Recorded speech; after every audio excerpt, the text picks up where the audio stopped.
Hey there, hi there, everybody. How y'all doing? Welcome to a hot, fresh week of streams. What's up, Mega Shoe? Thanks for 73 months. Bing Wrinkle Star, that is 23 months. Happy LeBron's-versary to you, to us. Zero Man with 22 months of support. Mega Blast with 8 months. Have I ever considered playing Ball Pit? Can't say I have. Enrique K with 4d8 months worth of damage. That's a lot of damage. Zasrix with a Prime sub in 4 months. And RegRx with a Prime sub in 33. Thank you all. K-Stingy says, watching through my old YouTube vid of mastering tough bandages and wondering if I ever had a tough bandages / Tingsha / calculated gamble type run where you just infinitely discarded my way to block and damage victory. Yes. I don't know if if it was both the block engine and the damage engine at the same time, but I've definitely had a run where a major source of damage was just playing calculated gamble over and over again. It definitely had a run like that. I can't for the life of me remember when it was, but I think I've had that experience, yeah. Curious Observer with the Prime sub in 35 months.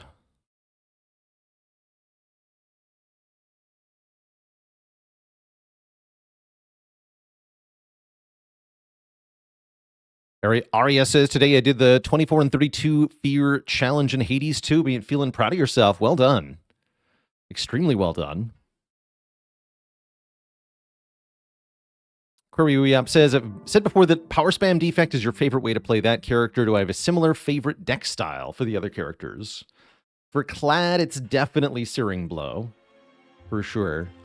For Silent, probably something involving Caltrops as a main damage source. Really enjoy the Silent run where you just kind of like block everything and then the enemies die somehow. Dan of London with 47 months. Favorite Watcher style is anything involving Mantra.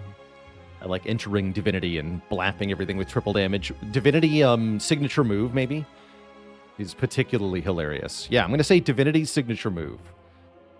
Sweater Kittens, thanks for the Prime sub in 28 months. Big Shiv. Play one gigantic Shiv. For big damage.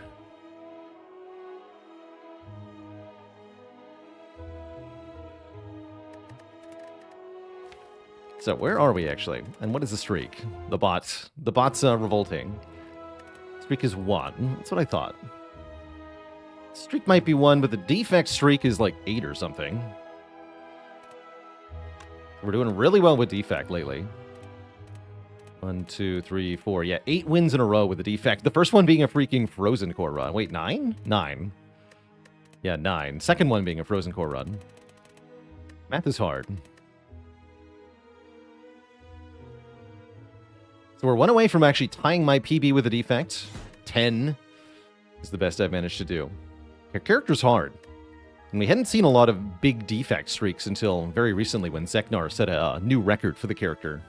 29 in a row, which is legendary. Obscene, even. We're starting out with Clad today, though. He's our first. We're offered 7 max for remove 2. Are we fighting Guardian? Yes. So I might take that.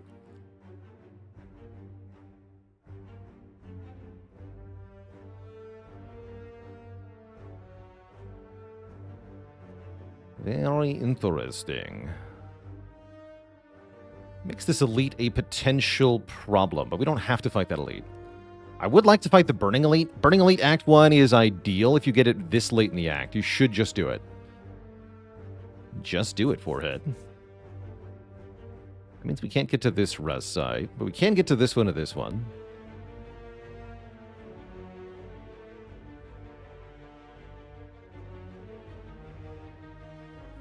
Which character do I think is the hardest to win streak on? I think it might still be Clad.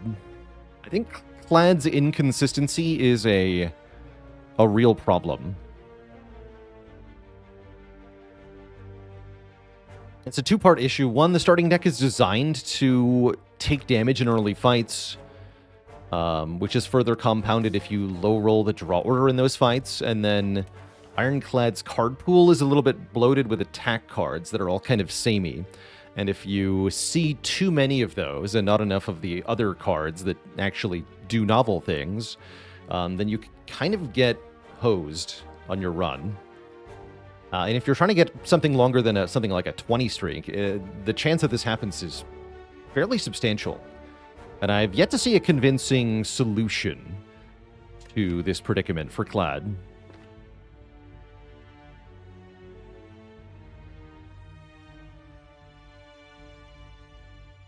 Defect is also very hard to win streak, just on account of Defect being very hard to play.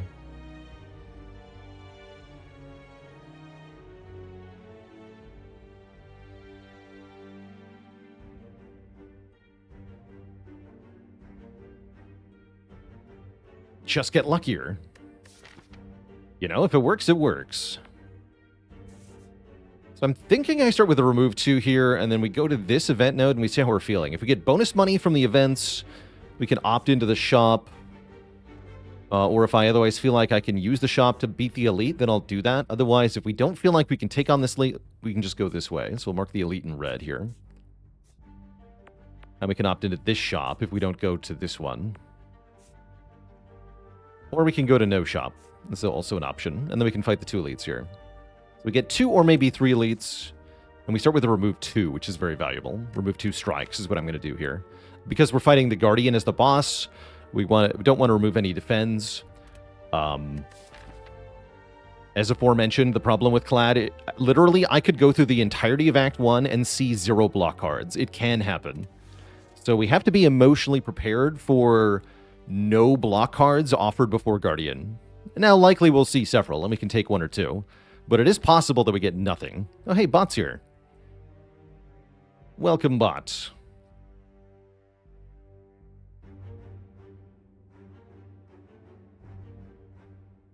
And thank you for, yeah, thanks to Faley. I guess I'll add them. Wait. Yeah, let's dunk 2 cards here. 2 strikes. Could also take 100 gold if you're going along this path, because both paths can hit a shop. But I think the remove 2 is a little bit more valuable. Ironclad typically does not mind that much the remove. Yeah, typically does not mind that much the remove 2 strikes line, because with Bash, it's still very easy to spend your whole turn attacking. Although we've drawn a little awkwardly here. Now we do have to take at least 6 here, right?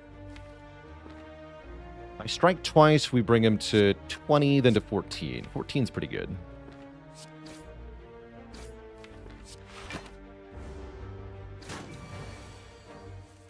Perfect. Okay, so we end up with full health after that, after all. Hey, block cards are here. Although Pommel Strike is really, really good this early. It's hard to say no to Pommel Strike.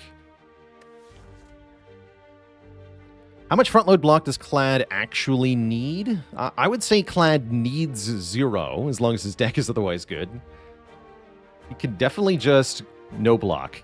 Especially if you're not playing A20. Like, a fun little way to play, or a little challenge for you, is play Ironclad non-Ascension run and just don't take anything that blocks. Try to kill everything as quickly as you can. It's basically a speed run. It's quite fun. I could definitely see taking Iron Wave here. It's a nice card into Guardian, too. But I think I'm going to take the Pummel. Deal 9 for 1 energy is too good to ignore.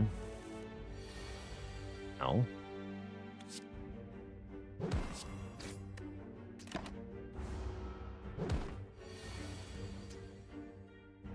Yeah, Iron Wave would be bad here.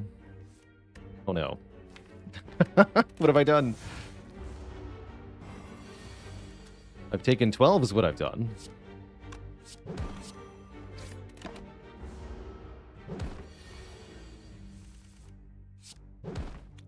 Okay, well, that backfired a little bit, but we have an Essence of Steel. Ooh, and we're offered Battle Trance or Metallicize. Metallicize is a really nice way to block early on. Really good into Guardian, too, actually. But Battle Trance is so universally good. Helps us find the damage cards, which can be really important.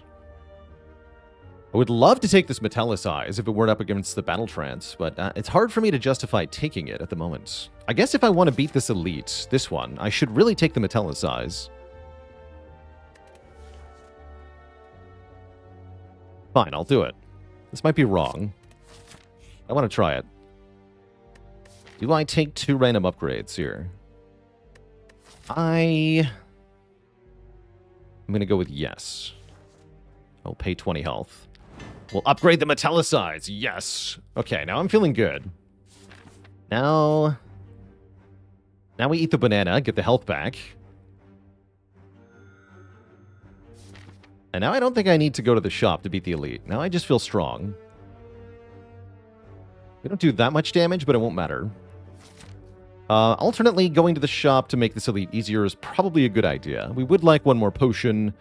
We would like one more damage card. We can buy both of those with 100 and something gold. Yeah, actually, as much as I like the idea of this event, I should take the shop to make sure this is reasonable.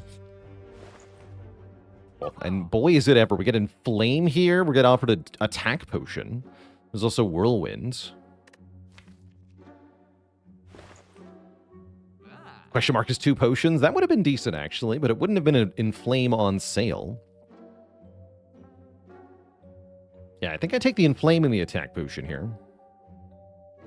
Can't buy anything else, right? Yeah, only 32 gold left. That's fine. Now I think this elite is no problem. And it is sentries.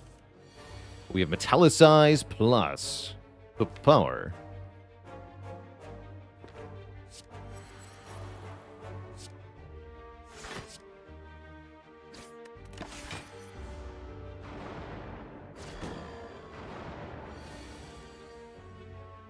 So, how do we want this to go?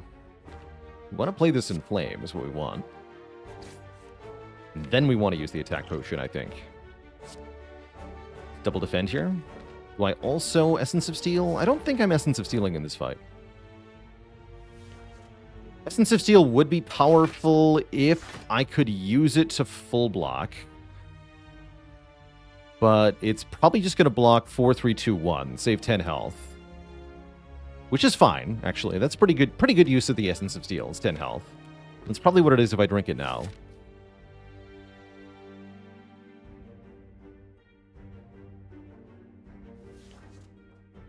I guess it saves a little bit less against Knob, huh? I guess there's no reason not to use it here. Alright, sure.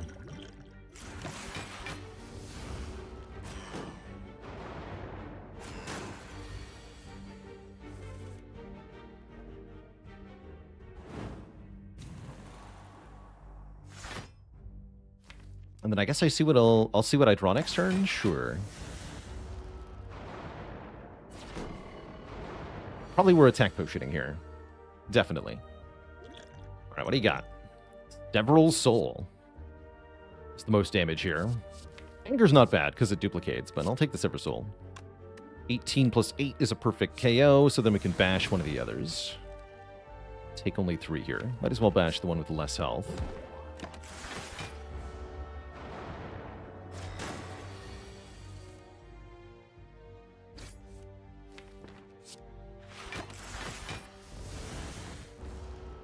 Okay, so we're down both potions, but we come out of this fight with pretty good health.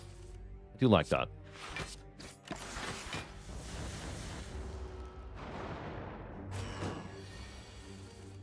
Ooh. Sad. Double sad.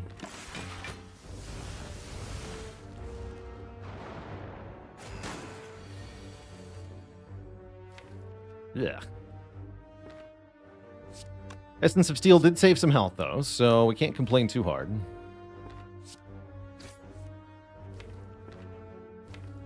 That again. I think I want to strike this one now. Have a chance of killing next turn. Yeah, okay, that worked out.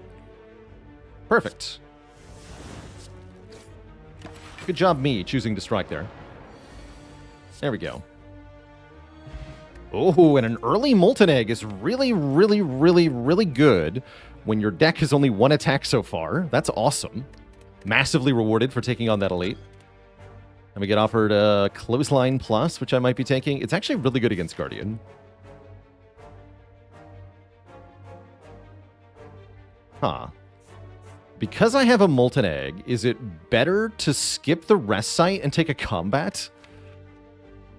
Because what am I upgrading anyway, right? Pummel Strike? Inflame, maybe. Yeah, with the Inflame, you could take the Sword Boomerang. I don't love it, though. Debgana with 3 months of support.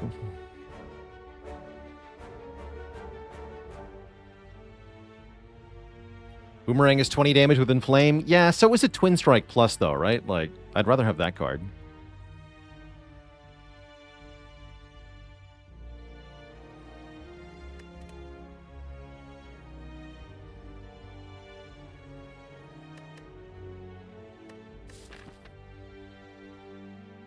Yeah, I think I am skipping that rest site. Let's take the Clothesline. Go here. I could get cursed with doubt and go to the shop. I don't think I'm going to do that, though. I think I'm just going to disagree, Mr. Serpent, and head to the fight. Why would Sword Boomerang be bad against Guardian? Oh, it's not bad against Guardian. It's bad against 4 Gremlins. It's bad against 3 Slavers. It's bad against Gremlin Leader. It's bad against Collector. That's the problem.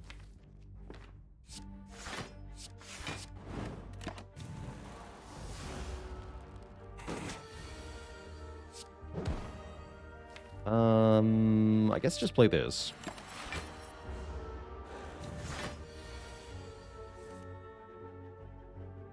Wrong.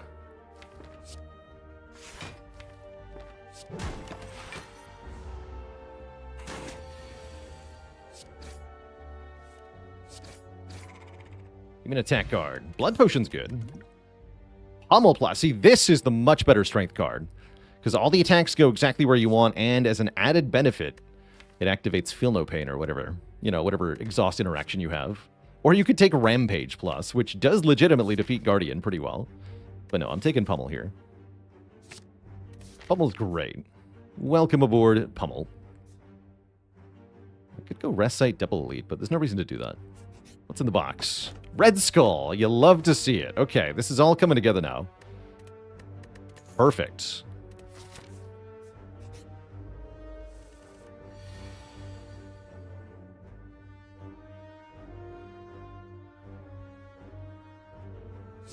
Let's go in Stilettos.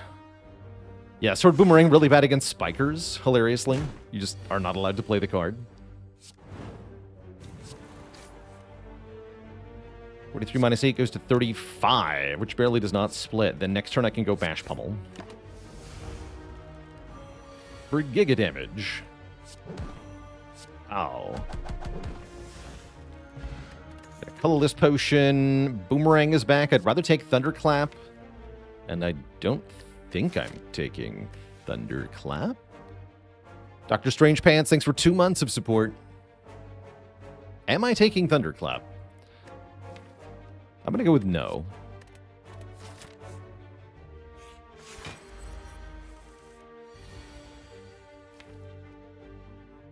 Do I Colorless Potion in this fight? Probably.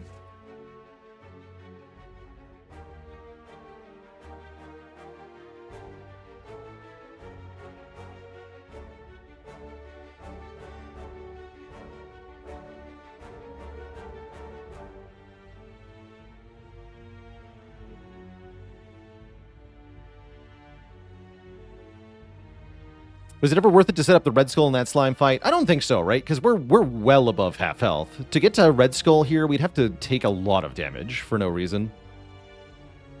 So I think I'd rather just have the health. But yes, you could have set up Red Skull. But that'd be what, 34? You'd have to say that the Red Skull strength is saving you 18 health in this fight, and I don't even think we take 18 damage in this fight. Although we might. If we do, we'll be in Red Skull range. So honestly, this seems fine. Get some powers down. And then we can wake up with Bash. I like that. Although we Are missing the defend. That's fine. I can't wake up even if I want to. Yeah, Red Skull will simply set itself up when needed.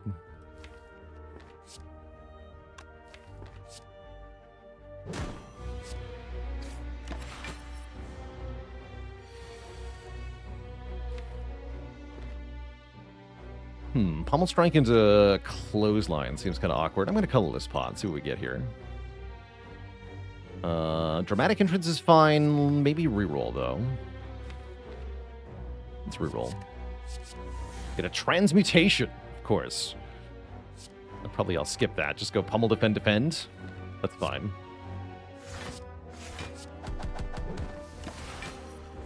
Should have taken the Dramatic Entrance, I guess.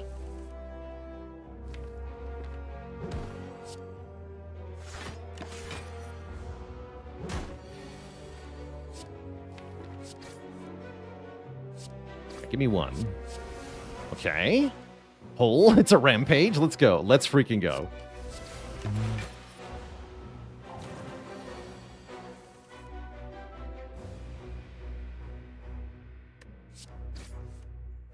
Okay. 1 damage short of killing, sadly. If only the rampage had been something better. We can kill next turn, though.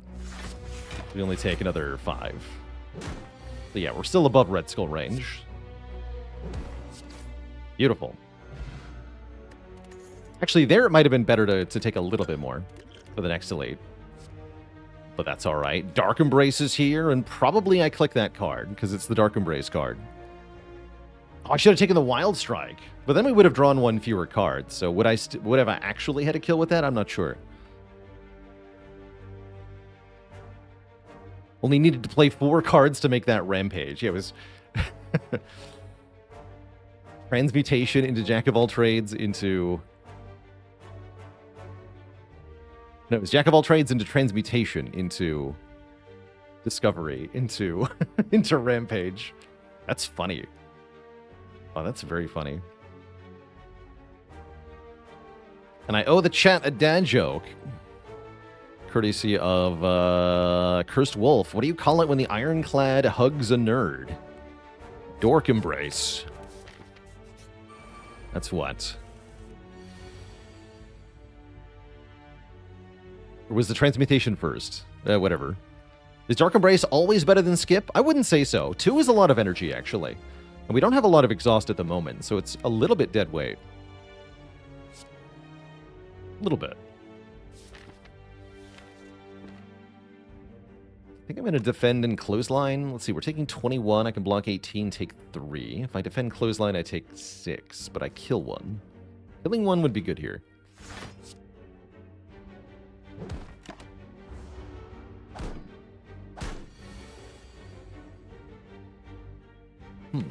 Now we have an actual slight problem. And that slight problem is that Red Skull is going to be active.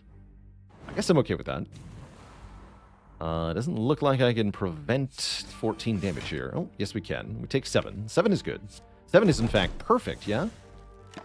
Because we heal to 34. That is perfect.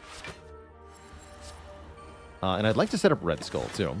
Gumpy RL, thanks for the Prime sub in 6 months. No refunds for you. You got it. I guess turn 1 energy is probably the best, yeah? For a random encounter here. Block potion. I'll lose the speed potion. I want to hold on to this blood potion so that we can stay in Red Skull range better. And we're offered a feed plus. Do we take a feed plus here? Rompsh. Yeah, the crunching begins. Well, that definitely changes things in our favor. Although only long term. How's it going, Baishtar? Hoping this run is clad in plot armor. Oh, look at Red Skull making a huge difference here. I can just donk this stupid slime. Die. The crunching. I want to take 3 more damage. Guess what? I'm taking more than that. Oh. Alright, Red Skull successfully set up. Good job. Actually, no, I got to account for the feed health, right? Let's see. Currently, if I gain 4 max health, we'll go to 33 out of 68 plus 4, 37 out of 72. That would not be in Red Skull range, so I actually do have to take one more damage. And I can easily do so with Defend plus Inflame. There we go. Although I'd like to play the Metallicize, I'm not going to.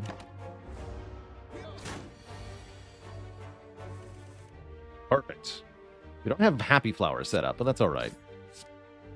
If I did my math right, yes, we're at perfectly Red Skull into the Burning Elite here. We get a Stirring Blow +1. How about no? Probably none of these. Maybe some niche use for this Warcry. It's kind of dead weight, but kind of not. You can use it to put Feed on top if you haven't played Dark Embrace yet. If you had played Dark Embrace, then this card basically does nothing, which is sad. It's a 0 cost, draw 1.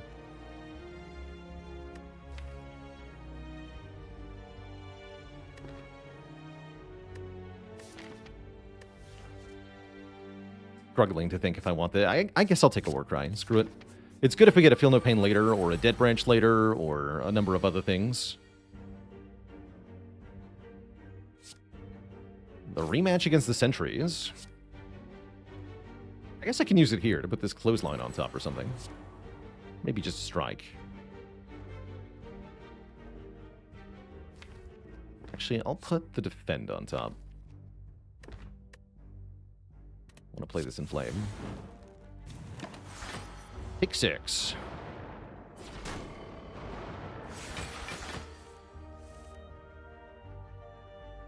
Dark Embrace is good in this fight as well.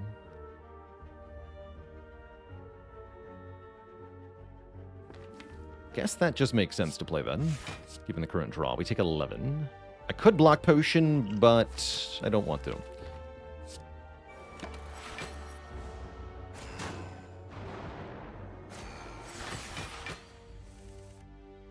Alright, Pummel does 35 damage. Loads of energy here.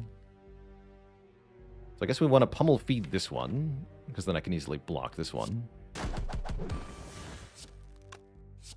Get the block before I feed. Same with the Strike. Yeah. Terrible. I think we're probably still fine, though.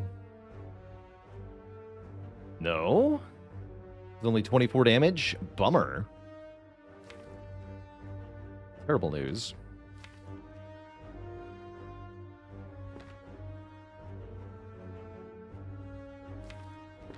Oh well.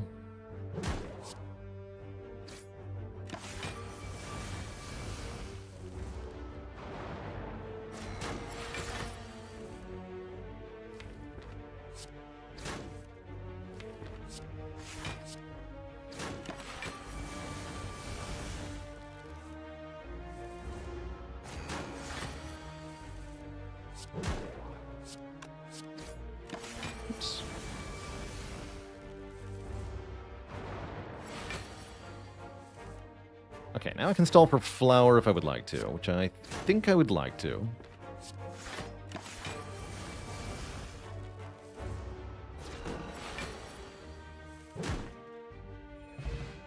Okay, we get a Fairy in a bottle. That's kind of awesome. And a Courier, which is also kind of awesome. And a Shockwave, which is definitely awesome. There's also a Second Wind, which is equally nice with Dark Embrace. Dark Embrace looks better and better the more cards you find, typically. Both of these are great. I think I'm going Shockwave, though. Because we need a good Vulnsaurs. Shockwave is it.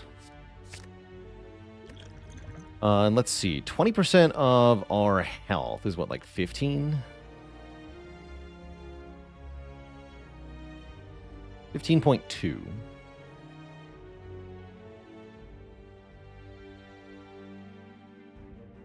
Puts us at slightly too much health. 26 divided by 2 is 38. Actually, no, that's perfect health.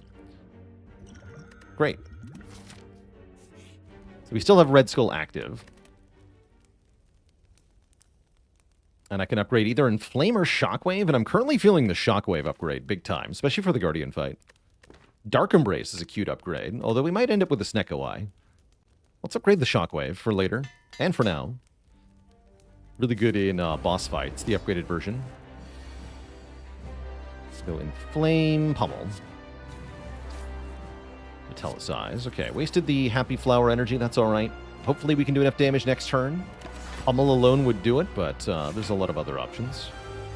Pummel is it. With Pummel, do we get to play the Dark Embrace? I think so.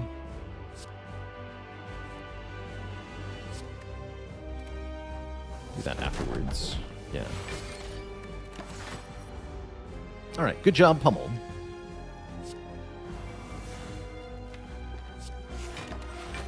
And now we have 5 turns of debuffs to really punish this boss with.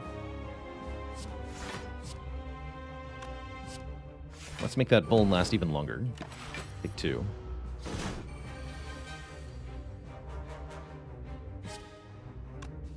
I am not going to play Feed early, so I'll just take a bit more here.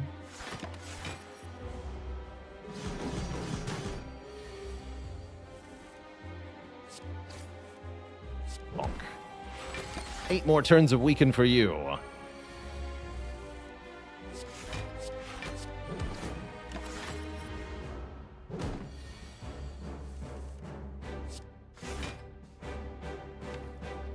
I could do a lot of damage by playing a card here, but I don't think I'm going to. Just gonna wait. Pig's Friend, thank you so much for the Prime sub and the 10 months of support.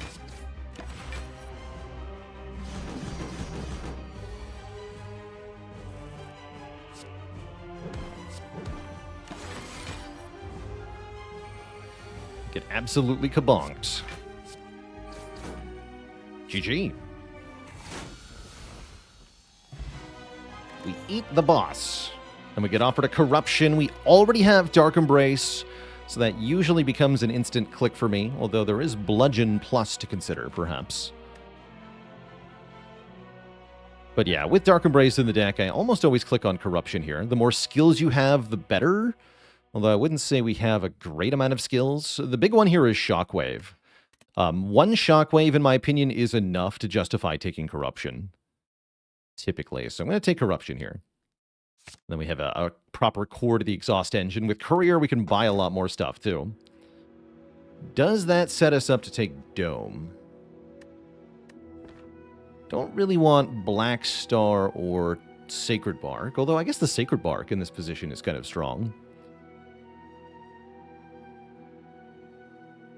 Dome looking like my preferred pick. Got some pretty expensive cards at the moment. And we should be just crushing everything. With the Corruption and the Dome is less impactful because I want to play the Defend to draw cards anyway. So I kind of just play everything anyway. Let's take Dome.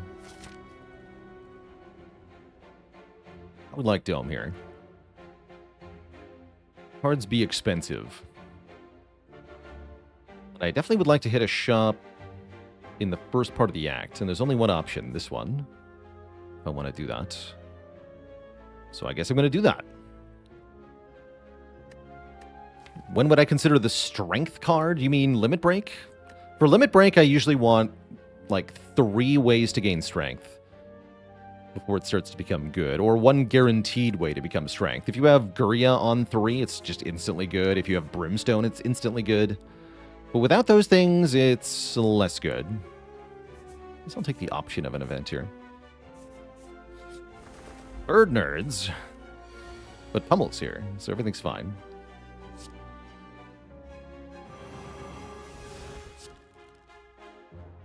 Give him the blippy blap.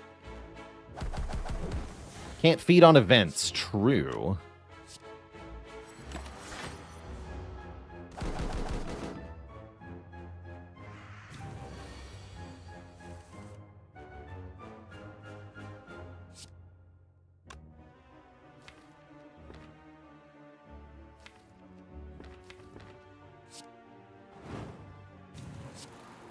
Guess we can just kill that one. This one's guaranteed attacking me for 2 or 3, so I'd like to kill it.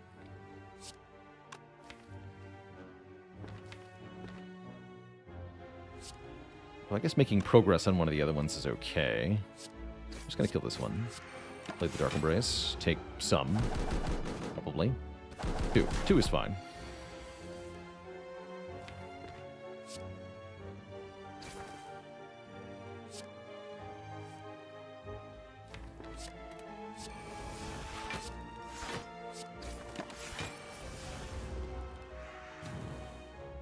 The swoop. Can't fool me.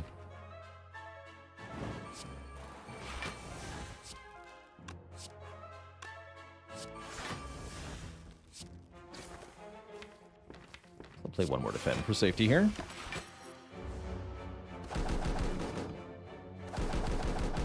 Good. Great. Okay, eat this one. And then knock this one out of the air. Ace Peacecraft, thanks for the 3 months of support. You got Gurya, would I just take the strength at rest sites, or would I consider also upgrading? Upgrading is worth thinking about. Stuff like the power discounts in this position is okay, but for the most part, yeah, lifting is often better than upgrading. Let's take Whirlwind. Let's take another fight. The Chosen One.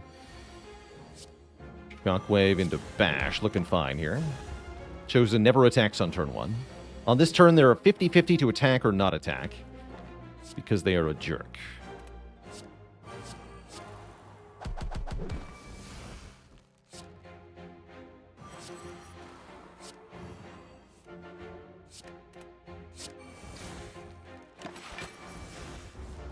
Get the not attack.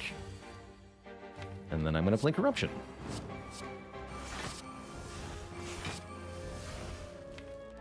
Then we'll draw many cards. You get attacked for like maximum 4 damage or something. Yeah, wait, full block. Easy game. And just weaken the Chosen so we can feed on them next turn. Even if they attack, we block it again. Which they don't do again. Great. Very tasty Chosen. We're at full HP now. We're offered second Dark Embrace.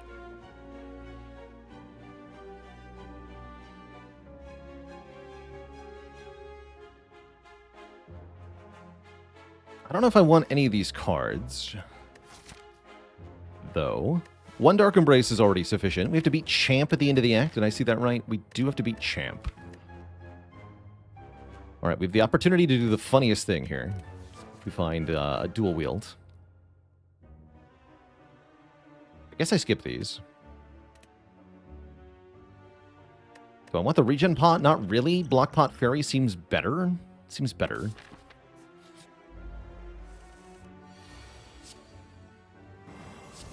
$21 damage, 24 damage. I guess I'll take the 24. I don't expect to need more than 5 turns of weakness.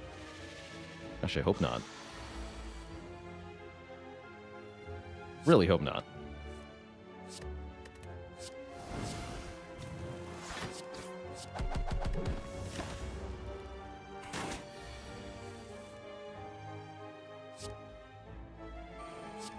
Speed will not kill, so I'm not going to use it. Get Corruption next turn for 0 cost, no less. Re-Corruption would be good here.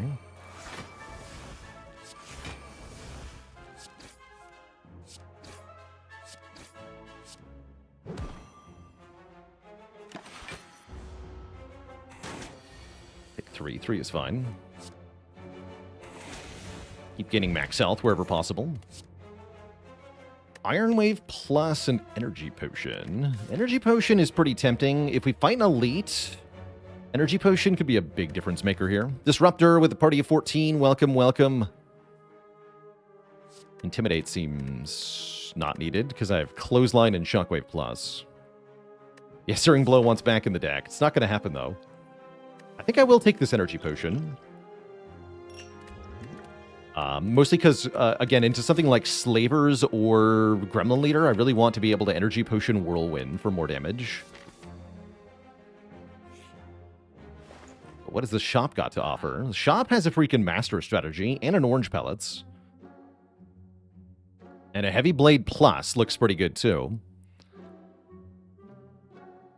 Let's see. How do I feel about orange pellets in general? They seem good, yeah? Would I have taken Intimidate against Bronze Automaton? Probably not. No, I'd probably be trying to break through the artifact with Bash Clothesline before playing Shockwave against Bronze Automaton. There will be another relic behind orange pellets, true. We could potentially buy that. Yeah, I guess let's start with the orange pellets here, allowing us to remove all debuffs by playing a power, attack, and skill. We have lots of powers and skills, so this goes off often, which makes it quite nice. There's an ancient tea set behind it, which I don't think I'll be buying. I think I'm either buying Master Strategy or I'm removing a card. I could buy Shrug and remove a card. Actually, Shrug is pretty damn good here. And I have the chance to hit another shop. Not if I want to go for 3 elites, though.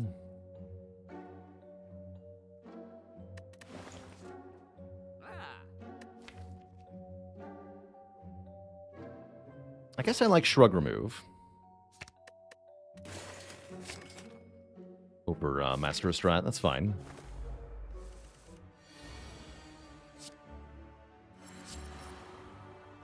Could have bought Anchor instead of Orange Pellets. I think that was valid.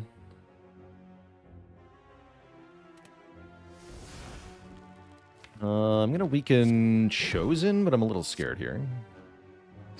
Should have defended. I don't know why I didn't defend there. Forgot that the bird could attack on turn 1. And now we just Whirlwind. Get the bird out of here. Put them in feed range, too. You get made Buln, though, which is kind of awkward. Means I want to Shrug. Shockwave, defend, probably. This turn might hurt. Thankfully not.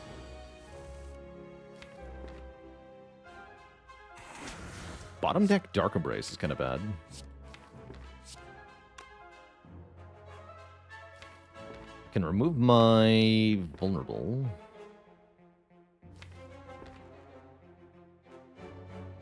Not sure if I want to play anything here. Let's skip. Yeah. Okay, now I can play Dark Embrace and focus on blocking.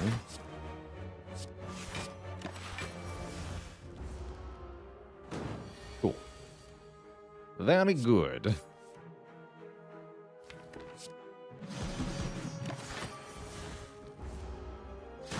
Let's be on the way out, though. That's all right.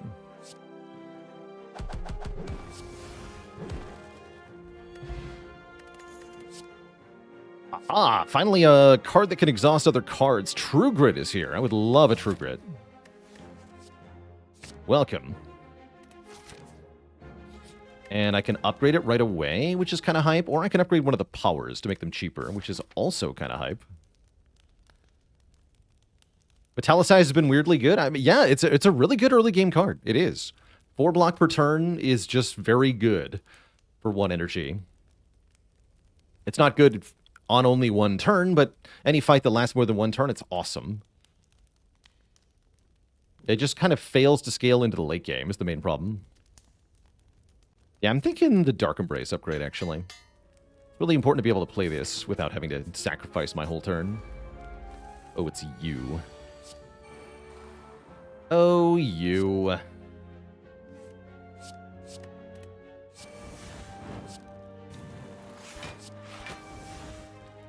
I hope you are attacking me this turn, otherwise I'm wasted my turn. Dang. Ouch. No one likes you, Snake Plant. It's defend, defend. We take 12 here, sadly. And then probably more on this turn.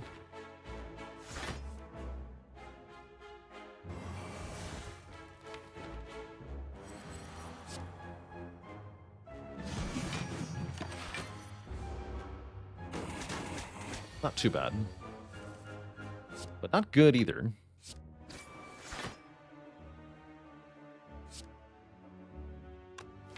So I'm not sure that I can kill it. Well, I can kill it with Whirlwind, but I'm not sure that I can feed on it more accurately. If I play Pummel, it unfortunately gains immense block, and then I can't hurt it with the feed. So I'm going to shrug first. Strike feed won't be enough, will it? 12? 21, no. Give it all the block then. Try to block next turn again. I'll be back for you, feed. I swear it.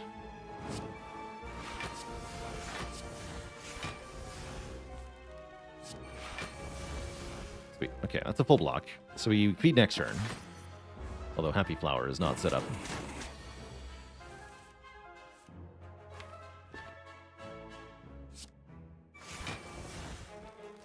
Too bad, so sad.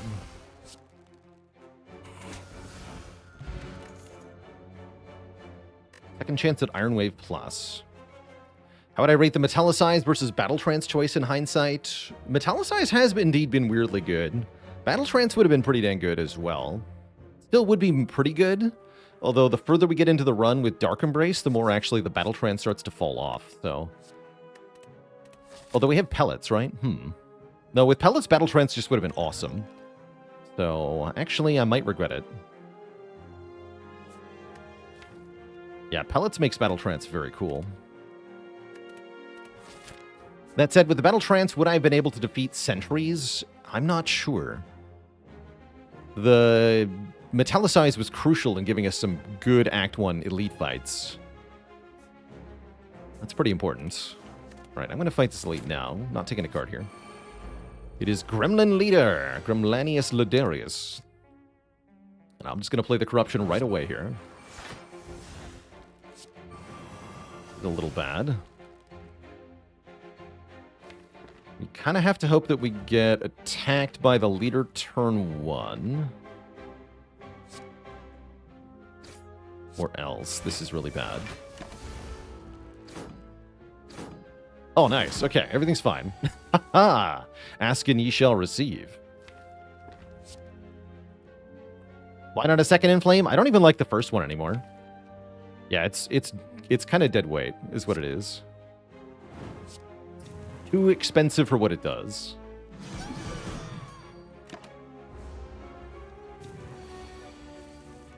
Okay, Dark Embrace is here. Good.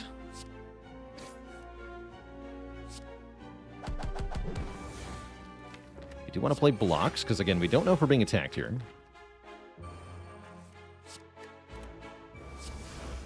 Although I can't block for much, so hopefully we're not getting attacked here. Good. Alright, now I would like to feed. Good. Alright, everything worked out. Beautiful. Very easy Grem Leader fight thanks to that turn 1 attack, which meant that I knew for sure I wasn't getting attacked on turn 2. Get a Paper Frog, making enemies take more damage when vulnerable. And an Impervious, which is really, really good with Corruption. Yoink. Havoc Plus is fun, but not as fun as Impervious with Corruption. The man. And a Mercury Hourglass, 3 damage per turn to all enemies. I will take the chip damage. Yeah, I like the little bit of chip damage. Hard to say no to damage.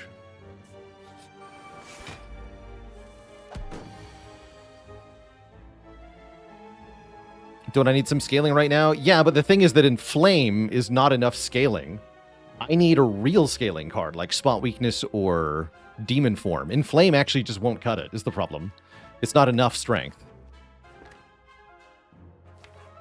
So I can either take Inflame and I still have to take another scaling card, or I can skip Inflame and just take another scaling card. That's kind of the choice here, I feel like. Neither of these attack on turn 1. I'm just going to go Corruption Whirlwind, I think. Could have gone full Whirlwind. No Corruption, but I really wanted Corruption down.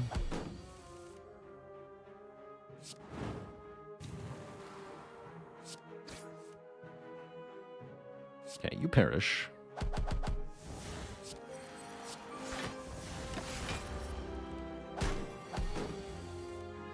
Oof.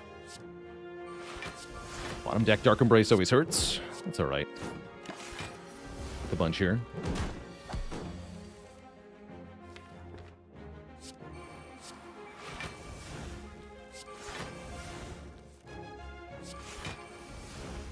Looking for a way to bust through the artifact before I play the shockwave. Looks like that's a no.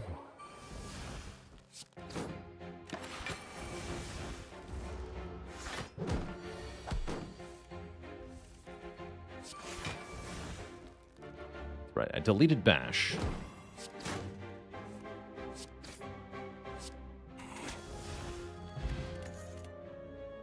Disarm is here. We love Disarm, especially with Dome. Yoink. Would a Flex Plus be enough strength? It'd be better than Inflame, probably. Especially because I can play that Flex for strength multiple times, right? So I'm going to go with probably. Put Metallicize on top? Put Pummel on top, honestly. Let's go Corruption Metallicize. Take 2 if I need to.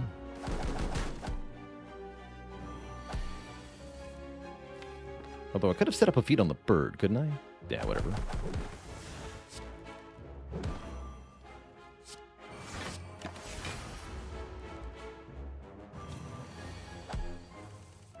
It's Dark Embrace when you need it. Heck.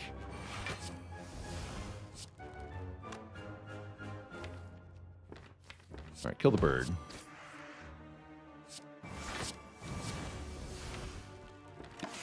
Don't play Inflame because of the dazed.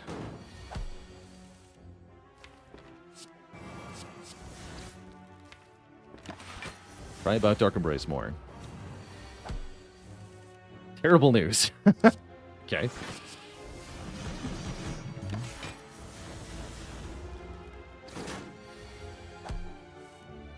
Just block anyway, forehead, it'll be fine.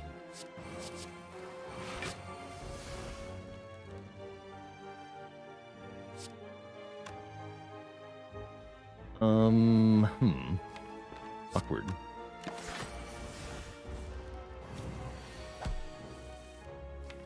Okay, I'll just block this. Yeah, now we draw a feet again. Okay, now we have it. And we have Flower on too as well.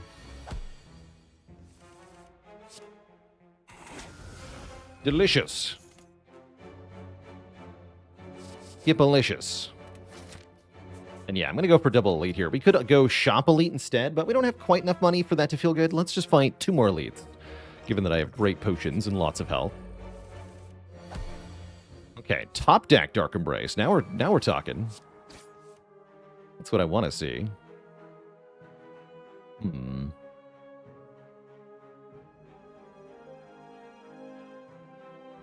Guess I go in Flame Impervious here. I'm taking a Metallicize. Do this, though. Could be 7 times 3 on this turn. It's Corruption. Perfect. Amazing.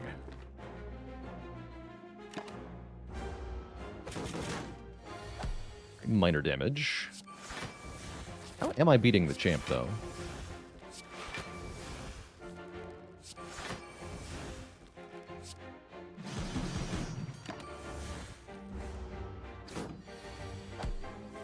This is like 3x5 or something. I don't remember. Doesn't really matter now, does it? But they are delicious. And we have a bag of marbles, which combos kind of with the Paper Frog. Berserk is here. Berserk with orange pellets is fun. Is it good? I don't know. We already have the energy cheat with Corruption.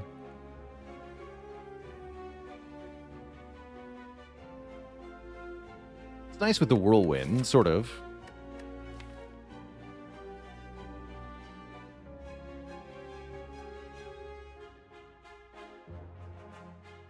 You never have too much energy? That's objectively wrong. Unfortunately, yeah, you definitely can. Might need it for champ since we're not playing Corruption in that fight. That is potentially true. I guess let's try it. I'm sure we're going to regret it, but let's see what happens.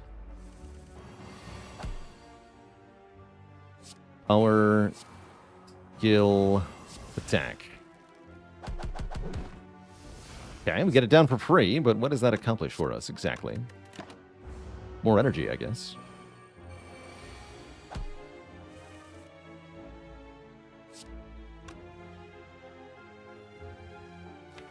You must perish.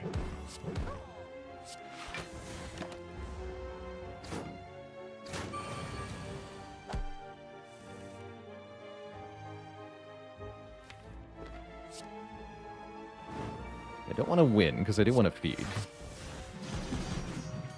Although, that was too much. Too much damage. Mistakes are made. Alright, you're dead, kid. Freshwater Cam, thanks for the Prime sub and 13 months of support. The Baker's Dozen. More hot garbage. Kind of the same things we've been seeing. That's alright. I think we can defeat the champ? Question mark? Might have to take something weird from this fight. We'll see.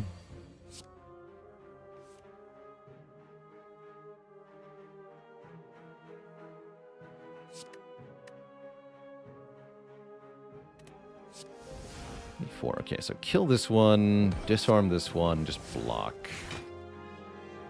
So take 0 if leader's not attacking, otherwise take what, 12? 12 is fine.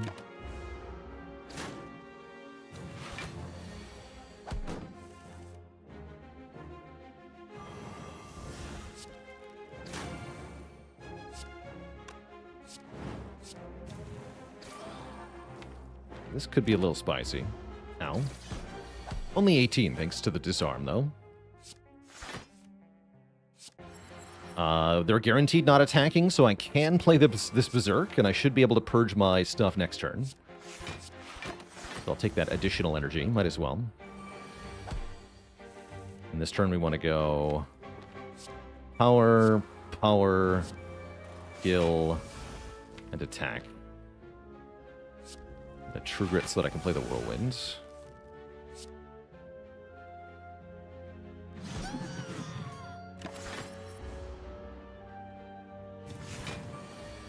Alright, now we go for the kill, yeah? We hedge our bets with Impervious here.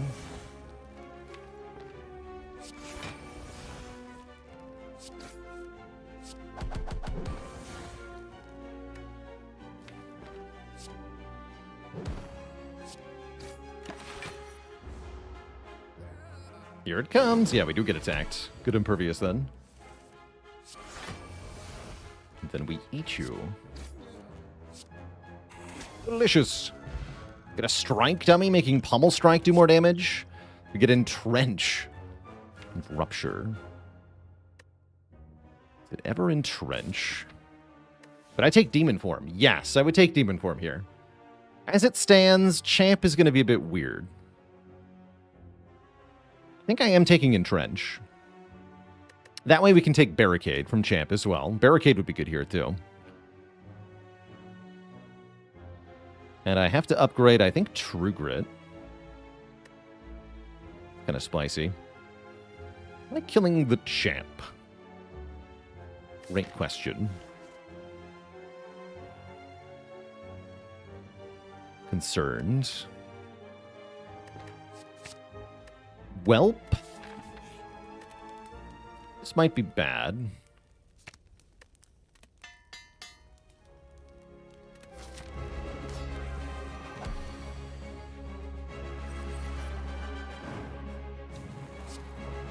Alright, I'm going to stack Vuln right from the get-go here. I think rushing him down is correct. We don't really have scaling per se.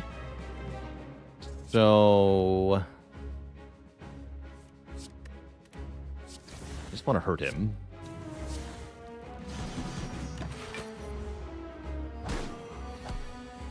And we can use our own Red Skull in our favor here, right? Taking some damage ain't too bad. I'm already vuln, so might as well. Spooky Monster with 35 months of support. Thank you, thank you. Yeah, let's purge the debuffs.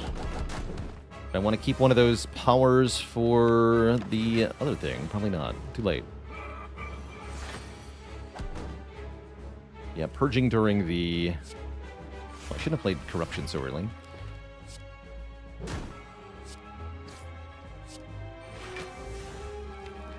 I think we'll be fine, though.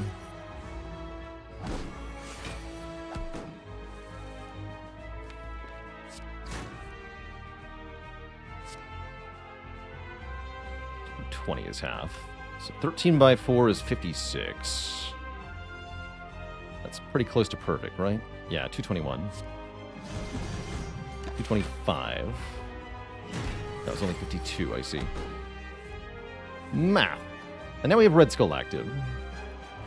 So now I think it's go time.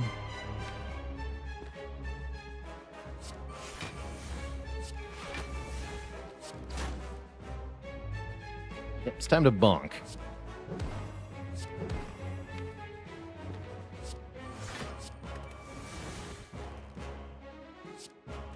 An energy potion if we have to. You do get re-debuffed. A little unfortunate. That's all right. It's like we're fine, yeah?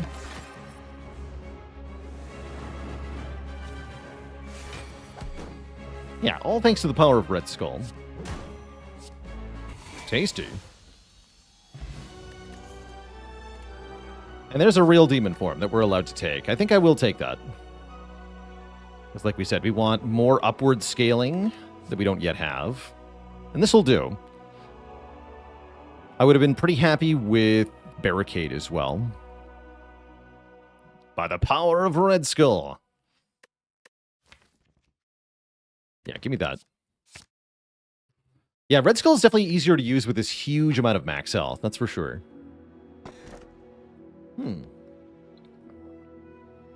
How easy to use is the Coffee Dripper, though? I'm not sure about that. We have no healing relics. I don't think I want that. No, I think I want to be able to rest in Act 4. What about Calling Bell? Calling Bell could be good here. Yeah, what about 3 more relics? I actually kind of like that. We do get a curse, which is a bit stinky. But there's not that many dead cards in the deck, and I can exhaust it anyway. We have a strength scaling attack other than Pummel. Yeah, Whirlwind is the big one right now. Wouldn't mind 1 or 2 others, though. Heavy Blade would be good here. Could be Dead Branch. It's not Dead Branch. It's Bronze Scales question card Pocket Watch, and I think nobody's going to complain about Pocket Watch here. As a way to get the big powers down. Very helpful. That is to say, if we play 3 or fewer cards during our turn, we draw 3 more cards on the next turn. That sets up really good turns like Demon Form Impervious kind of things. And I would love to get rich and go to a shop. Yeah, we can do 3 elites into shop. That seems pretty good. Card rewards look pretty good, too, because we're rich. And I guess we might as well go to an early shop. I'm thinking something like this. Can I take 999 gold? Yes, I can. Only if I get it right here, though. So, let's hope. Well, well, well. I think Corruption Strike on this one. We have to get back to feed, right? I want to eat this guy. No. Now we draw 8. The Ocho.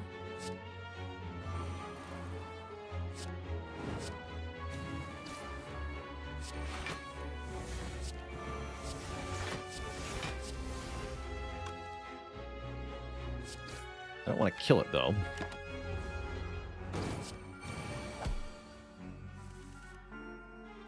One, 2, 3. Only 3. Now we want to get back to feed. Perfect. Bash will do less damage than feed. Perfect. Shrug Plus looks great here. I don't need a Rupture.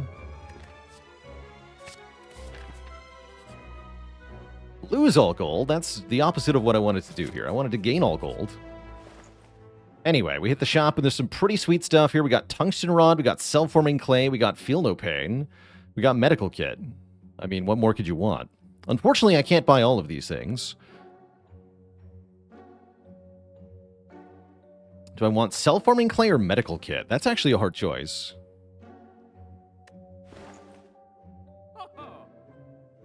I guess we buy the Feel No Pain first. How much would I pay for Red Mask? Depends on the run. On this one, only like 50 gold. Not very much.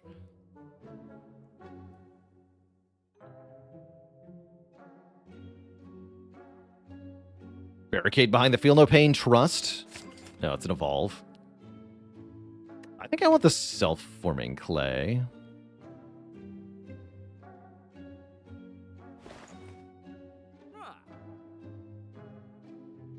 Unless I'm super scared of Nemesis? Wait, am I scared of Nemesis? Yes. Actually, yes I am. Oh, and I can buy Bag of Prep. Perfect. Let's do that. Alright, Medical Kit, Bag of Prep. I like that combo. Turn 1 is the only turn where Pocket Watch can't draw more cards. Yeah, overall, really good relic quality on this run. Ow. Ow. Ow. Rude. You are all rude.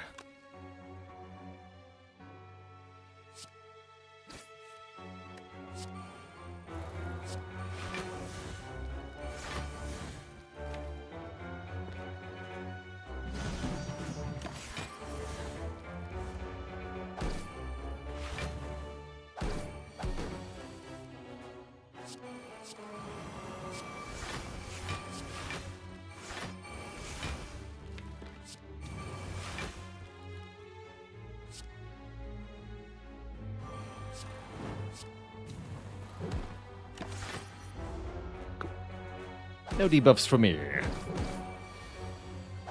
Right, now we just want to get to feed again. Get our some health back here. If possible, anyway. No.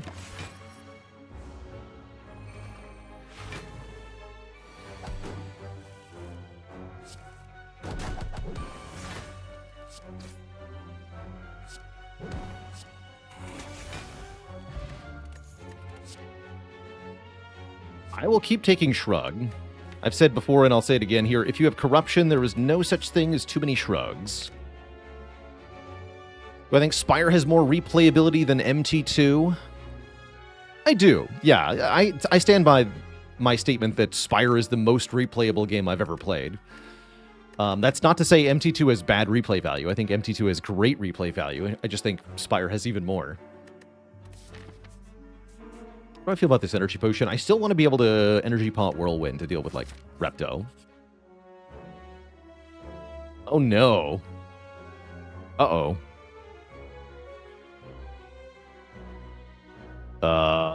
What now? Do we lose the Feel No Pain? I think we might have to.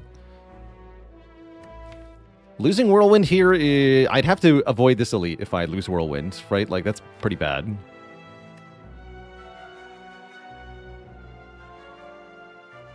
Shockwave is kind of important here. I'm going to lose Feel No Pain. It feels very bad.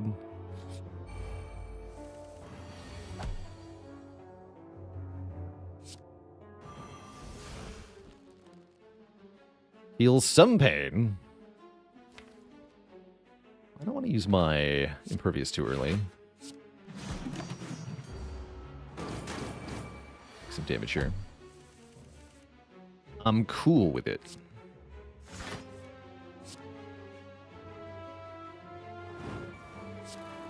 I'm cool with potentially getting 33 here. I guess I have to be. Oh. Gonna play 2 defends. Man, being able to see what the enemy's doing would be good here.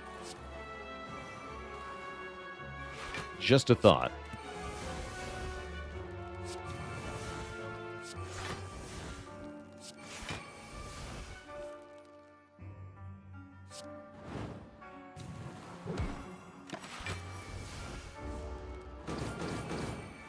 eyes would be good here. You haven't added any burns yet, I see. All right, we'll just block the potential 45 again. I can use Impervious on this turn.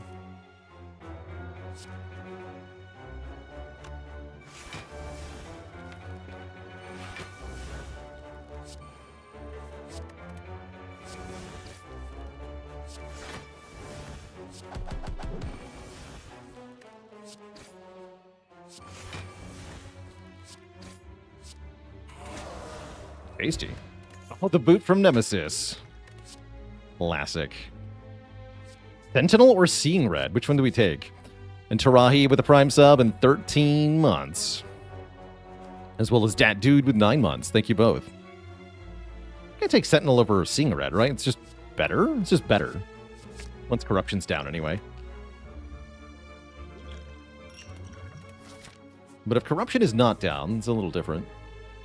I will take one more event. I'd like to be able to fight double Orb Walkers or Mind Bloom still. We get a Transform, which I'm cool with. Turn Strike into Feel No Pain. No Pummel. That's good, too.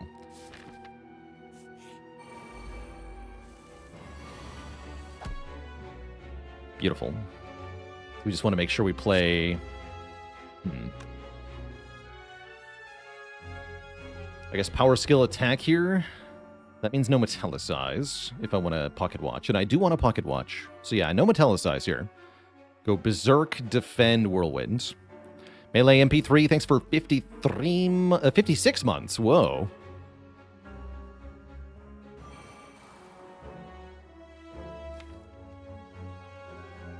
Or I could try to activate Orange Pellets next turn. I think that's a little too dangerous, right? Like if we don't draw a Power Attack and a Skill. With 8 cards, we should... but we're not guaranteed to. And I might not want to play the Demon form, for example. So yeah, let's purge the Vulnerable now.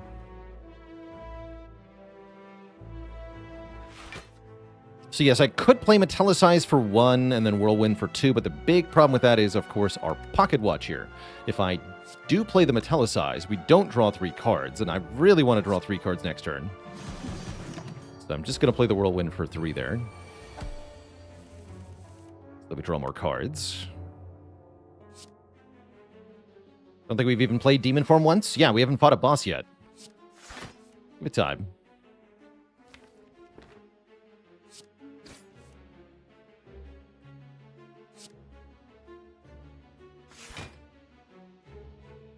A bit spooky.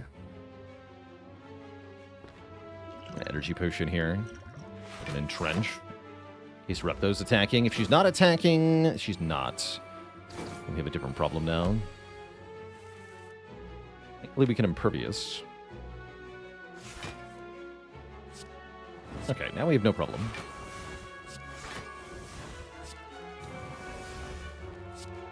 Boot will kill you.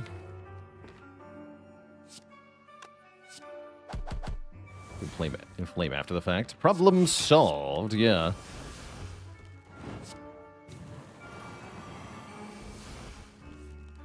Great. Now I think we just full block, yeah? Yeah, we do.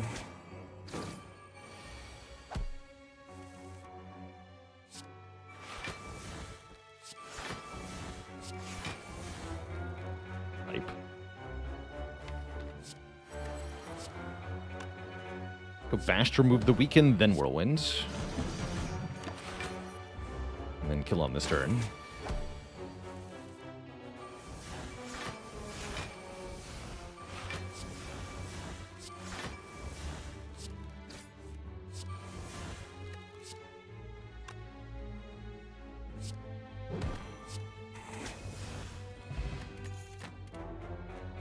Flame Barrier I like a lot with Corruption. Sure. We get Boot from Nemesis? Of course we did. Would you have it any other way? So I can opt into a Fire here if I want to. And I do want to do that. Gambling chip, no! What I get for not skipping Mercury Hourglass earlier. That's alright. Hourglass did good work against Repto there. Hodor the Door, thanks for 20 months of support.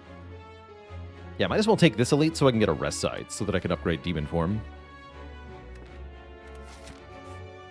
Sounds good. We'll fight the Nemesis, or the Giant Head, rather. Forgot what your name was. That's my 3 cards, so I'll stop there.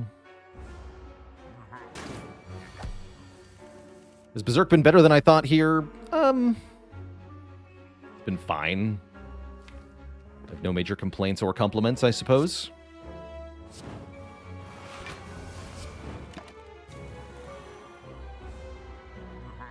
We have used the additional energy sometimes, so it's been decent.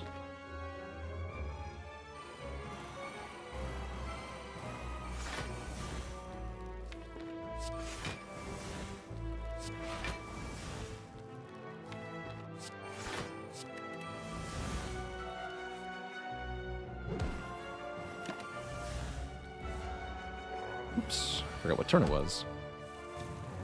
Definitely thought that was the first attack turn. Might be.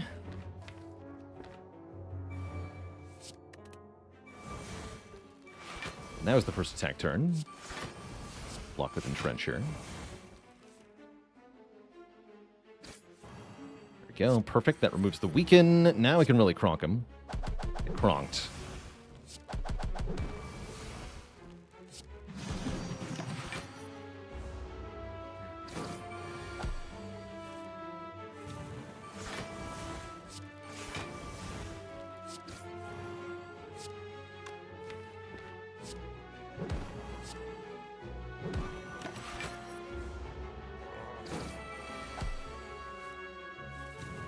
GG, you nerd. Get eaten. We have huge health. Now we have an Orichalcum providing guaranteed block if somehow I don't have any. Like I said, no such thing as too many shrugs, so keep taking those. Although I really miss our Feel No Pain, I gotta say.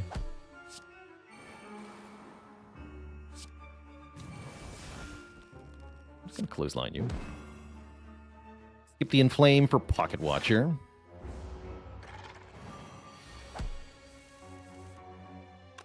Could attack for normally up to 22 with Weaken. I think it'd be 20 here. Maybe 21. If I just play Corruption, whatever.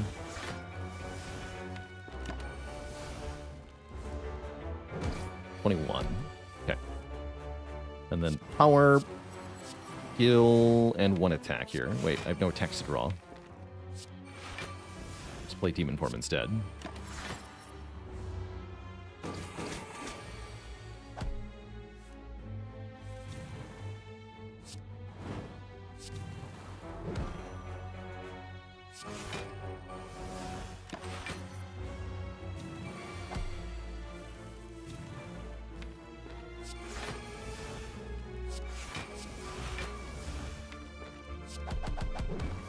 It's pummeling time. What do you want, huh? I think he's really good at landing feed. Armaments is back. I don't think I need armaments because of the upgraded feed. It could upgrade Disarm or Flame Barrier, maybe. Meh. Or Inflame, perhaps. Whatever. Just upgrade Demon Form, forehead. Does upgrade Pummel on the menu? I don't think so. No, upgrade Demon Form was on the menu.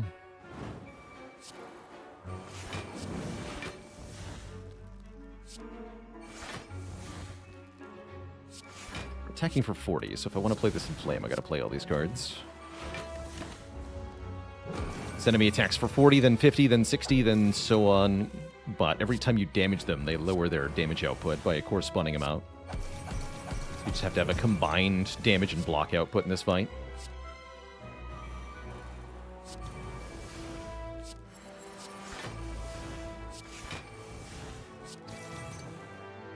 I don't think we're going to feed here, but we'll leave the possibility open.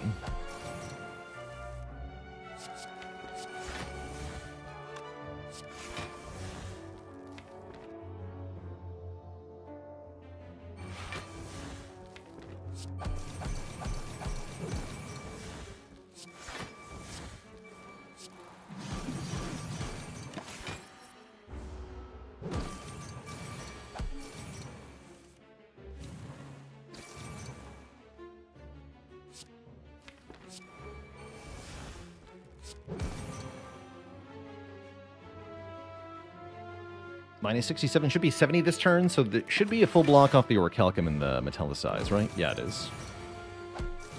That's what I thought. Then I'd literally just play Whirlwind. Pretty good damage, but yeah, not enough to feed.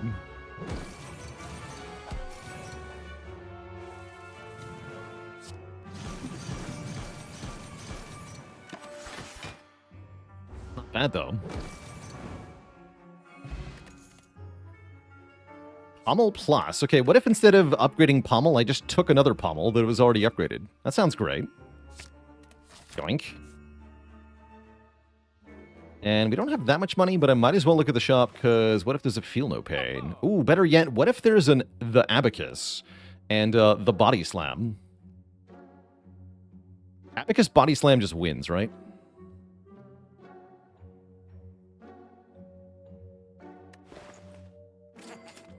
Let's do that. I love this freaking thing. You can always count on the Abacus.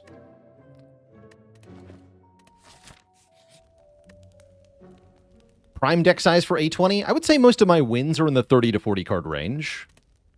You typically need to have a lot of cards in your deck to beat A20 Heart because there's just a whole bunch of different situations you're looking to answer. I think I'm just going to turn 1 Demon Form Dark Embrace this guy.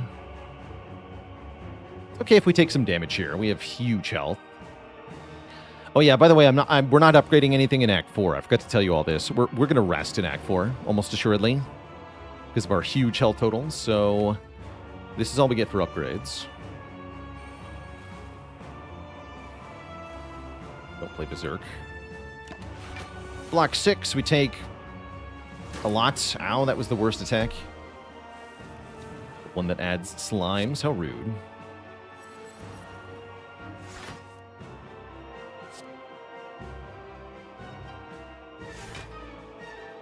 Guess I want to remove that drawdown, huh?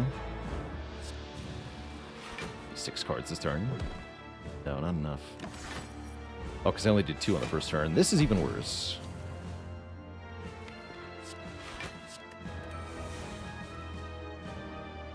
It's gonna hurt. Although disarm helps here. Ow. Oh dear. Timbo is feeling angry, is what I'm seeing here.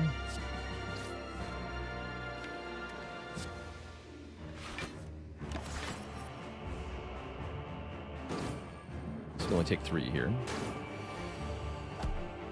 How random is Tim? Tim is very random in the attack pattern, so it's quite hard to predict with Runic Dome what Tim will do.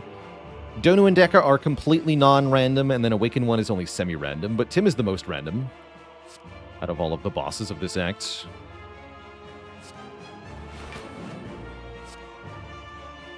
He's holding up a spork right now.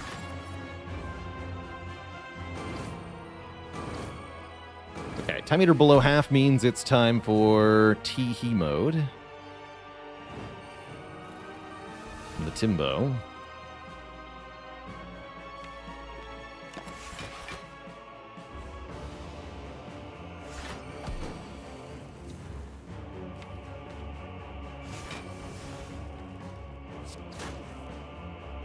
Just dead? Yeah, you're just dead. You're too dead. Don't want you to be so dead.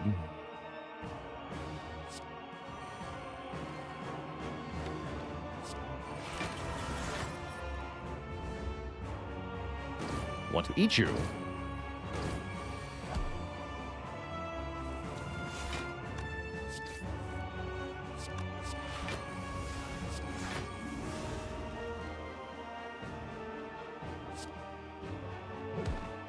Goodbye.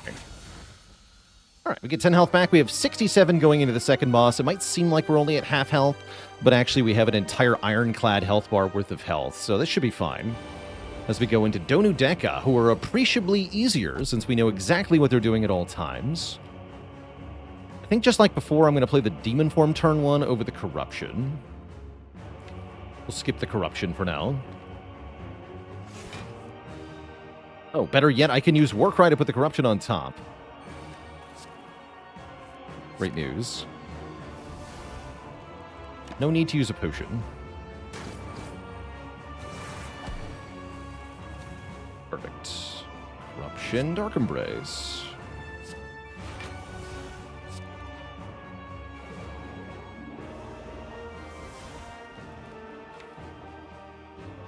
I don't think I keep this turn going. Tempting, though.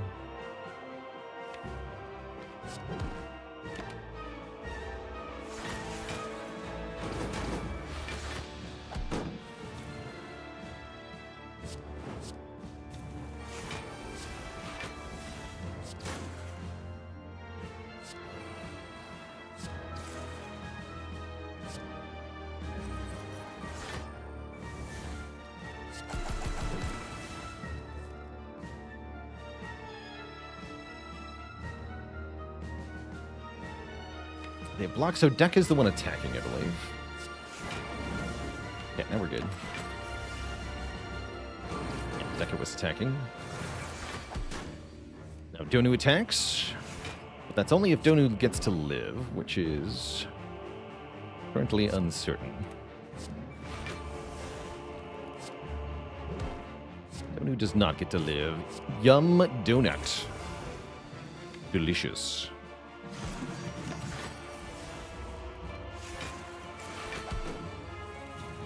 With 4 strength, you do 16 by 2, 32 damage. Block that. So I think you also die.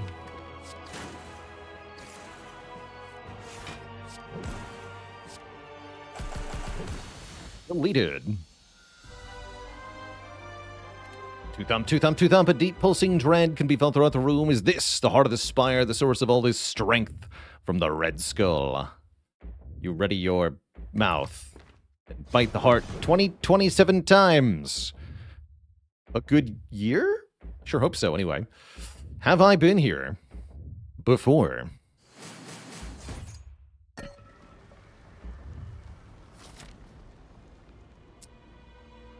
And Smoke Ball, a dad joke for the crowd. What country is the Ironclad from? Hungary. No refunds. All right, we're missing upwards of 20 health here, so it's worth resting over upgrading, I think. He's from Chad. That's a good one, too. He's from Chad. All right, we'll have a Napsy get up to full HP here. I wish I could buy Offering. We can buy an Evolve. I guess Evolve is good here. Yeah, sure, right? Evolve over no Evolve in Act 4? Yeah. That just seems like mostly upside. Honestly, Evolve is just almost entirely good from floor 48 onwards. It's a very good late game card. Barricade, no! That's fine. We don't need Barricade where we're going. I sure wish I could see what the enemies were doing, though. That'd be very good information here. I sure would like to Pocket Watch this turn. Which means I don't think we play Berserk. I want to go Metallicized Shockwave, I think. Does Rare Card Chance also reset in Act 4? Yes. It does. Because these guys are an elite fight, though, you're still able to find rare cards in Act 4, even though it's only 1 card reward. Yeah, I'm going to go Metallicized Shockwave. A little sad not to play Berserk Pummel here, but I want more cards next turn. You attack? You do. Okay, so we take 21 here, which does hurt, but that means we're only looking at 40 damage this turn. Which is great, because I'm certainly not blocking 40. I guess I want to use the block potion, then.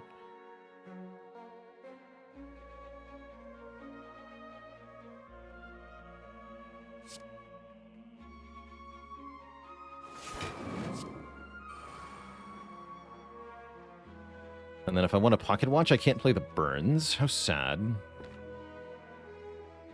gonna block Pot and then Body Slam, because Body Slam is a lot of damage here.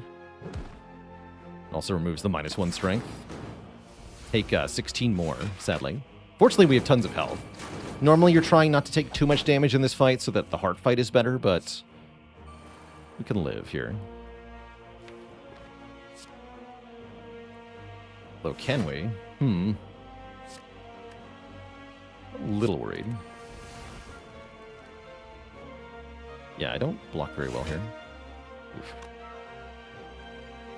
I have to turn around. Oh boy. Yeah, Impervious just one card away from being good. Ooh. Ow. Okay, didn't get stabbed at least. Here's Corruption, finally. And Demon Form. Play everything for a second here. The boots.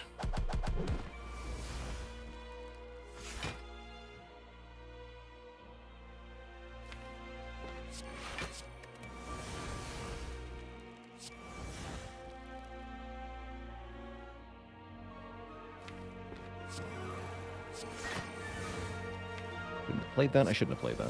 That's alright.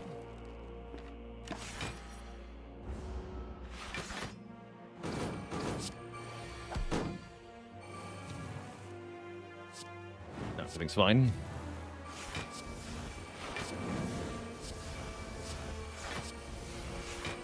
We're winners.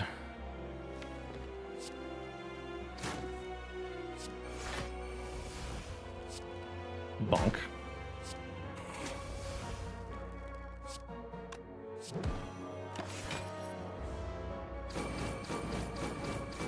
Oh, the retaliatory damage. Okay, now Happy Flower's on 2. This is as good as it's going to get? I guess so. Yes, so. We get an Nunchaku and a colorless potion. We have 112 health plus the fairy. We're offered another Entrench. Glorious. I don't hate that. I think I'll skip it, though. Feel no pain, come back.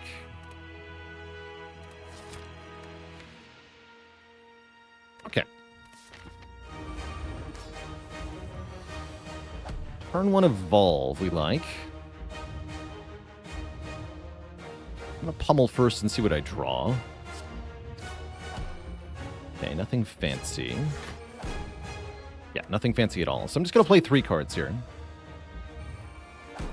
And we'll drink the colorless potion probably next turn. Colorless potion discovers a Feel No Pain. It could happen. It also helps us activate orange pellets if we don't get the right draw here. Looks like we got a pretty good one, though. Although I can't play all of these powers if I also want to do stuff. Well, we know we're going to activate orange pellets this turn, so let's start with Berserk, and then I can colorless potion.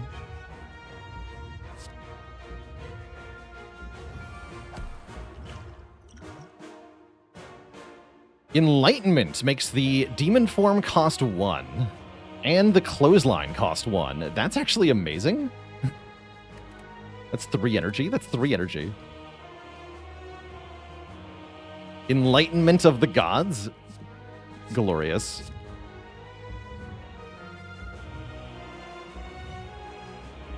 Do I want to Shrug first? I am playing Shrug here, right? Shrug, clothesline, dark embrace, demon form. No, Shrug goes last because I want to avoid drawing the void.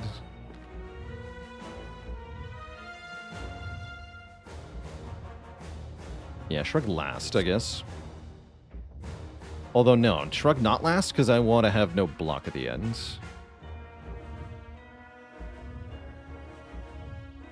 Huh. Okay, yeah. Shrug first, then. Beat, that's fine. Then Enlightenment... Demon Form, Clothesline, Dark Embrace, get rid of the Burn. Draws Impervious, that's fine. We get 6 block from Orichalcum, which can actually matter. I like when Orichalcum does stuff in the hard fight. It's fun. Just a 1x15 multi-hit, no problem there. Now we can play Corruption. Are we ready to play Corruption? I don't see why we wouldn't be. And Shrug first. Shrug, then Corruption. Looks pretty good here.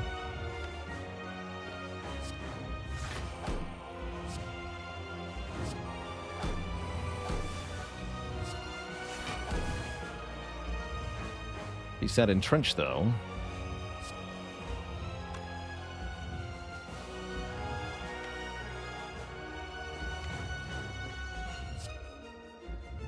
Oh, well. Should have been Body Slam first, actually. Doesn't matter much. We're in Red Skull range with 68 health left. You'd love to see it.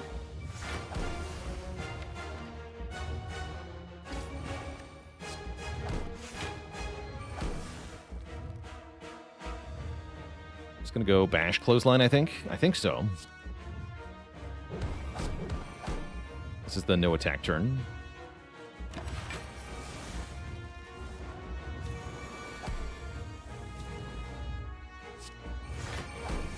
Alright, now we want to go ham, as they say.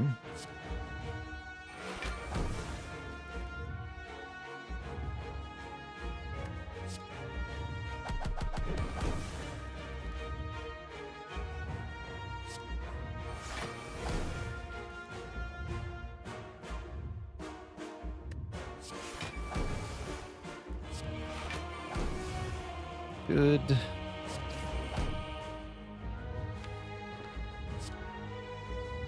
Don't waste Flame Barrier here.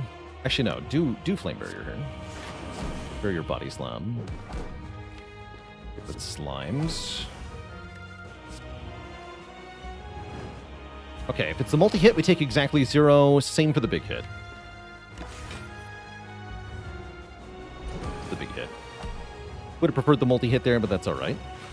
Now we know the multi-hit's coming.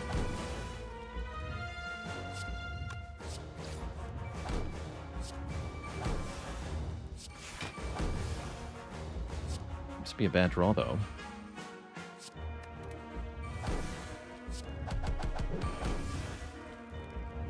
Oof.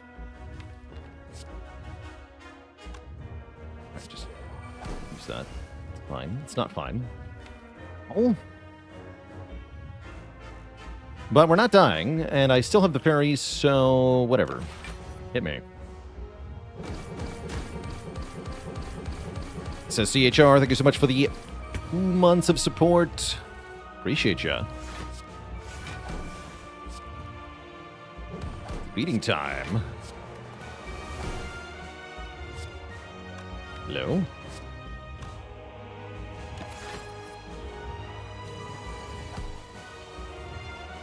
Health is a resource that I'm about to get more of. GG. Delicious. And nutritious. GG. Fat Clad gets there. Crushing that heart. No problem. GG.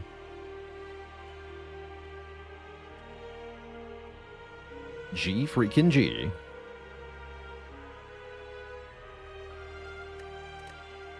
Ate the donut and the heart. That's right.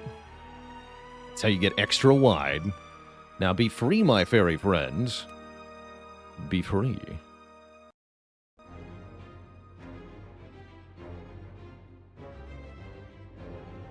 Now what?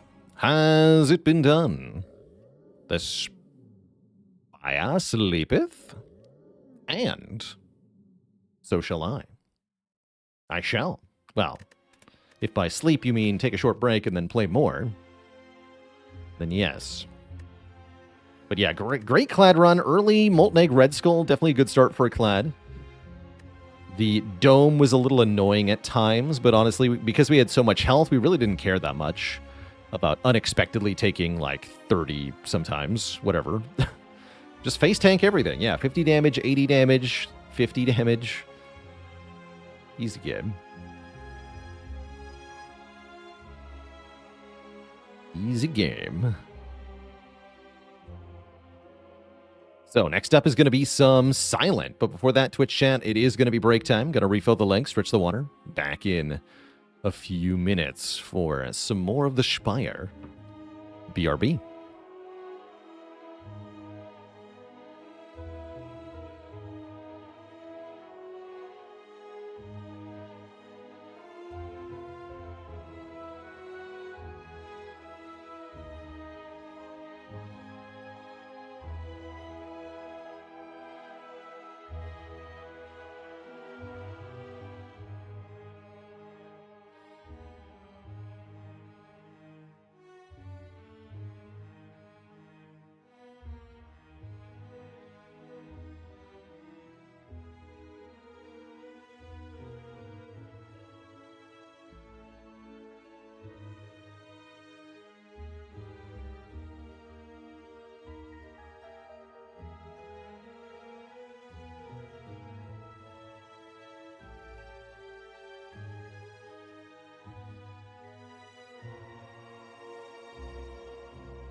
All right, chat, we are back. Thank you for hanging out. Well, I got refreshed. Now we may slay again. This time as the Silent. Hits us with a good old greeting choose. We're offered random rare, which is not that bad on Silent, actually. Random common relic, which I like a lot on Silent. Or lose 6 max for a rare colorless card, which I think is also pretty good. Slime Boss is the bow. And the elite count is low. Can't say I love it, but there are some decent lines here.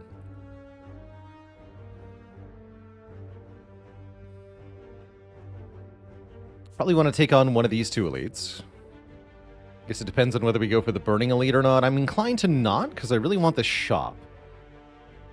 That's before Slime Boss, because you really need to make sure you're actually going to win against Slime Boss. For a colorless card, I'm usually taking Apo or Hand of Greed, sometimes Master of Strategy. Against Slime Boss, I guess we're allowed to take Bomb here, so we could have a rare chance to start with Bomb. I guess that's good enough reason to click it, right? That's pretty fun. Da Bomb. Sadistic Nature, also acceptable on Silent. Actually, I like a lot of these options, so let's click it. Yes, we do get the Bomb. But Hand of Greed is also here, and I think that's probably better. That's probably better. Again, because of the shop positioning here. Yeah, Hand of Greed is almost assuredly better.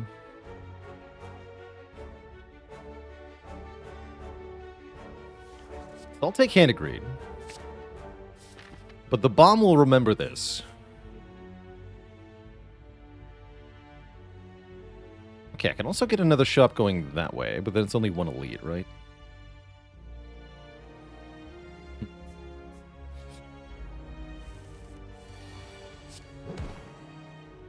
Just buy a bomb later. Now you're thinking. Stinky draw there. Ow.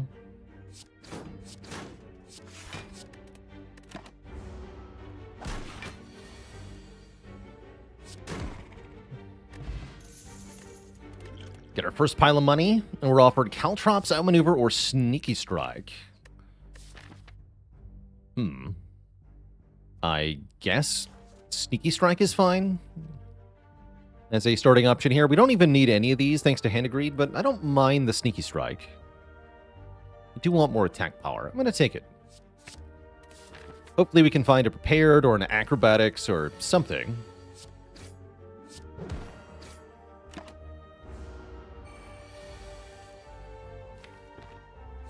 Okay, very clean kill here. Perfect. Perfect.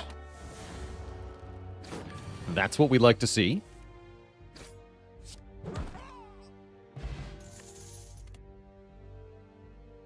Predator might have been better than Sneaky Strike. Backflip is here too. Maybe a backflip. We're often looking to redraw back into Hand of Greed in fights, so cards like this help a fair bit. Is there ever any reason to take Caltrops before Act 4? Yeah, it's decent in a number of fights. Even just hitting once per turn can be a surprising amount of damage for 1 energy.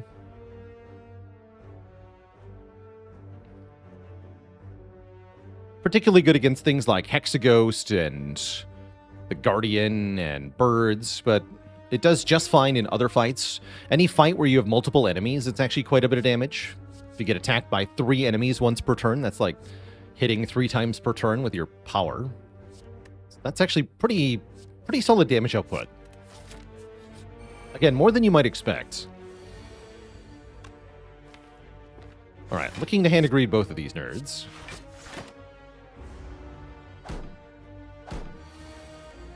Ow. Okay, well, we do get one of them.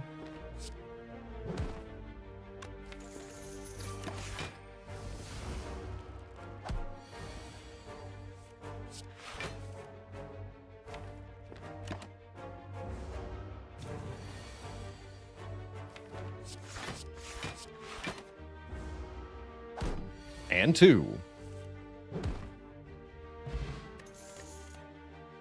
Ooh, Dash, all-out attack, or poison stab. We're currently lacking area damage. This can also, at least in theory, sometimes work with the Sneaky Strike, although I wouldn't rely on it. It's also a good way to discard Hand of Greed when you least want to do it, but area damage is area damage, and I think we need the area damage. So I'll take it. I'd be more inclined to dash if I didn't already have two-cost attacks. Because we only have 3 energy per turn, you only can play one of these cards per turn, so in one hand. So there's definitely an upper limit on how many you want. We find a merchant, and that merchant is offering me the Prismatic Shard, which is very funny. Is it good? I guess we're going to find out. I don't think it's good, but that's all right. We'll do our best. But yeah, probably you should buy, like, Akabeko here. Yeah, I would buy Akabeko here. If I were me. If I was allowed to choose, I would have bought Akabeko there. I will pay Cleric for a heal, though. That seems like a great deal, going into our first elite. And then I will upgrade the Hand of Greed.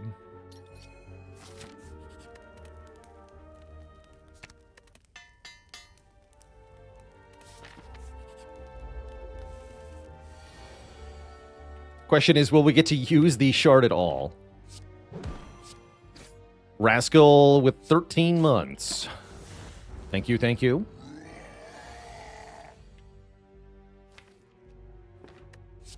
Bonk. Yeah, can I do 34 next turn? No. I can do 18 plus 14, which is only 32. That's a shame.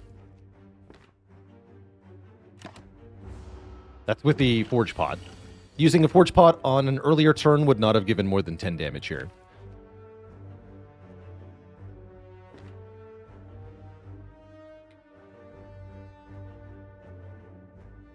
So yeah, we just kind of have to tank it. Might be worth playing Survivor Plus. Knob will go to 28 damage, so we save 7 health. Yeah, we save 7 health. That's not bad. And then we bring the knob to 11, so any two attack cards will do it, or any one big hit. There is a draw next turn where we get hosed. Not very likely, though.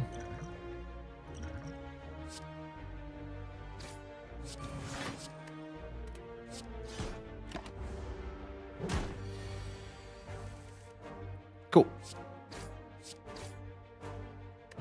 I'll take that. We get an early Toxic Egg, which you do typically like to see. Toxic Egg with Prismatic Shard is maybe awesome. That might be really cool. Fasting. Oh, hell yeah. That is big scaling. Streamline is kind of cool too, actually. But I really like Fasting here.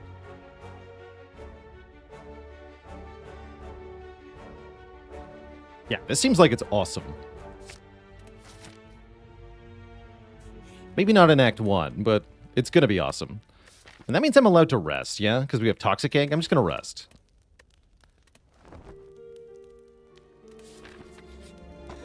Courier.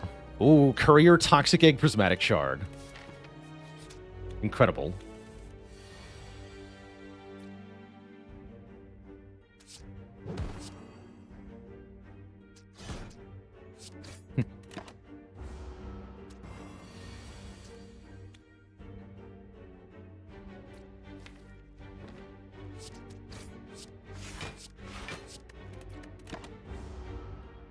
Ow.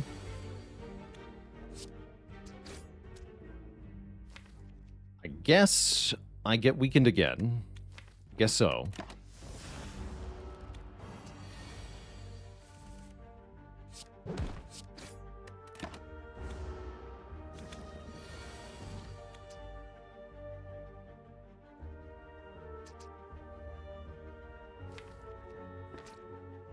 And then I'm going to play Fasting Defend. We take 8. The other option is Strike, Sneaky Strike, kill one, take 8 anyway. But if I Fasting Defend, I put ourselves in a position to Hand of Greed at least one of them. The dex makes it a lot easier to full block these nerds.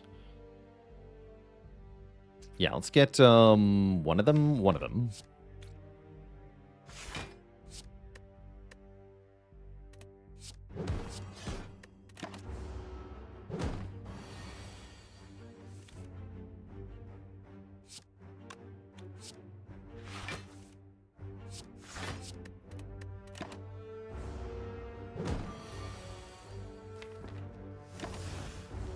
Hold.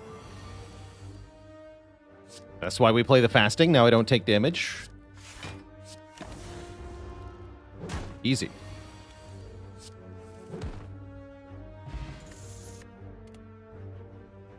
Havoc plus, Empty Body plus, or Warcry plus? Havoc plus with fasting is kind of hilarious. I guess I'll take it. I guess so. I wouldn't call that my first pick, but it is, again, hilarious here. Yeah, not the stance card we wanted to see. Empty Body's not terrible. Block 10. But I gotta be able to do stuff. I'll take Havoc here.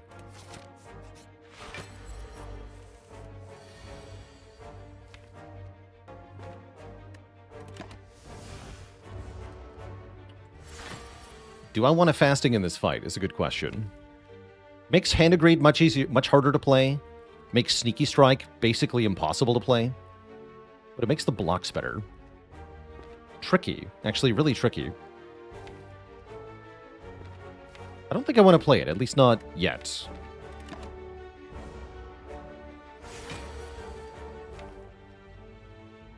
Ugh. I guess just Hand of Greed end turn.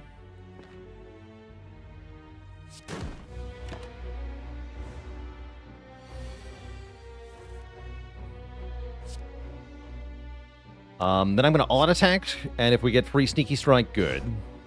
Great. Good job, all-out attack. You did it.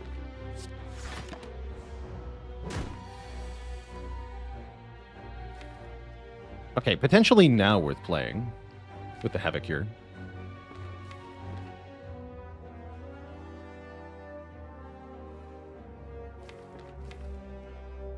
I still think no. I don't think it's actually good in this fight, period. Block 18.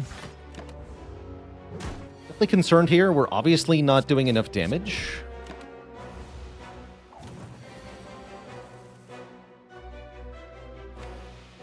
Yeah, it seems bad.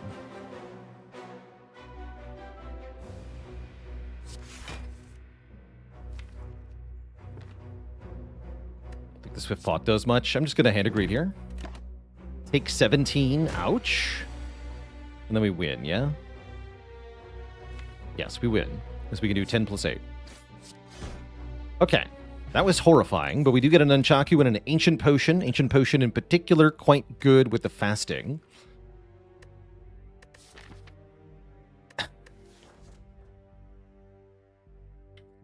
And then I'm not sure I've ever said this before, but Perseverance looks pretty good.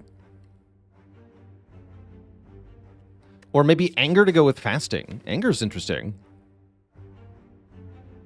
Anger is very interesting. Yeah, Perseverance is a good silent card. I agree.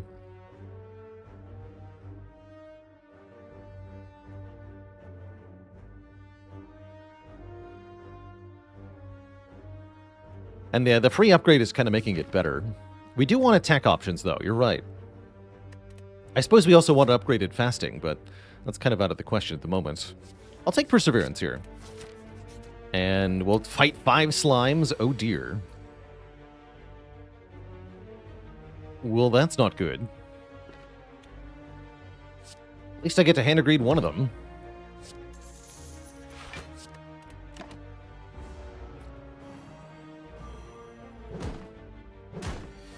Five Hand of Greed, and more like 5 dead, right?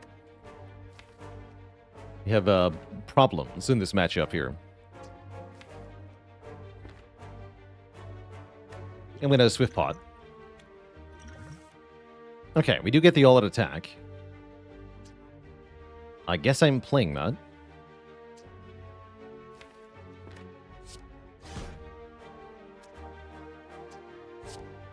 We KO you, we weaken you.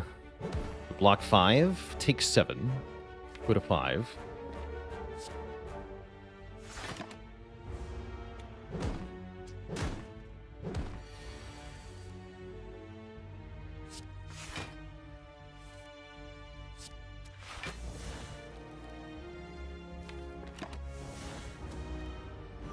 Okay, now I'm going to try to hand greet as many as I can.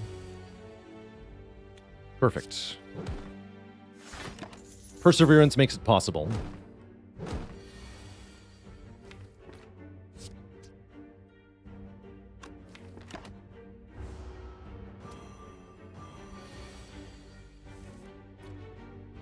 Great.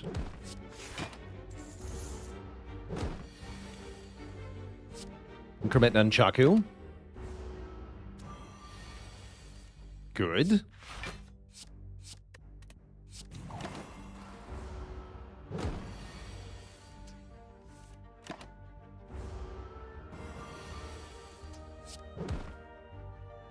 Okay, so we did in fact get lots of money there.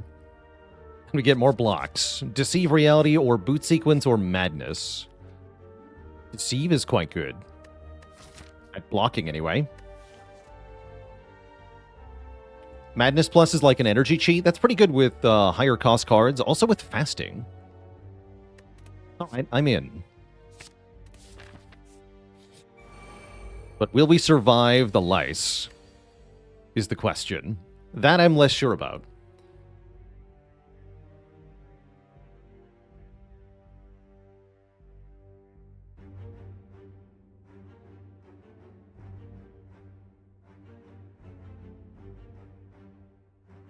If only all that attacks said plus here. I guess we Havoc? Yeah, there's no bricks in the draw pile on Havoc. That's fine-ish. We do get an energy if I play another attack, so I think we backflip second.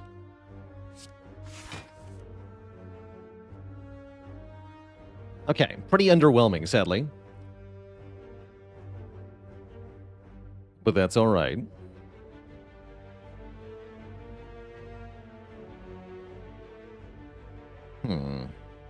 Now what?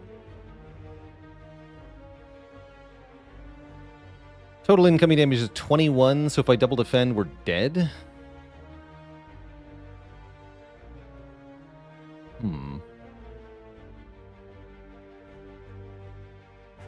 Was the line fasting, then all at attack, then defend? I guess it might have been.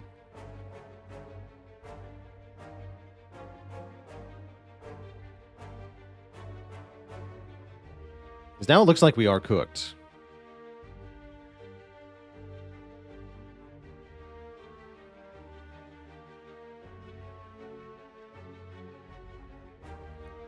Yeah, so wait, no, that kills the front one, but then you block 8, you take 6, right? That line still dies.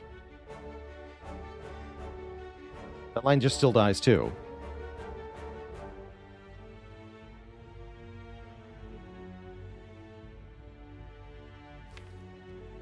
Yeah, we had to draw into either Madness or something else. Or Havoc or something.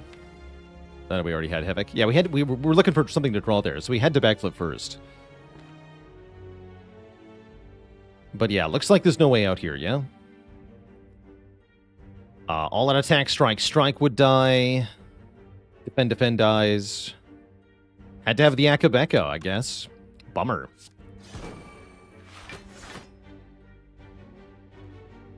Yeah, bummer.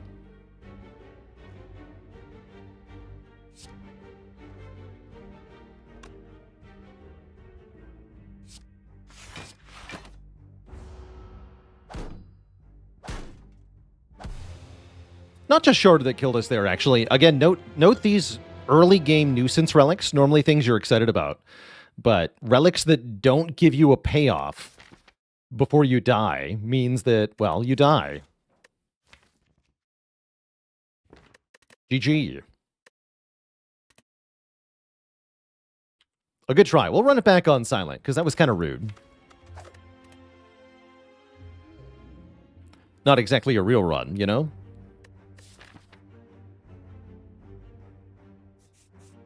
Take a free Burning Elite? That sounds kind of fun.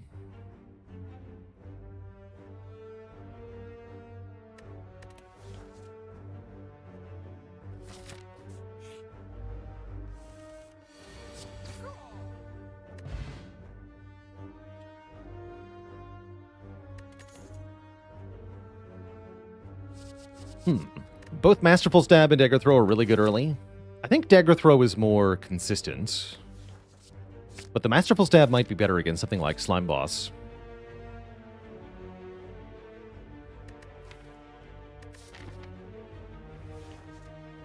I'll take your remove, but I'm leery of it, Cleric. Would have been better not to spend my money. Oh, I have exactly enough for the well-laid plans. Easy game. Mort.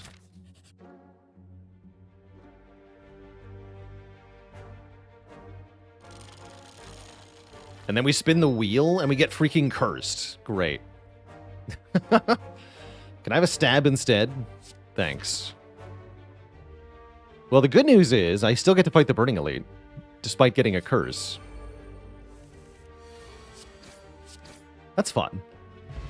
We also get a Smoke Bomb. Can I use that on the Gremlin event? Thanks. And perhaps the best silent card in the game, Terror. Which I will certainly take. Blade Dance, nice, but not as nice as Terror. And yes, we have no good potion. We have only one damage card. We have a curse. But we get to fight the Burning Elite. Because, well, it's not really a fight. They only have 1 health. Blip, blap, bloop. Now we have a Blood Vial, an Emerald Key, and poison is forced upon us. We must take poison. Question is, which kind? Slime Boss at the end of the act says Fumes is pretty good.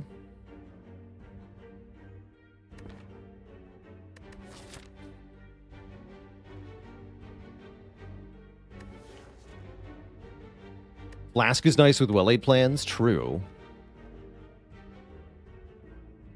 Really good against Lagavulin.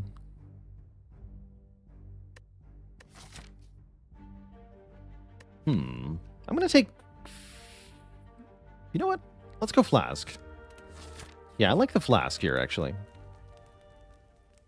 And then I like upgrading the Flask.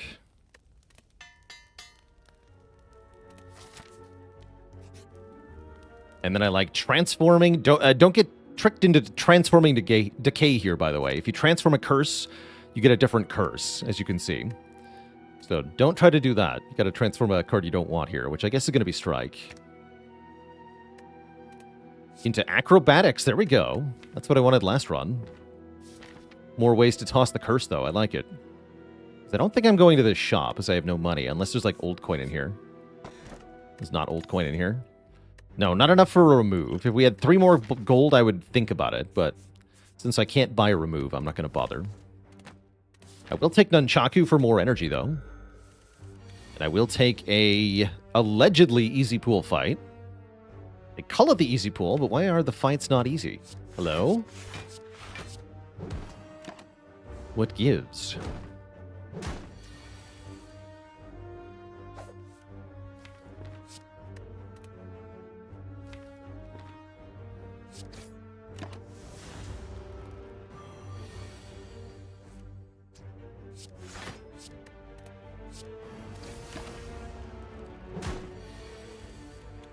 Okay, not too bad.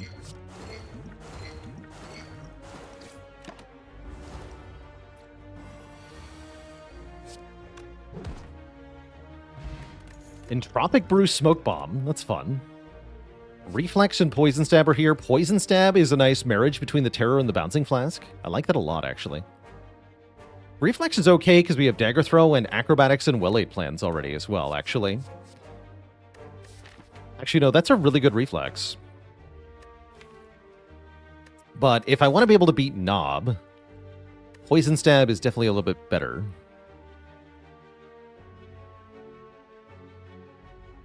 Yeah, it's also kind of bad in the slime boss fight with the slimes. So good later on, though. We could also just say that we smoke bomb Knob. That's allowed.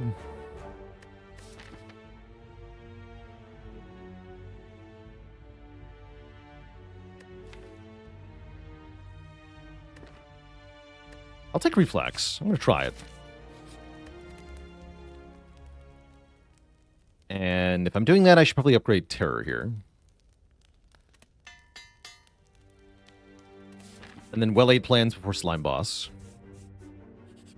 It is Knob. Okay, turn 1 draw is Terror Bouncing Flask, so I think we just stay here. Maybe I discard the Smoke Bomb and drink the Entropic Brew right now. I think that's maybe what I do. Yeah, I'm going to do that. Discard the Smoke Bomb, drink the Entropic Brew. We got Energy Potion, Ancient Potion. Okay. Neither of those help me yet. I mean, technically I can save 2 with the Energy Potion, but that's just a waste.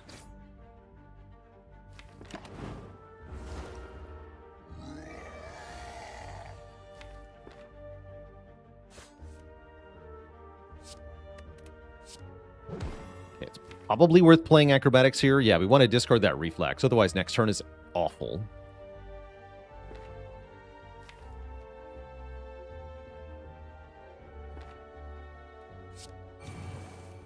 Perfect. Then I can strike twice. Or I can well-laid plans and hold 1 strike, but I don't see how that helps me. Prevents me from redrawing the well-laid plans.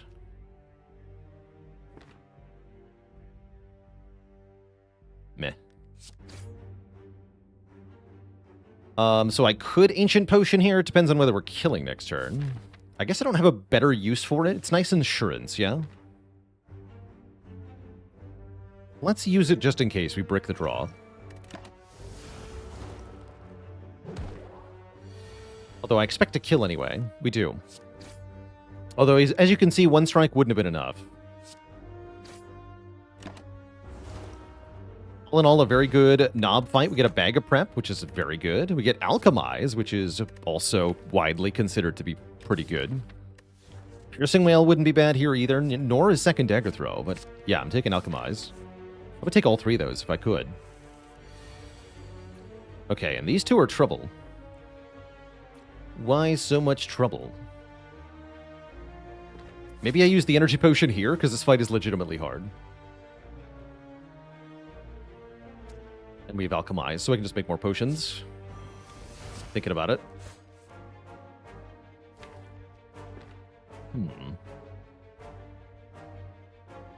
Yeah, Energy Potion looking quite good here. Let's do that. And then play the will-laid plans. Keep the strike.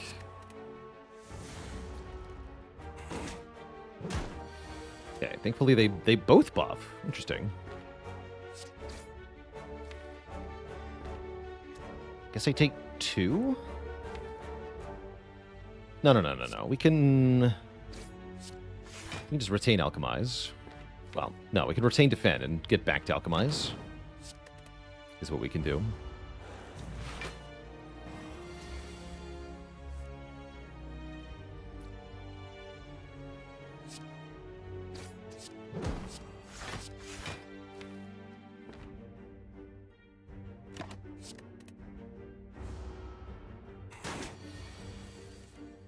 Perfect.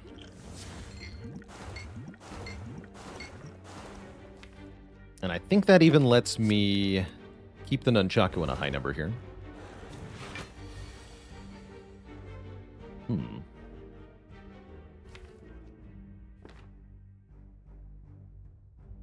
Although it looks like I might have to take 4.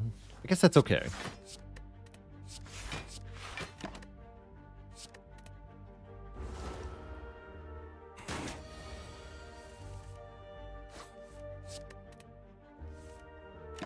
Great.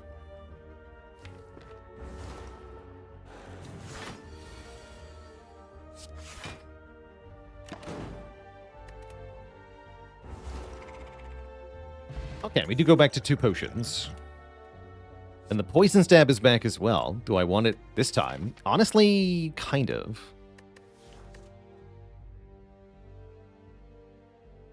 No, what happened is, if you're wondering about the streak, what happened is we played a silent run and we lost very quickly. So I'm playing another silent run.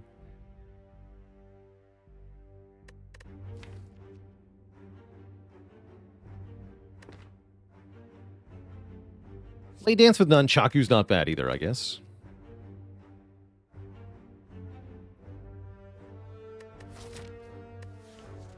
Yeah, Blade Dance is okay here. Sure.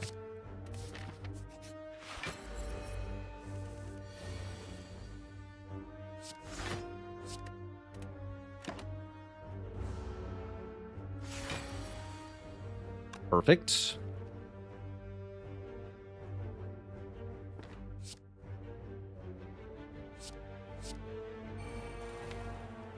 I think we wait one more turn. Yeah, we wait one more turn here. Wake up with Bouncing Flask next turn.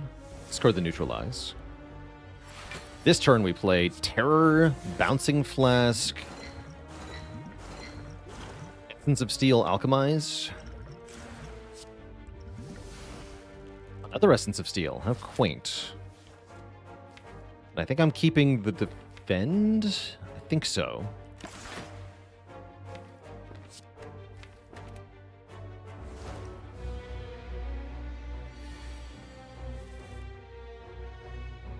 Seems good. Yeah, because now I can play the Bouncing Flask and full block, which is awesome. And retain 1 defend.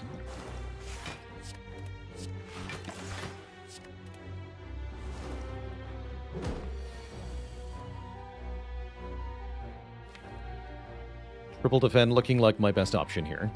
Yeah, might as well.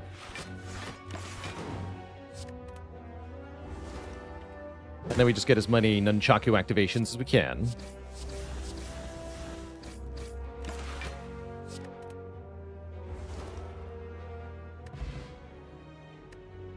Regal Pillow is here, although I'd strongly prefer not to rest. We have a backflip, another Bouncing Flask, and a Riddle with Holes, huh? I don't actually have a backflip yet. I'm down for a backflip. Yeah, I'm down for backflip. And we'll upgrade Well-Laid Plans. How are we actually beating Slime Boss is a pretty good question, though. I wouldn't say we're exactly great at this fight. Turn 1 Terror does help. Turn 1 Well-Laid Plans also does help.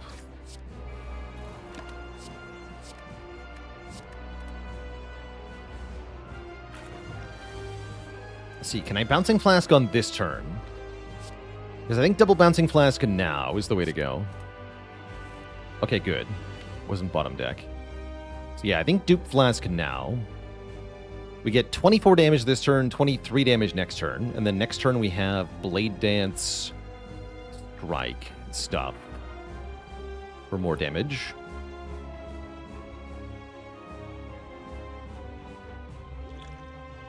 Here goes. I guess I'm not holding on to Neutralize, so I'll play it.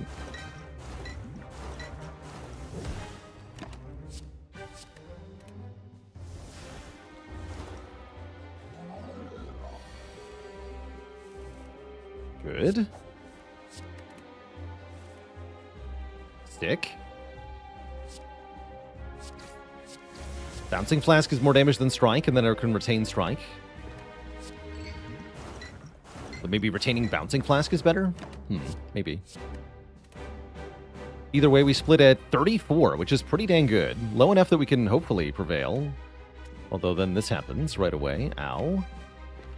There's absolutely nothing I can do about this other than hope that there's a potion here. There's not. Not one that will help me anyway, so ouch. I think I will use the Poison Pot, though, on this guy. Set up some damage for next turn. We have to split one of these next turn. Ow.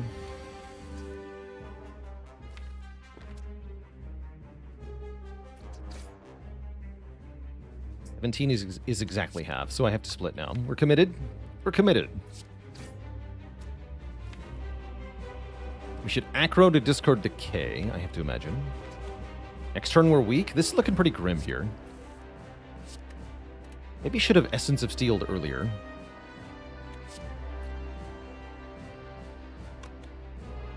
Backflip Neutralize? I think so. But yeah, 11's going to be hard to do while we're weakened, actually. That's the sad part. At least we're not yet frail. Flask is here. Last kind of feels like we have to play it.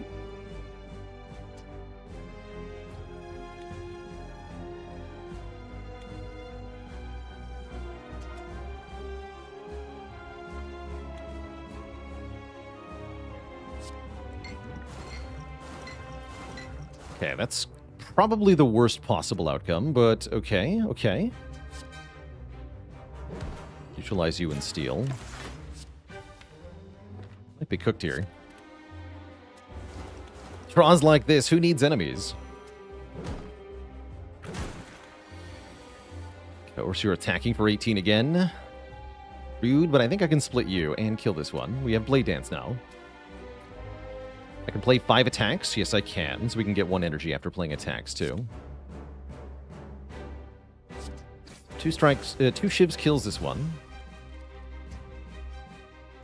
And then I guess we want to put as much damage into the acid slime as possible, yeah? Yeah, we have to.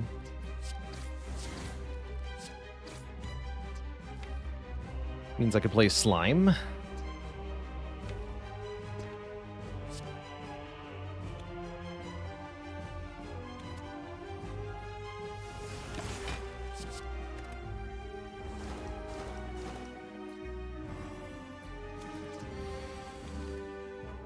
Welp. Guess I'll die then.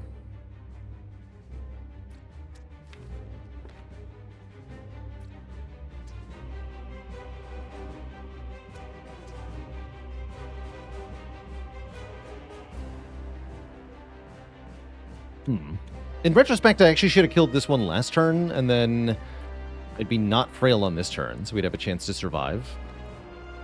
Although they'd have more health. That's what I should have done. That says we're at 3. Where are you getting 3 here?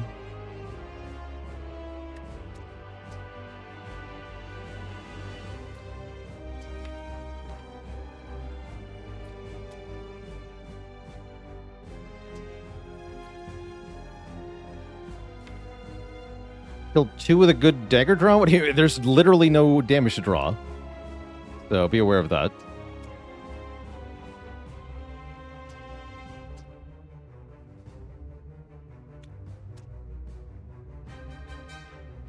We can only kill one of them, and I can't block because I'm frail, right? So we're dead.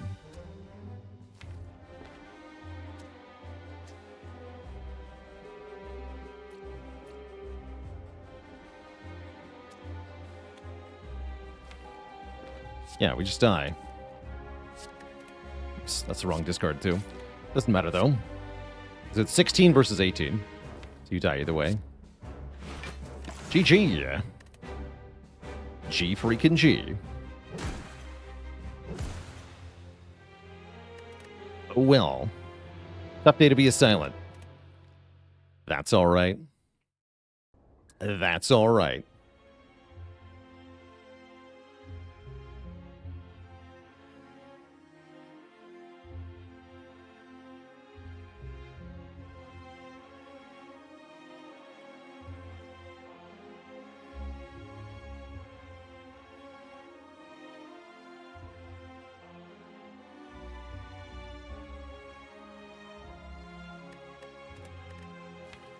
Guess you could say Cranium Basher that run really bounced off the slime boss. Yeah, we didn't do so well there. It was a good try, but yeah, we do end up dying to slime boss, despite our best efforts. I think that was possible to win if I played the penultimate turn differently. I do think that was possible to do differently and win, but I failed to find that line, so we do perish. GG. But yeah, that was always going to be tough into the slime boss. We didn't get a whole lot in the latter half of the act that helped us in terms of anti-slime boss things. I do wonder if Fumes was in fact better than Bouncing Flask. No, right? Because you don't beat Gremlin Knob with Fumes. Only with Flask. Tough call there, actually. It's a tough act. Getting cursed by the gremlin is particularly rude, though. That does really impact one's run negatively.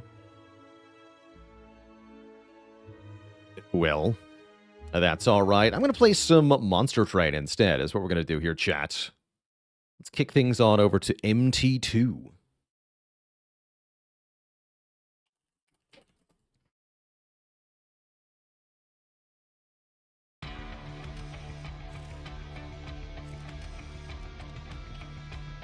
Choo-choo. This game got a major update last week, adding new bosses, new artifacts, new events, lots of stuff. True Wiggle Pus, another thing that could have been done is removing a different card. One more strike against Slime Boss really can make a crucial difference. Yeah, we don't have working MT2 integration with the bot yet, unfortunately.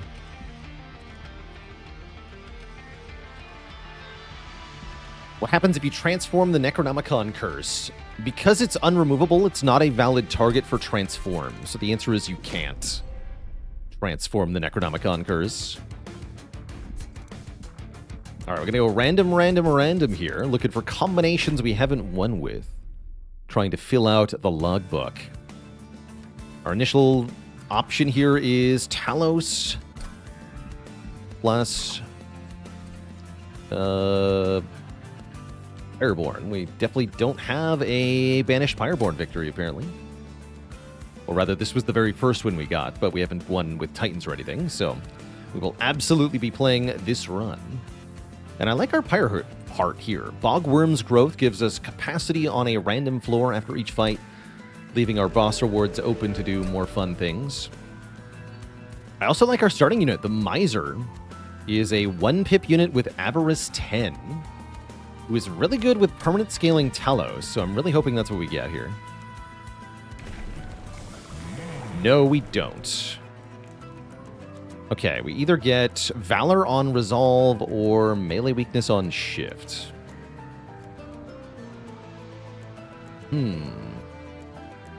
Valor is interesting.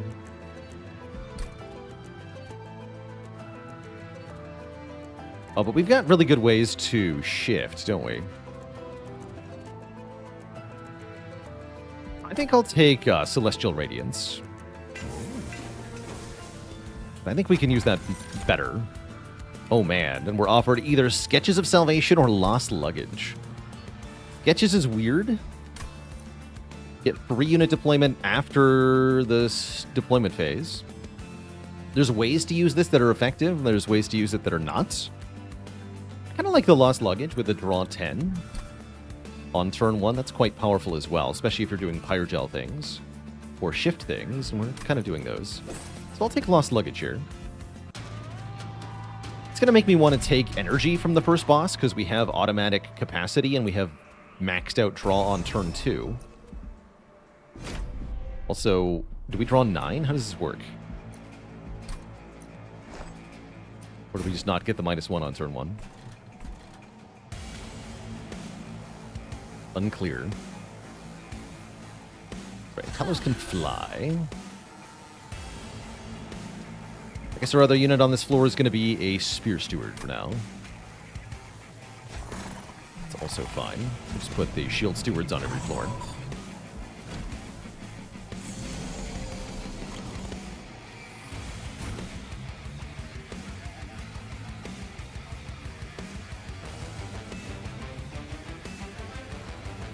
So money scaling would be good here. And I guess we just want to Pyrocast this guy. That'll make him a lot easier to kill. Great.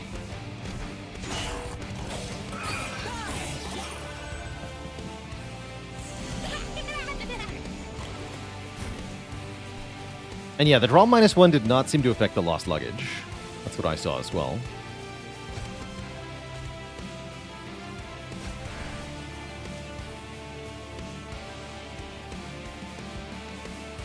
Go Fire Starter, Inspire. Definitely want to Inspire here. And yeah, Fire Starter should be enough here. Yeah.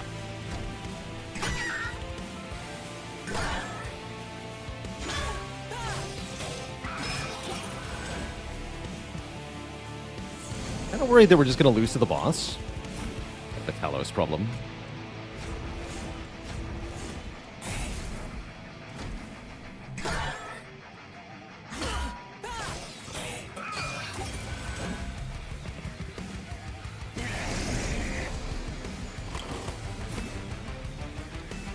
certainly don't look like we're winning.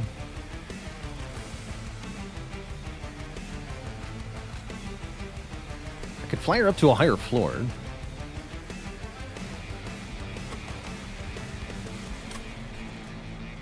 Interesting option.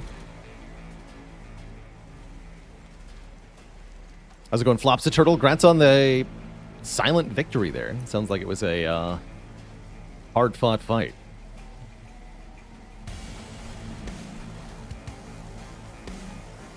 Is that better than flying her to the back of this floor? It might be, actually, because these units both die in one hit. Which is kind of bad.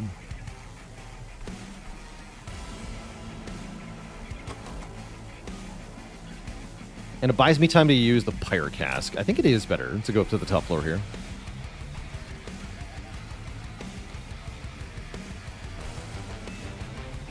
And we get to activate melee weakness on this guy anyway, right? No. I see, okay. But we can fly again. Actually, I should have flown to the front of the floor. Hold on. That's what I do. Yeah, we get to melee weakness again. Right, we fly to the front of this floor. We can stack armor. And then when the boss arrives, we fly to the back of this floor. Yeah. Yep. And then we can inspire up here. And then double Firestarter the boss. Actually, no. Firestarter, you. Pick one here.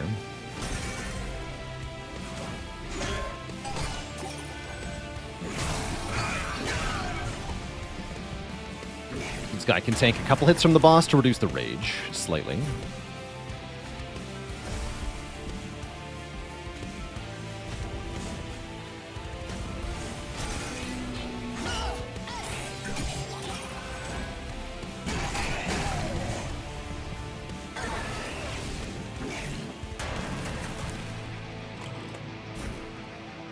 Oh, and I have the Rising Rages. Okay.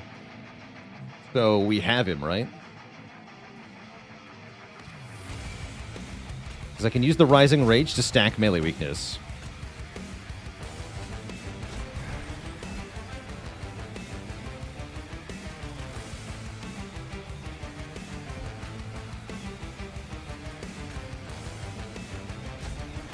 Yeah. GG.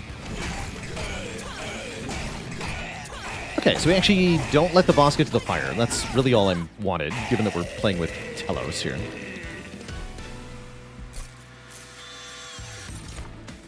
Okay. Another Rising Rage. I might want Divinity, though, as a way to get Valor. Yeah, I'm going to take that. And we're offered the Snotty Whelp, which can apply Fire Gel or Lava Armor.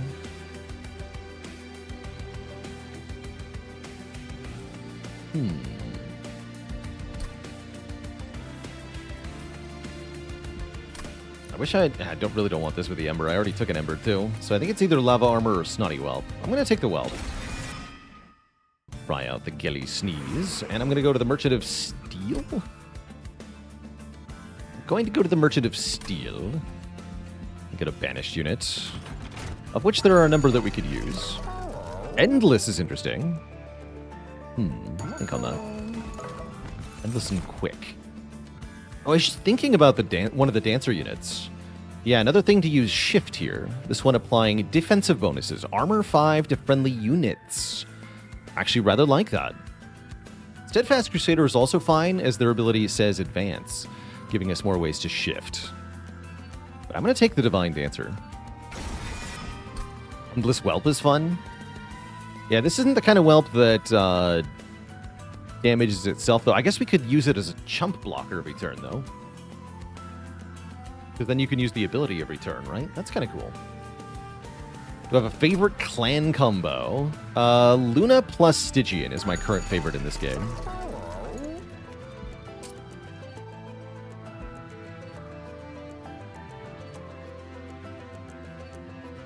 How do I do damage, though?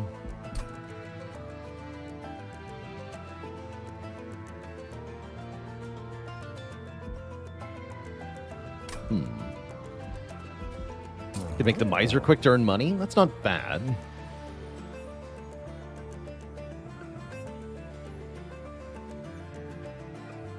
Wouldn't call it great, though.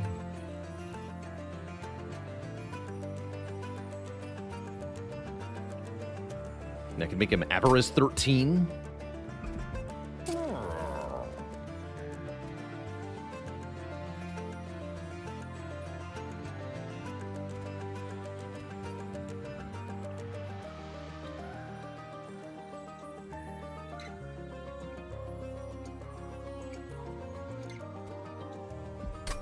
Can I afford all of these? I can, yeah. I guess I might as well buy them all then, yeah. Let's just do this.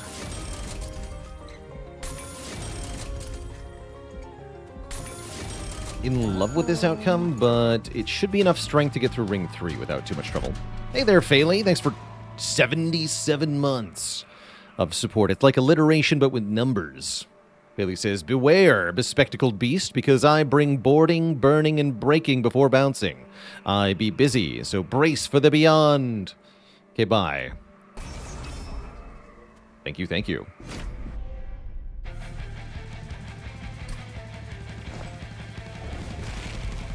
Higher gel applies, I believe, before melee weakness, so they are amplified, which is quite nice.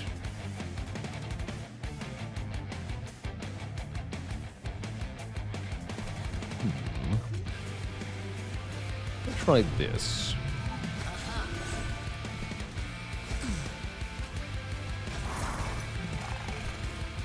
And I could put another steward up there. Is there any reason not to do that? Yes, the Snotty 12.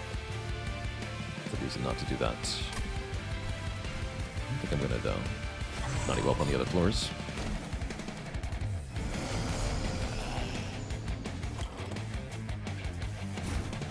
Seems like this run is going to get pinged by the Vengeful Shards a fair bit.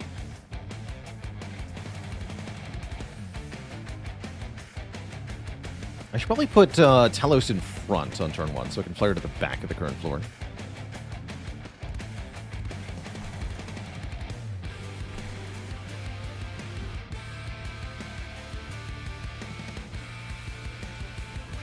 Or I could just leave so I can do Gilly Sneeze things. Let's do that.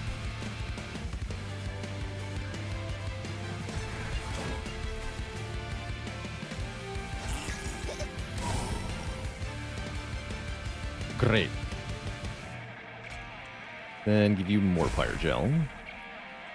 Skin 1 means you don't die. I guess I can play one of these shards.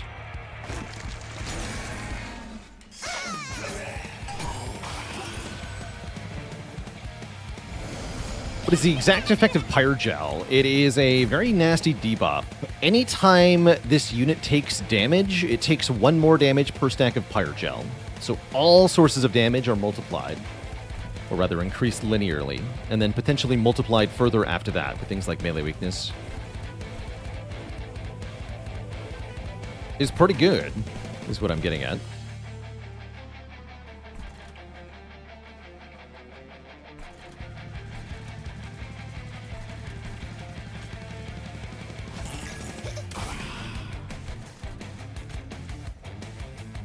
Let's get a Rising Rage you.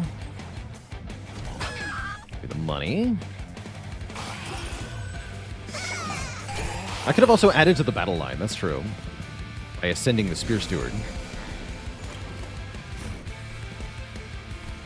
True enough.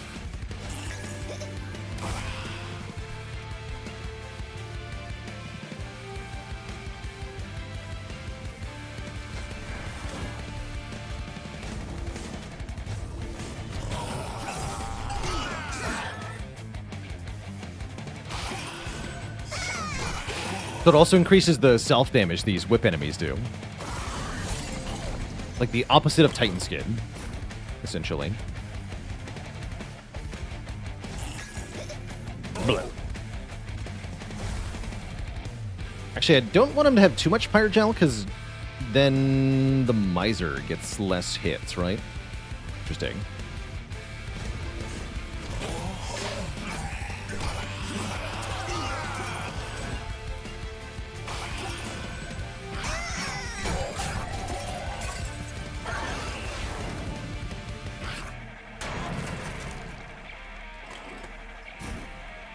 Okay, now's my chance to play the Calcified Ember then, because I think we're winning up here. And I can fly if I'm not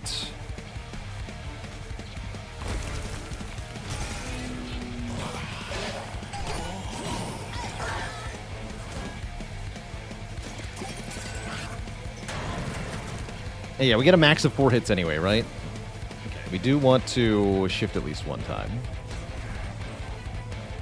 It's not enough. Guess what? I can do it more. There we go. Okay, so 4 hits for the Miser is what we're getting now. Seems fine.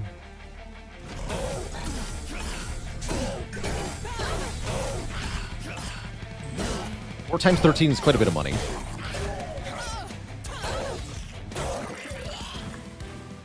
GG. Another divinity. Yeah, I'll take that. Warbler is interesting too.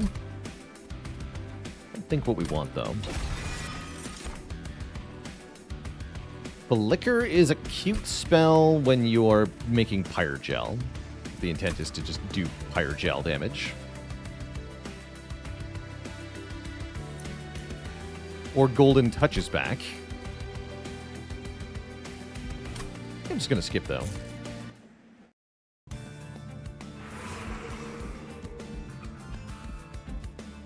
And how are we feeling? Another Merchant of Steel looking kind of good here. Yeah, because I still need a good unit. We don't have what I would call a good unit yet. So yeah, I'd like to look for more such things. The upgrades this time are Dualism and Large Stone. Dualism is interesting. Does that work on the Divine Dancer? Oh, it sure does. Okay, that's huge.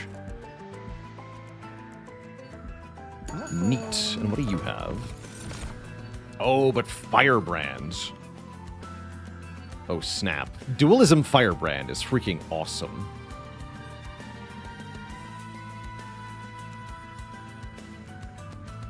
And I can make him big? Big Dualism Firebrand? Wait, that just solos, right? That just solos.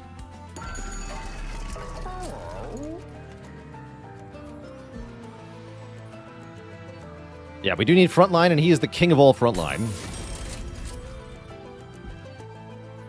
The idea here is that this unit has very high health, but more importantly, each time they're damaged, they gain 4 stacks of Valor, which is that to say 4 armor per turn. And so once they take a certain amount of damage, they just begin gaining armor more than the amount of incoming damage, and the more incoming damage there is, the more armor they gain. So it's pretty obscene. Yeah, we need the permanent rage upgrade, you're right. That would be extra ridiculous. No Divine Dancer upgrade is a bit sad, but whatever. I think I want a Heartstone or Strengthstone here. I'd like to get Dualism on this later. Tight Knight would have been good with this guy too. True. Alright, now we can lose 1 Shield Steward, I think. Let's take an event. Yeah, +1 attack per stack of Valor as well, which also gets out of control. Oh. We can make it reanimate. Is that the unit we want more copies of? I think it is, right? We want to upgrade this Firebrand more.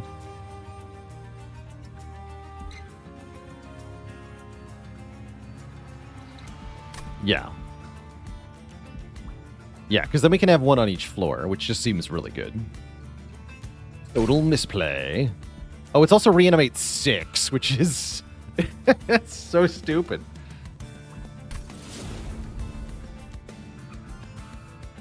All right.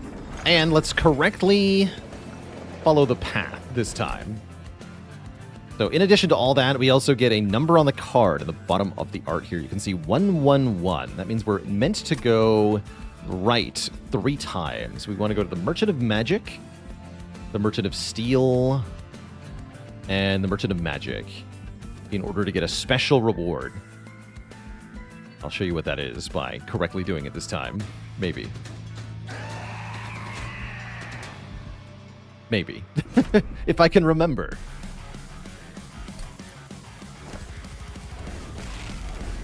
But yeah, that's part of the inscription event. So whatever unit you attach the special upgrade to gets the secret number.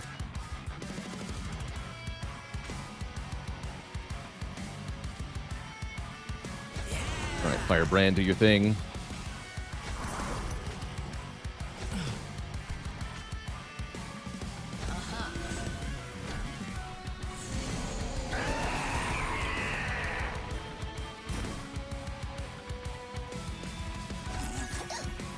Chew.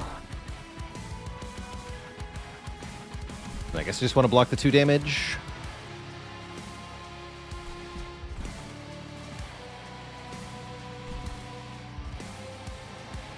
I guess.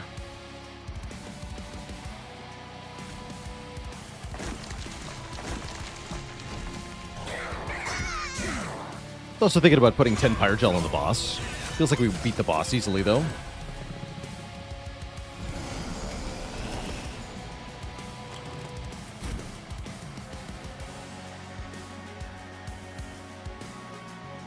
Oh, I can just give more Valor to him. My jammin' friend here. Although it looks like I actually want to do this. Send you, so we can get another hit from the Miser. Means no divinity, which means we can play this naughty well.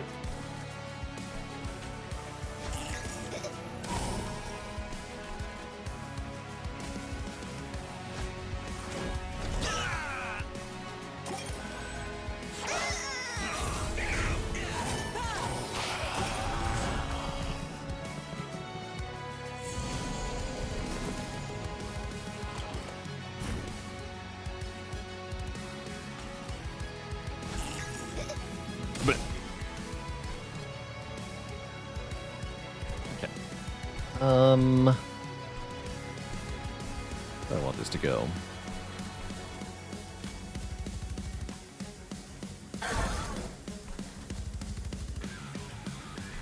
Looking fine. Again, I don't think I'm going to Pyrocast the boss.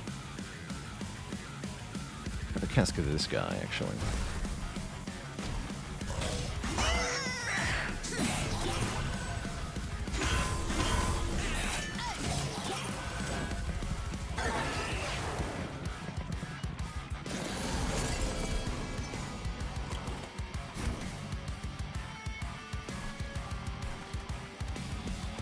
Money. Use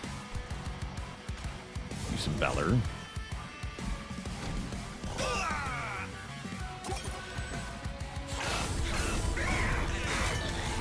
You're only making him stronger.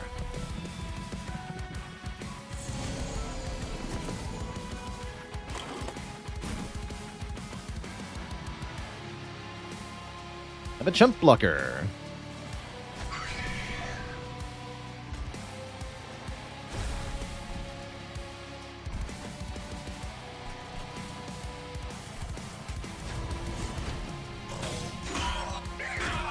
Should be able to send the Firebrand. Be sad.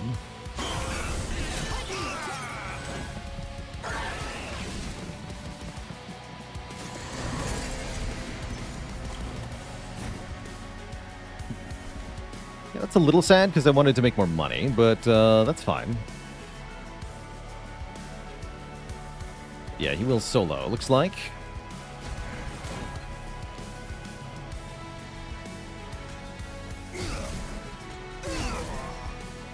Still solos. Firebrand carries. That ain't a bad thing. I think we could have made more money here, but other than that, that's fine. Yeah, maybe we wanted the Miser on the bottom floor. We snuck in some hits. All good, though. So we are clearly crushing it.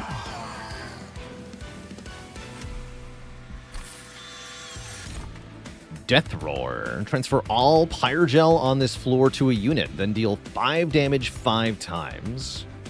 Interesting. There's also the Cursed Twin Blade, giving multi-strike 1. That's just really, really, really good for the Firebrand. Yeah, that's just really good for the Firebrand. I'm going to take the Cursed Twin Blade. And we're offered Battle Dancer or another Firebrand. We don't need any other units, though. Certainly don't. Give me energy.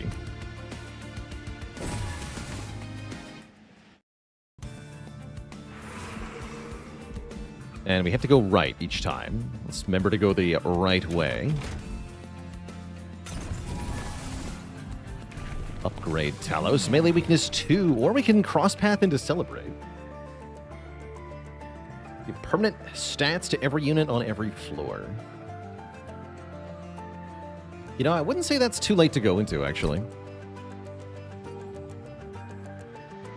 Mostly more stats on the Firebrand equals win.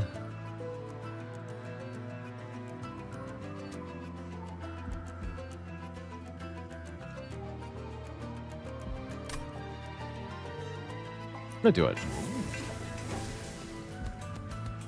And what is this? Guildmonger can just get us some money.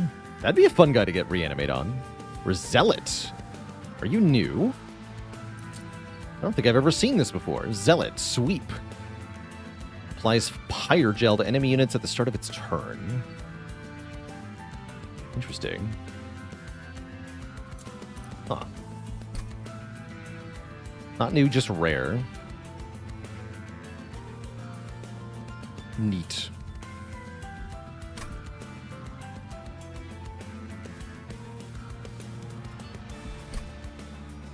Just wondering about Guildmonger. I don't think so.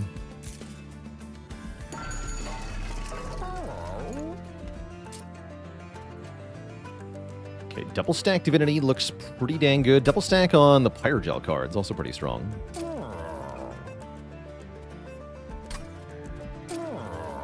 Make a consume double stack Divinity.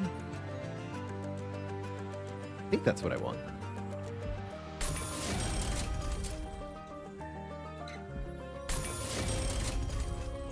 And then what would I be rolling for? This magic power consume is good on Firestarter. Means I don't think I'm gonna reroll here. I guess spell chain on one of the Pyre casks is plenty good.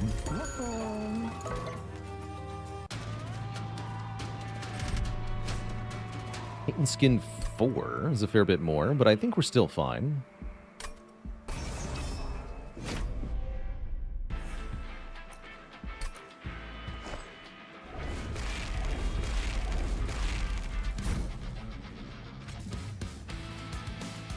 Yeah, let's go Firebrand plus Miser plus Talos on the bottom to start.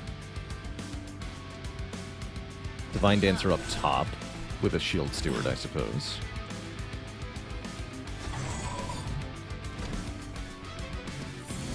I want to kill these curse generators, if possible.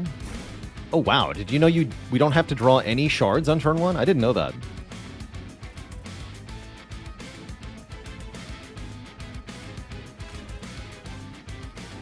Did not realize. Okay, no room for the Snotty Whelp. Divinity is good here, though. I can use this. By Divinity, then this guy keeps a fair bit of health here.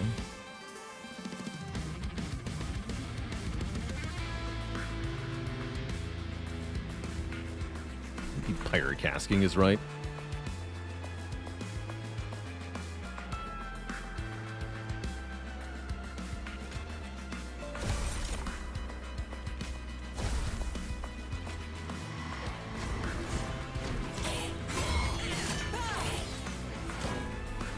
Hit kills him.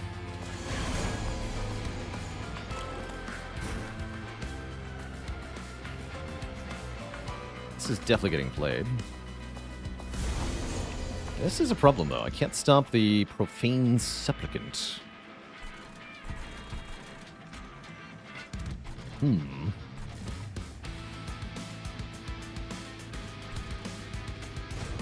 That's a wee bit concerning now.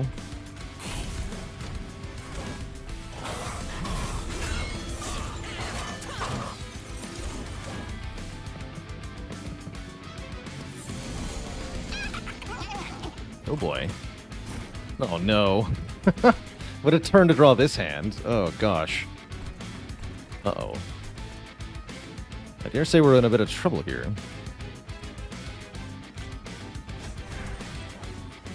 Yeah, this looks kind of bad.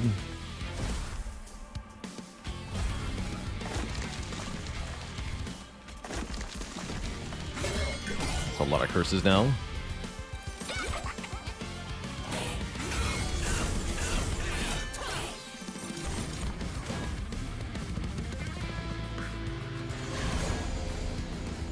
It's terrible. Help. Okay, we have the Cursed Twin Blade. I guess I want to equip that, even if it costs me 3 health. Also, we're going to lose a lot more than that in a moment. Bummer.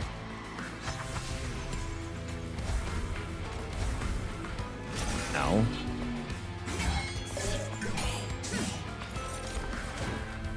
Get a whole bunch to this leader fellow getting up there.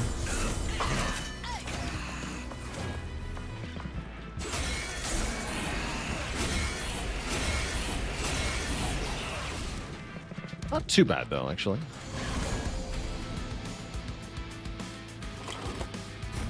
Well, I say that, and then more bad things are happening here.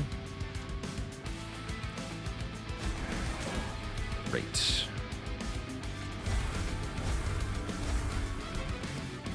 Okay, not that bad.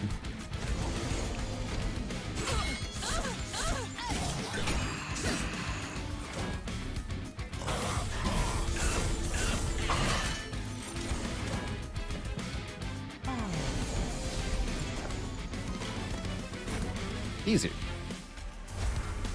Okay, yeah, we endured. Now we get money. 1, 2, 3, 4, 5. 5 times 13, not bad. And everybody scales, which is also crucial here. Trample. Okay, that is the missing piece of the puzzle here.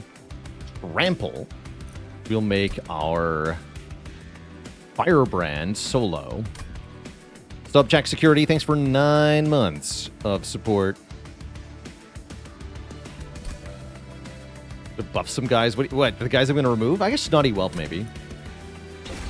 Everybody else is getting purged here.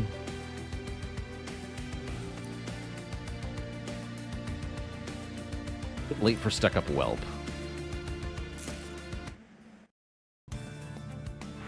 Okay, must go right. Don't forget to go right. We do get dualism on the Dancer, which is awesome.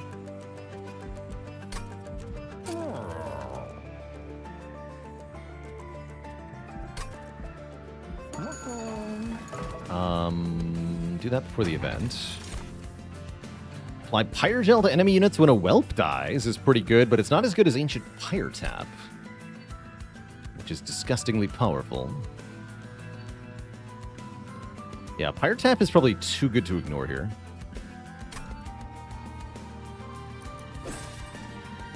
Thing is game breaking.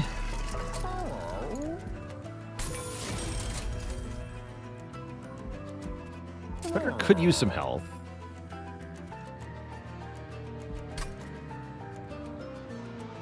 Willing to reroll for that. Not really. Nope. I'm not. Inkwell Portal. This world is certainly unrefined, Nib. Which just means we can give it our signature touch bin. We can take the Clepsydranium, giving us Conduit on Slay. Whoa, that's awesome for a Luna run. Nim's Oath. Start a turn, apply Daze 1 to the front enemy unit on a random floor. Random floor, interesting. That is good. Friendly units get plus 12 attack power, but at the end of each combat, deal 1 damage to all friendly units. That's... Wait. It scales Firebrand harder. Wait. It kills the Punk Shredder, but it scales Firebrand better?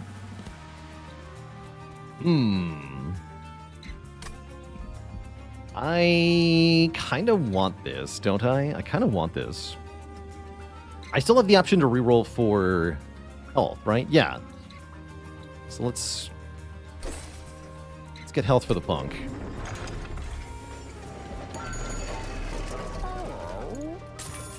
There's 20 health. There's also Smidge Stone, which does nothing. Okay. Dancer can also keep him alive. True. True. I guess give him Avarice? Sure.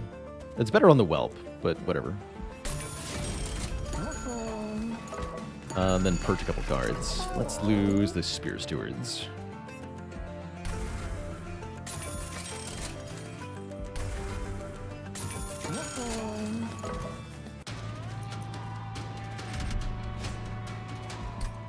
Animate 1, huh? I think we'll be okay.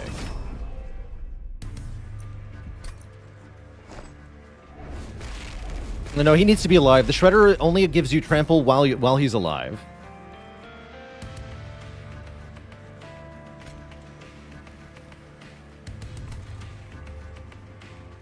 Alright, I think we're gonna go middle floor? It has to be top floor. We're gonna go top floor. Although the Firebrand doesn't need to be on the top floor. At least not initially.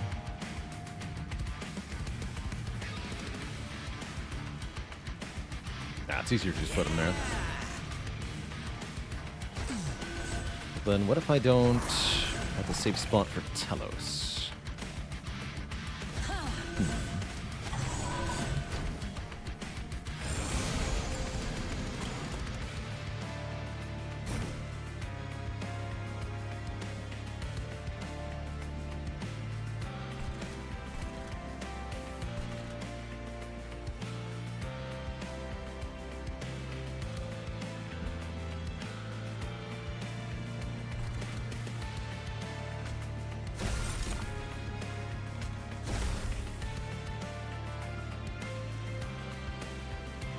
Guys with their reanimator kind of annoying.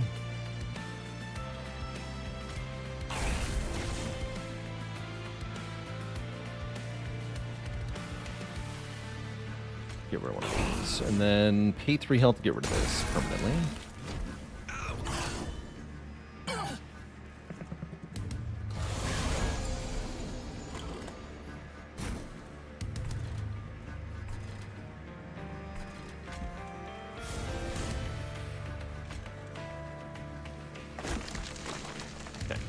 Shredder, we need you.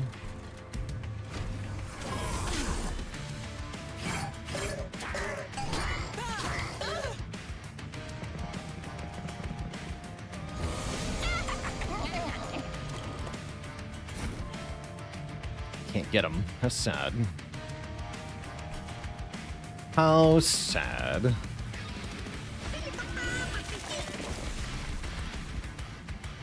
Alright, you should leave.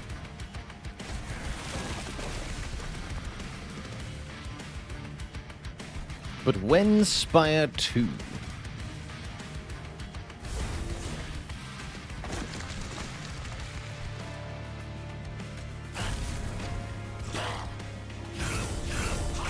Oh, Trample lets the Miser get more money. Hilarious.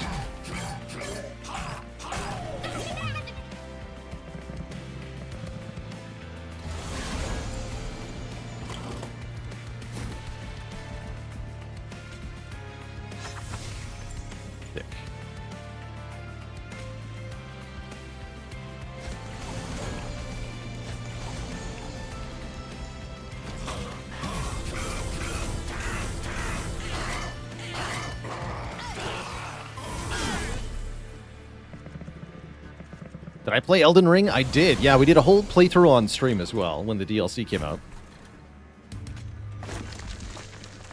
One of my favorite games.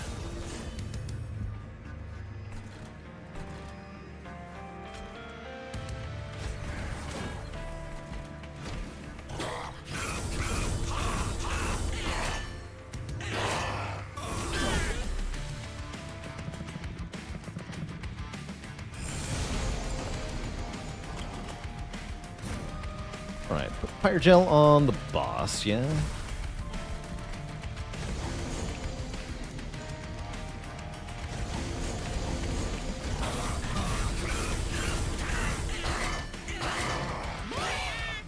Baldur's Gate 3 I did play, but I did not stream.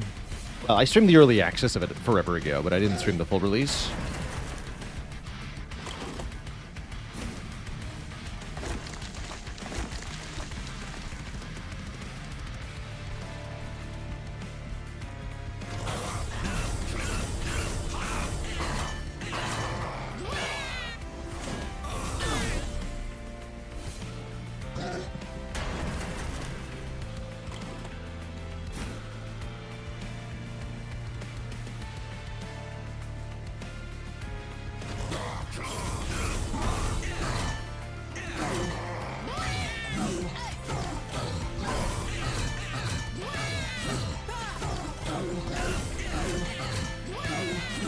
All right.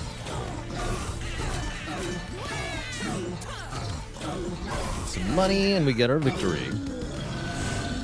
We get more stats on everybody who was in that battle line. The stat scaling continues. Death Metal Hymnist grants multi-strike 1, and that is OP, especially when I can just pay health to play him, right? Only the 4 cost is prohibitive, but not with Pyre Tab. So that's pretty awesome. And then the final right.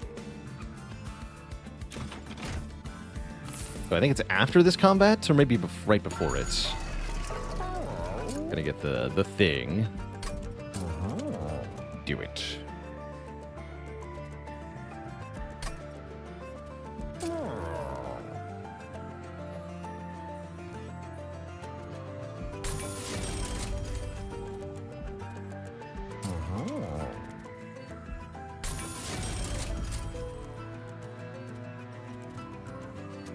Let's just make that 1 cost. Actually, give that one retain. Make this one 0 cost. Oops, I did the wrong one there. Whoops. It was supposed to be the bolt chain one. My dang. Whatever. Doesn't matter that much. Alright, let's start losing Inspires, because these are bad cards.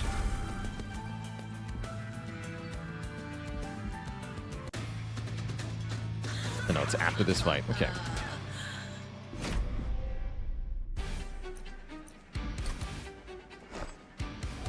Alright, Kale all but demands we go on the bottom floor.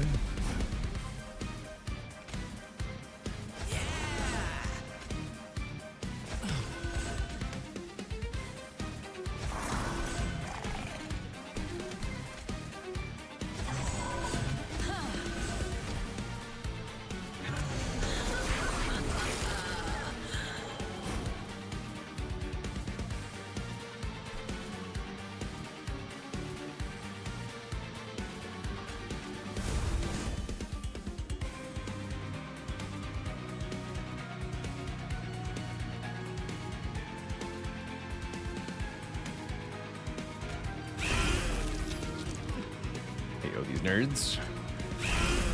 Get corruption here, but who cares? Although I guess I don't want to kill them before the Firebrand can get hit by them, huh? It's alright. Just to put Pyrogel on the boss as well.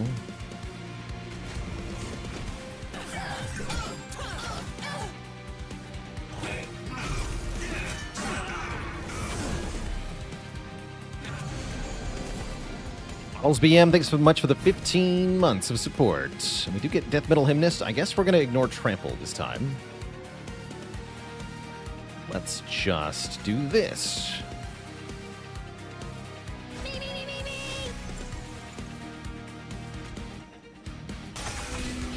And then this is free to play, right? I have to pay 3 health with the Pyre Tap to play Divinity when I have no mana, but because it has Holy Stone, it heals me for 3, so I take nothing.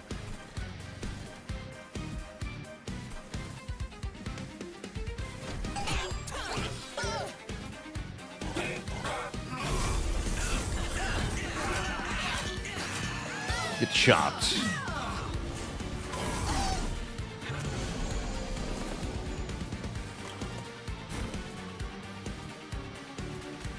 Does that still affect your score? No, score in this game is determined by how much health you actually lost over the course of the fight, so no.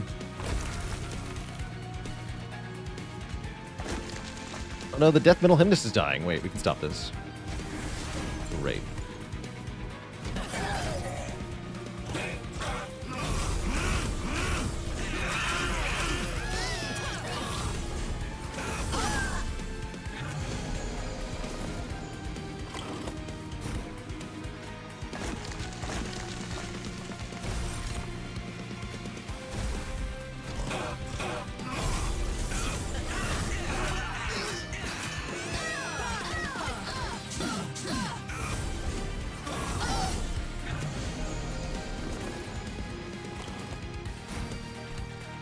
I can actually just legitimately heal 3, which is great news.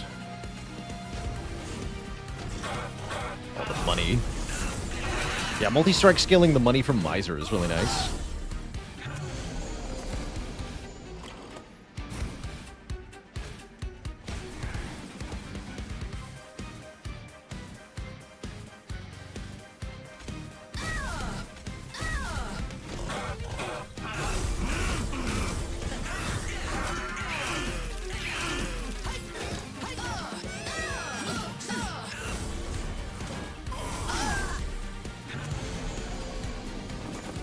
That's a lot of valor. That is a lot of valor.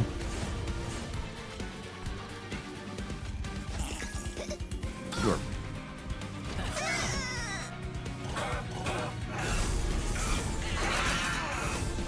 Can you heal with X card spells? Yes. Holy Stone is really good on X cost spells. For that reason.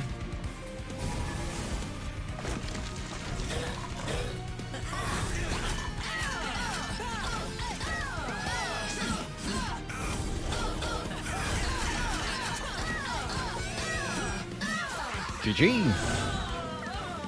And then we scale. Ooh, Blood-Soaked Arena is definitely one of my favorites. Friendly units gain Valor on Slay. We don't actually have a rune yet. This is very good for way more Valor on the Firebrand. So yes.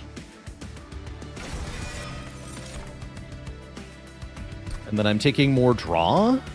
Sure think I'm taking more draw here.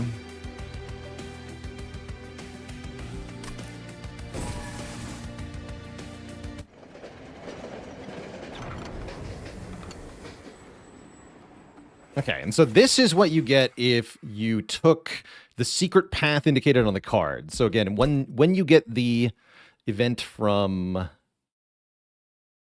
Inscription, there's a secret number that'll appear on the bottom of this card. It's gone now because we have the second part of the event. But if you follow the path on the map, encoded for by the code on the card, you'll get this. The stoat reappears inside a computer. This time, the cards are gone, and in its place is a strange red square made of plastic and metal, and a box with a strange window placed behind it. A glowing image appears on the window. It's a face that looks strangely familiar. Glad you found your way back. You're a lot smarter than you look. Here, I burned some copies for you. So we get the other two upgrades, which we can apply on any units we want, and I want to put them both on the Firebrand, so you can give Worthy Sacrifice and the copy loses fecundity. Oh, they nerfed this. I see. So you only get one copy instead of an infinite number of copies. That's fine. Neat trick, eh? You ever seen floppy disks before? The box with the face spits out another plastic square from one of its front slots. A floppy disk. Your deck was looking a little weak, but with these you might actually stand a chance. And now we can go anywhere we want, although I think I want to go to the dupe here. Dupe and heal. But yeah, so now this unit can sacrifice itself and give you mana. And when we play it, we make a copy of it. Although only one time, apparently. Huge nerf. Big nerf. Until they massacred my boy. Ooh, that's kind of nice.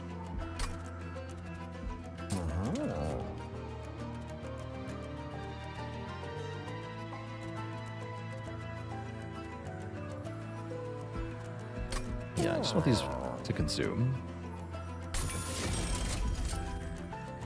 Like removing them. Let's add Retain to one of these Rising Rages. That's important to me. Holdover. Yeah, let's put Holdover on this Rising Rage. Seems good. Anything I want to make intrinsic here? Fire Cask is fun. No, actually, intrinsic doesn't help me because I'm already drawing 10 cards on turn 1. I definitely don't want to do that. Okay, we can make it +4, +10, or melee weakness 2. Honestly, I think I just go melee weakness 2. Keep the light stat scaling. Or melee weakness. And we're going to do the Firebrand. Okay. Yeah, holdover on the healing card would have been decent, too. True. Very true.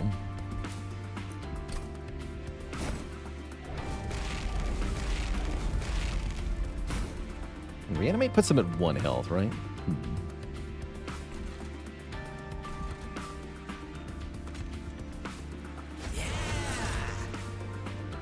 Oh, you also cannot use abilities in the deployment phase. Is that a change?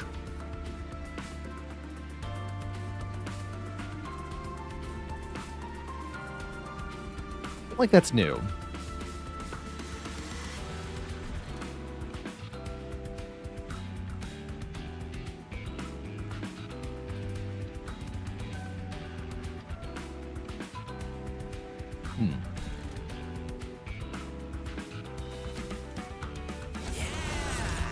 That's always been there, huh? I don't remember. Boyd with the Prime sub. Welcome to the Cozy Sib Club. Okay,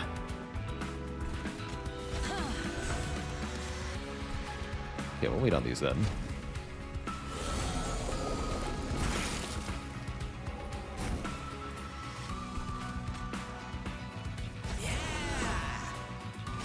Yeah, they do go to 1 health if you do that. Okay, I was wondering about that. Okay, not as good then. Still very good.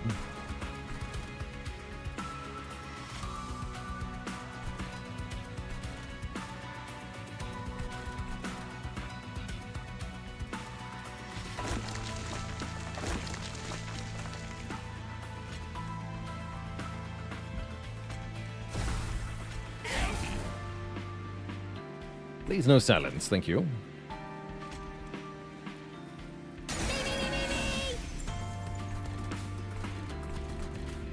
Great. Oh, he actually dies. Thanks. Only 1 time, though. Actually, no, they died twice? You only die twice. Do I give the Cursed Twin Blade to the Miser? So I make more money? Yes. Yes, I do. Yes, I do.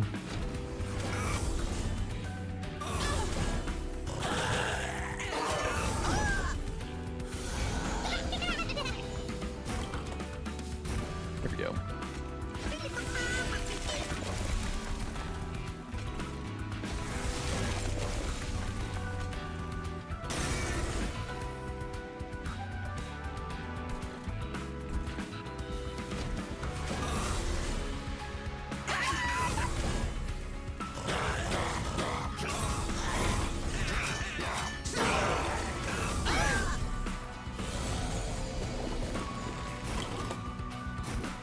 Dare.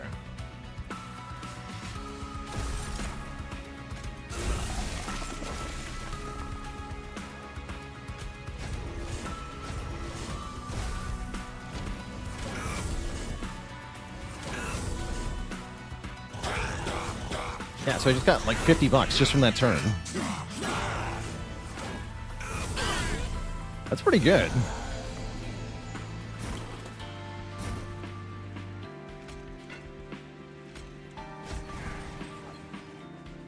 Oh, it was silence? Wait, what happened there? Oh, I didn't actually shift the dancer. I see. I have to move past the dancer to shift the dancer. Right. Let's go here. There we go. Wanted the armor. And the heal 3. Great. Yeah, we're making fat stacks, to be sure. Trample is just really helping a lot here. Yeah, I got like 70 gold that turn.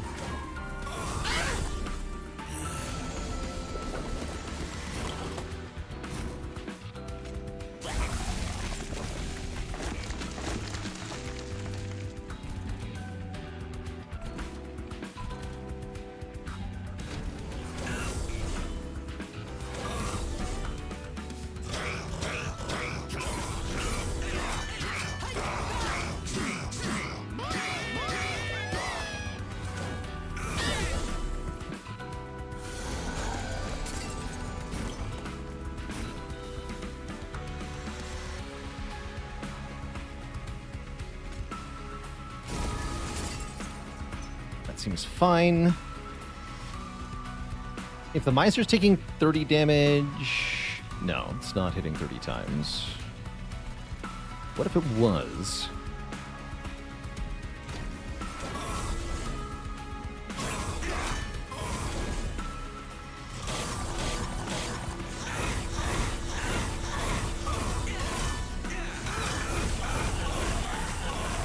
Oh, the Spike Revenge. Glorious.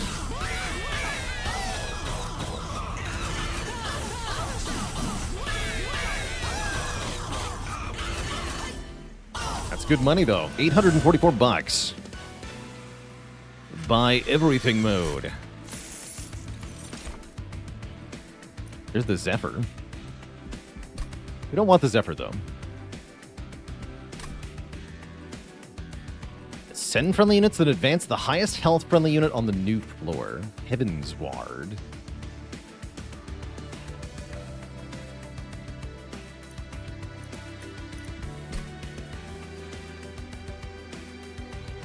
How does Pyre Tap work with Fhyra's Greed? The good way. Yeah, you do earn money, I believe. Real strong. I guess I'll take Heaven's Ward.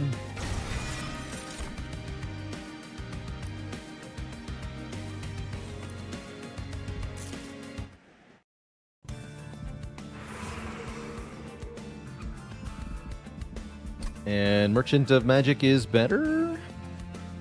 Merchant of Arms would have been good at some point this run, but we missed our chance because of the event. Actually, no, I had a chance last floor. But I didn't take it because I wanted the dupe. Maybe a little greedy on my part. Guess I'll go here. I can give the Death Metal Hymnus more multi-strike. Cute. I don't like the idea of making that endless, just in case.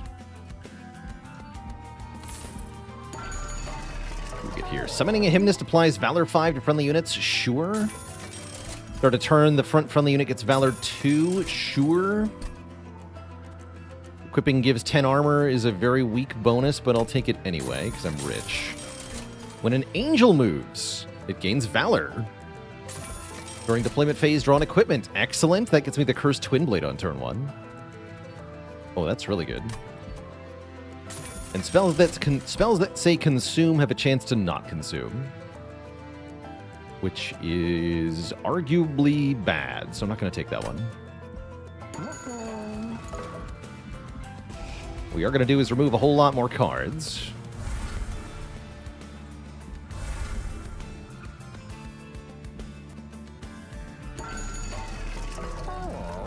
And I think I am putting Endless on the Hymnus, just in case. Giving it health.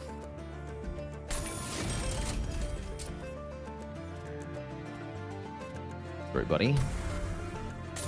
You ain't it. Don't quite have enough for one more. So quick is essentially free. Might as well make you quick. Might as well make you quick. There's no reason not to. Great. Okay, I think we have more than enough for the end game here. But let's see. We are fighting Seraph Eternus, the Chosen of Savagery. He's a bit of a tough customer.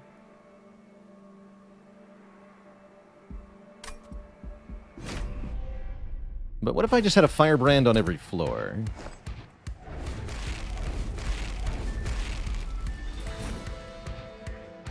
What then?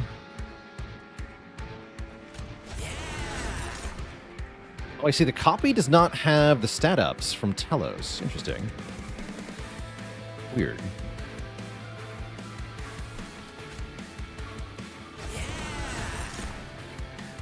Strange.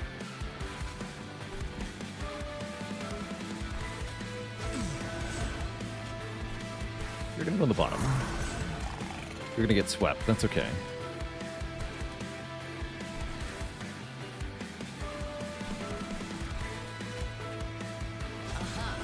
This goes here and pay 3.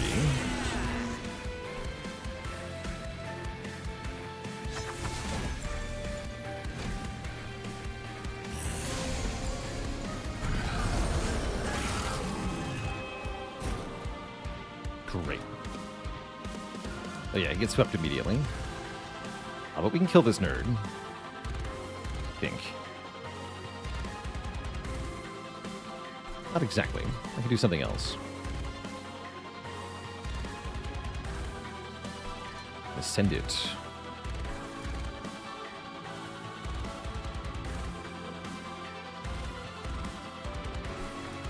But we're doing that up here, right?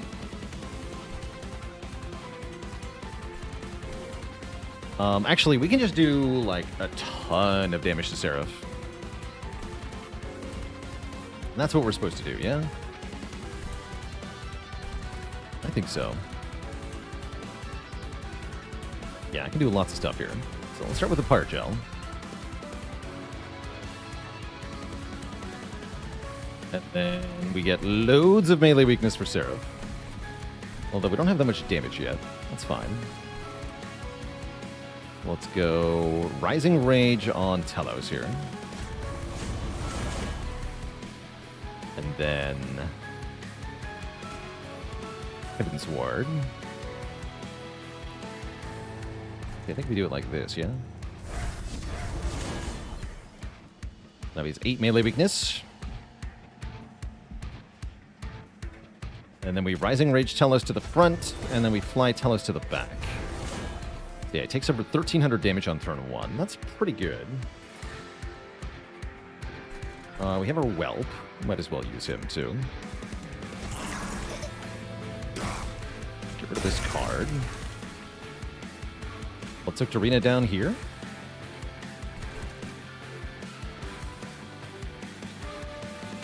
No, up here.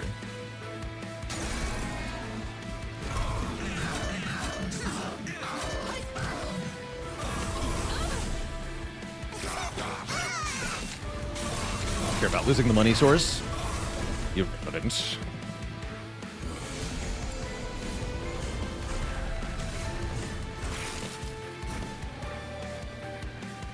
Look at this guy just tanking. Easy. How do I deal with you, though? I don't have quick.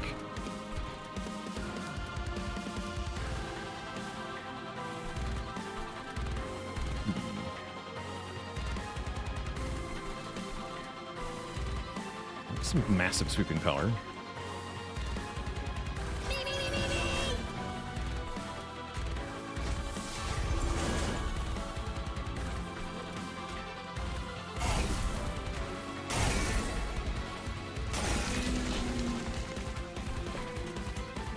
A little spooky. Especially because Talos, Seraph will be on the top floor next turn, yeah?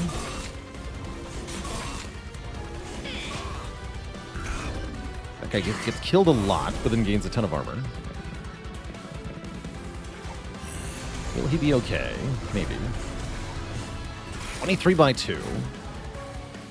Yeah, I can stop that, thankfully. Spooky.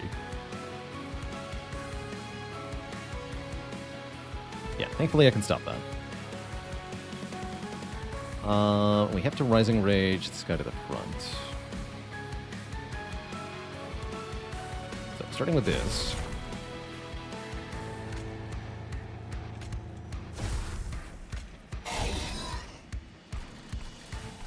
Just regular sweepers from here on out. So the Punk Shredder has to go somewhere else for now.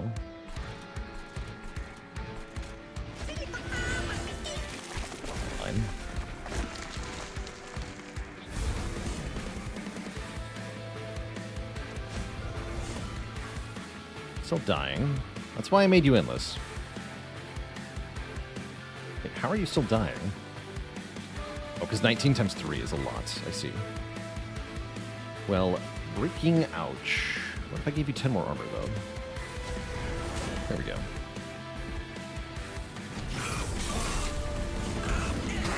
Then nobody has melee weakness anymore. That's nice.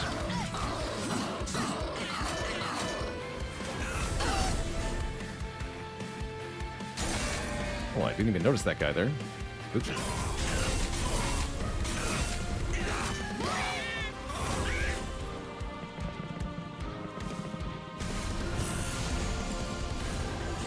That's spooky too. Okay, he's dying. Dying would not be good here.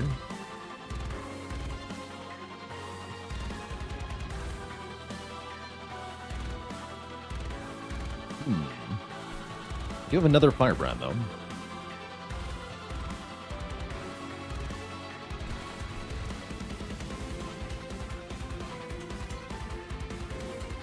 A lot of stuff getting through as well. Yeah, we're in trouble here. Definitely. Not quite scaling hard enough, feels like. Very concerning. Is it a dimensional challenge? Nope, regular run. Just the usual Serra Paternus fight.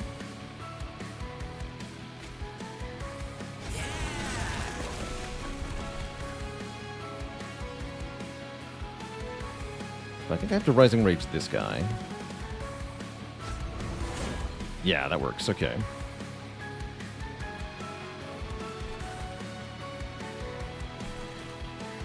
You're dying. Yeah, the sweepers are nasty heroes. I don't have an adequate answer to them.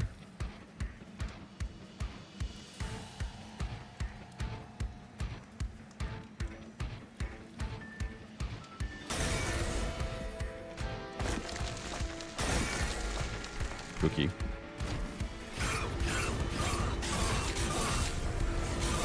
Just like the other two variants, this is your least favorite Seraph. Well, that makes sense.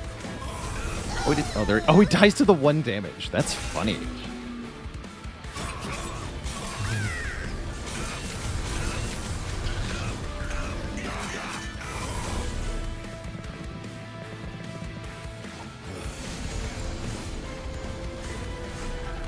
Hopefully these Firebrands are not surviving.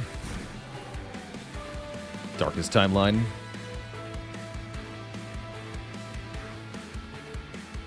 I do have double Rising Rage. Perfect. Okay.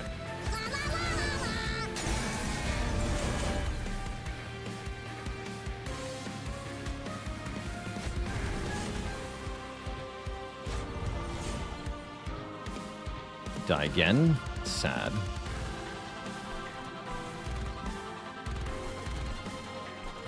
Very sad.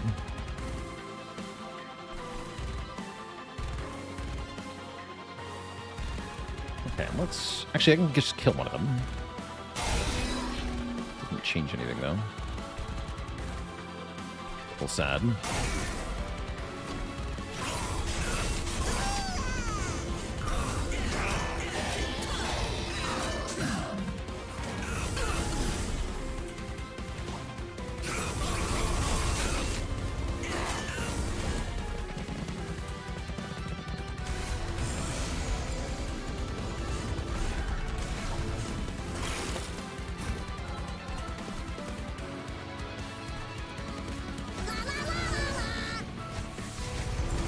Goes to the front.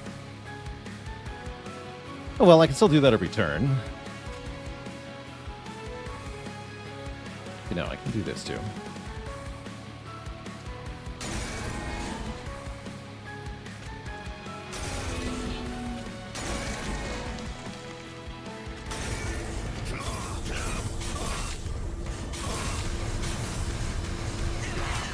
Again, dying to the 1 damage. Amazing.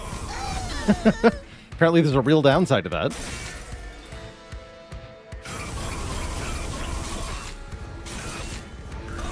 Oh, you actually die? Oh, heck. Oh, I take so much damage now. Oh, dear. Oh, no. This is a bad time.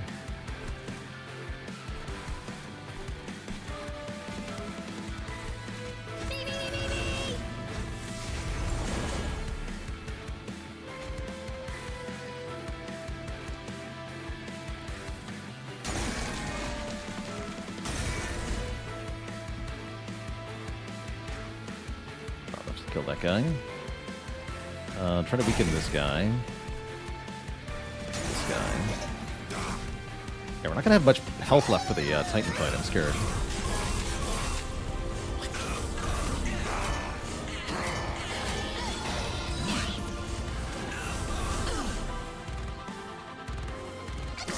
There's only one wave left, though.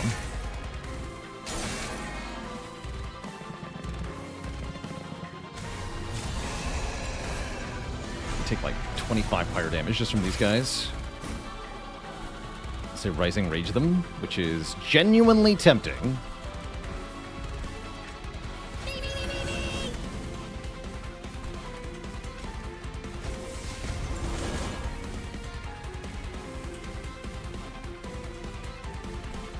Oh, we can Rising Rage Seraph. Ooh, that's a good call.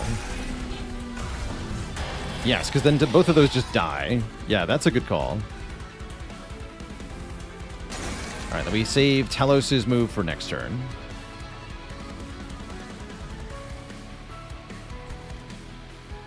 This is still very scary, the Chosen Assassin here.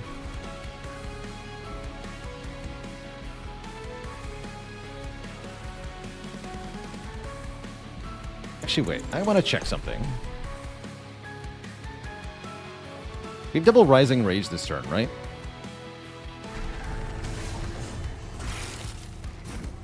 Yeah, I do. What if I just ascend him twice?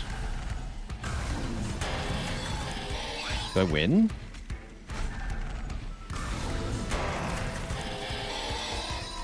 Yeah, I win. I don't need the Death Metal Hymnus. We just win. Great. Seems good to me.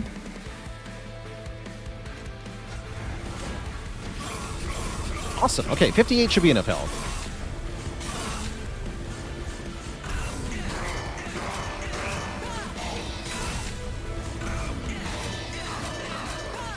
Got 2,000 damage. BG. Okay, so that's how you do it. And now, the Titans. Fight the Titans.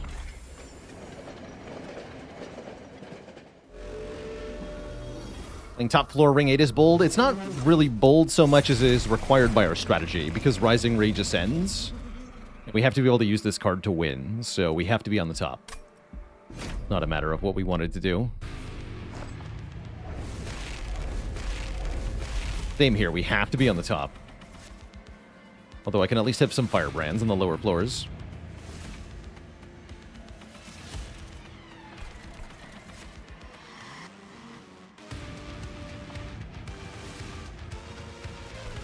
It's going to result in some similar problems where there's like enemies that damage us. Gross.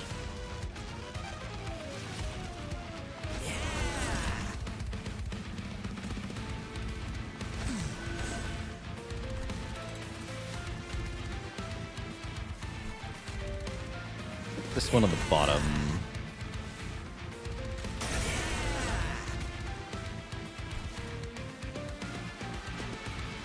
Else can go here, I guess. Yeah, I think I'm double striking this guy.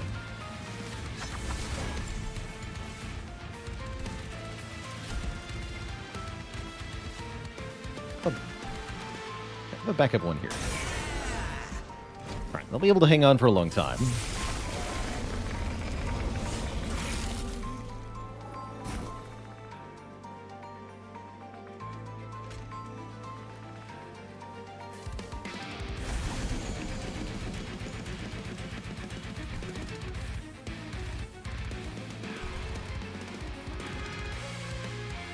So.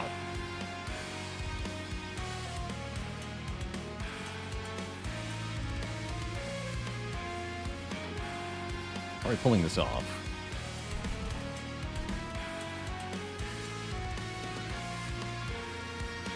Pyregel on Dominion's kind of cool here.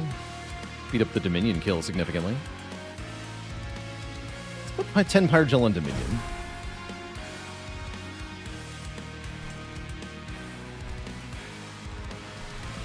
Death Metal Hymnus is getting played.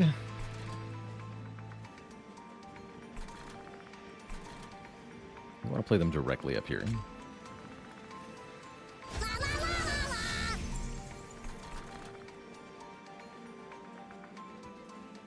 These guys not having upfront armor is a little... not having any upfront valor is a bit annoying. I think I need to make sure this one survives, so let's put all the double valor here for now.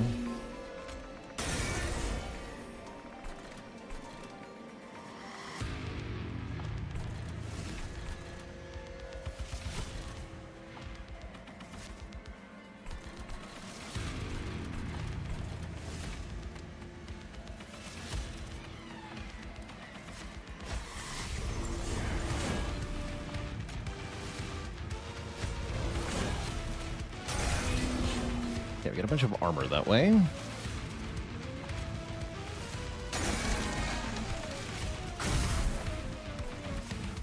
Accept? I think I accept.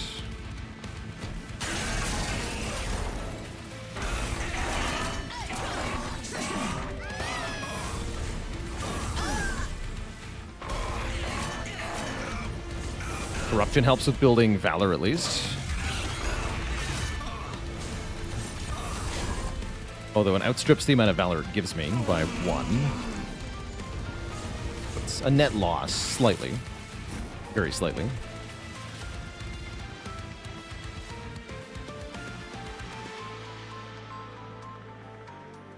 Shredder on the bottom is interesting here. I don't think so, though.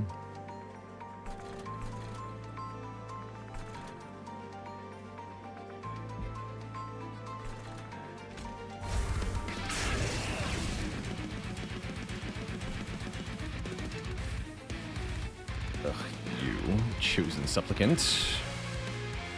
Actually, I can Rising Rage this guy, right? Yeah, then he's in front. Perfect. Alright, I'm going to Bloodsoaked Arena up here, I guess.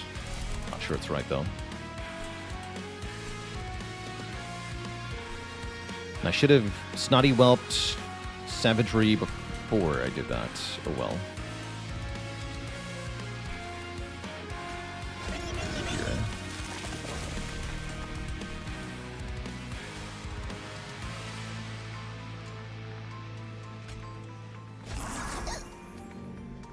Dying to. Oh, the 1 damage, right. Bruh.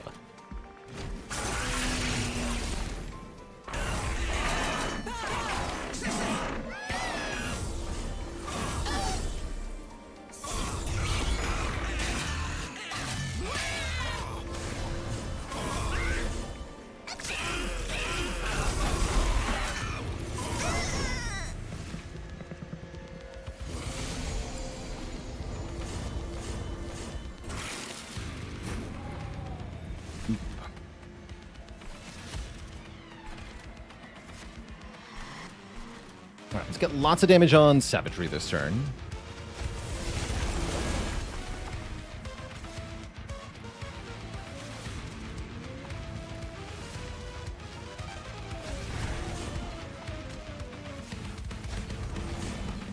It's a lot.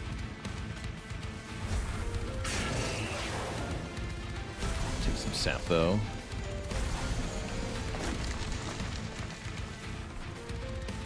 Do I care about the Snotty Whelp anymore? I don't think so.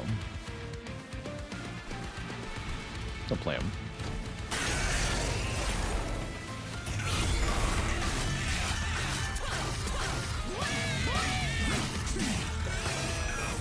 Yeah, we don't need to endure Savagery for too long. We do win this fight pretty fast, is the good news.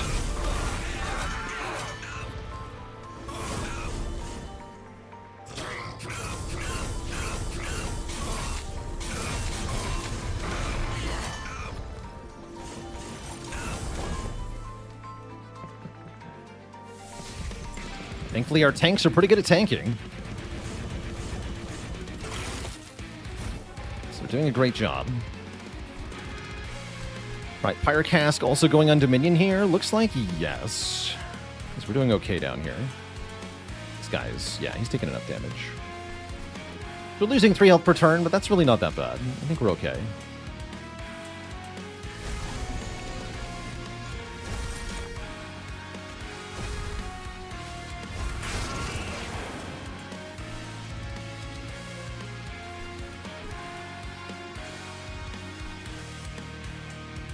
keep Rising Rage. Hit Savagery then? No, let's kill the Sweeper here. How about this guy? What do I expect to do about it? I can Firestarter him next turn. Yes.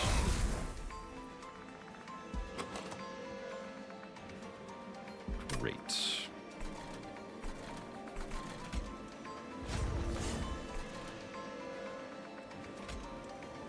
Sure.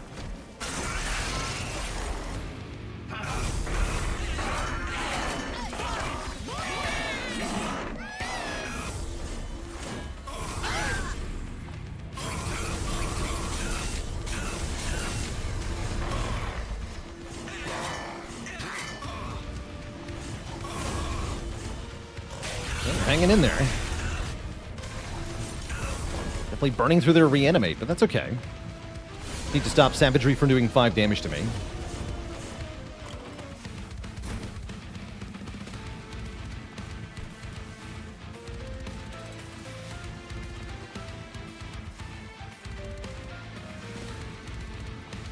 Okay, you have to die. It's much better. Rising Rage you to the front. 50 you to the front, Rising Rage you to the front. Okay. We get Entropy down to 1 health first, which is kind of unheard of.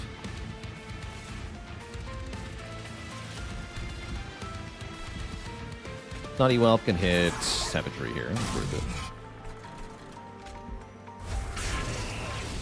And I think I take the hits. I don't want the sap here.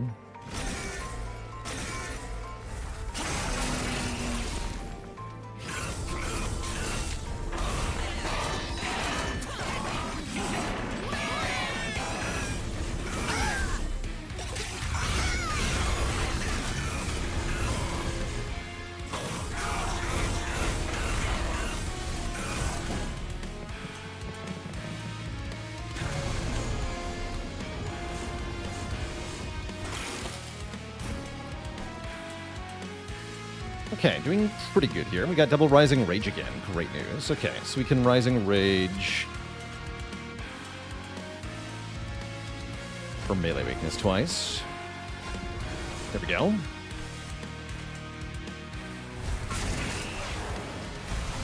Good. Put you in front to block some damage.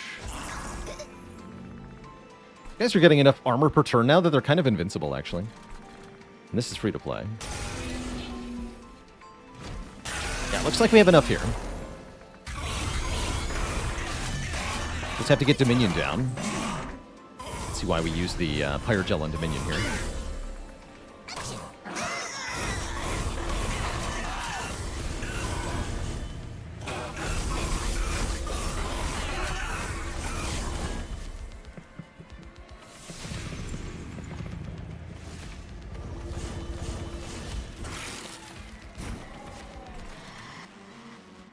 Excellent.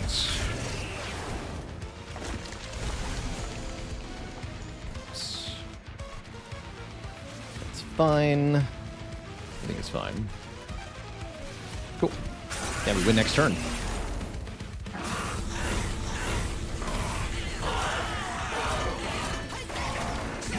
Look at the Valor count on the top guy. 246. GG. Very happy with this victory.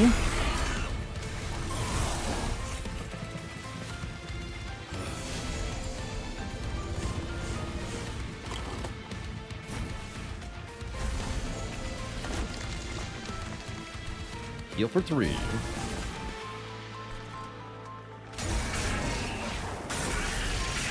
Blah.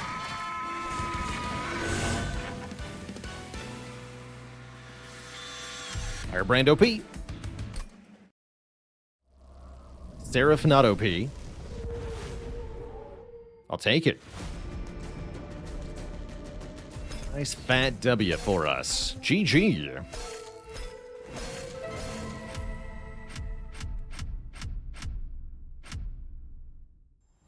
We're now 48. was wrong on the count there. 48 out of 180. Nice.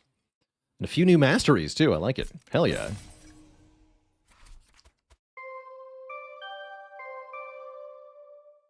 GG. All right. Let's do another one. Go random here. Figure out what our starting setup is going to be, and then take a break. This is Arduhn plus Banished. I don't... Pyreborne, I'm sure we haven't won with this combo, but I'll just double check. Correct, yeah. No Luna Coven Pyreborne victories. A bit of a weird one, although double Celestial Storm to start is nice, and an Astrologer to start is nice, too. Cute. Before we dive into this run, chat, I do need to take a break here. Going to refill the leg, stretch the water. Back in a few minutes to explore the possibilities of this clan combo. I'm not sure this is going to be good, but that's all right. Anyhow, back in a bit.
All right, chat, we are back.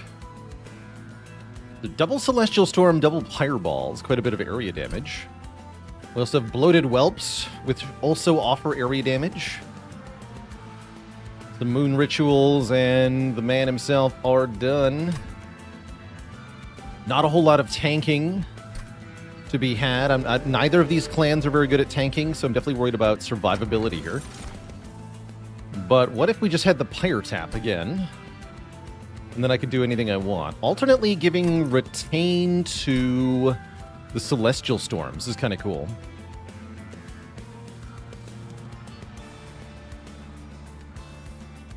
Actually, I really like Retain Celestial Storm. And we just had a Pyre Tap run, so let's try winning without it for a second.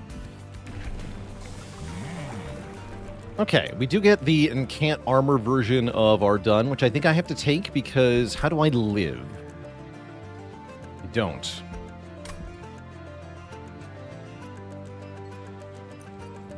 Yeah, I just don't. Also further buffs silent units, of which we currently have none.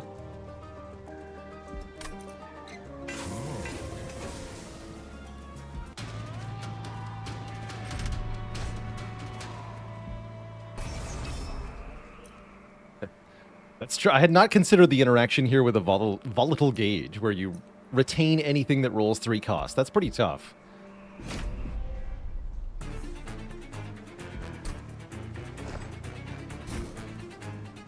So,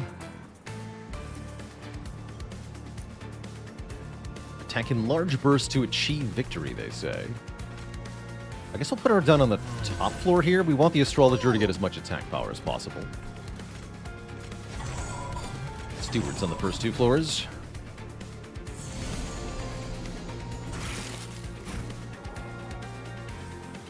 Retaining Celestial Storm means I can't miss the Collector, crucially.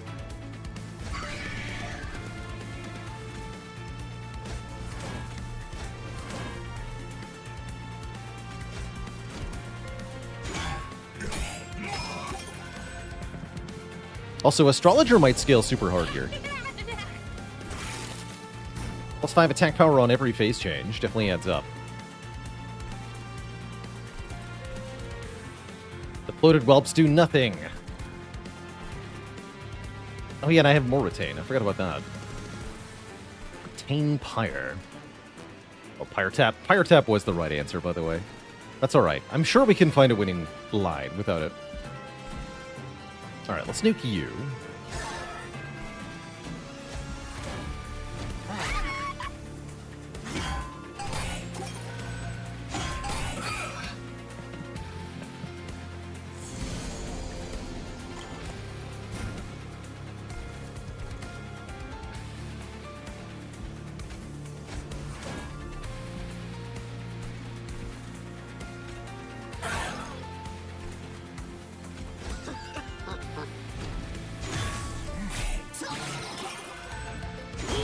Lasered. Do I like puppies? Who doesn't like puppies?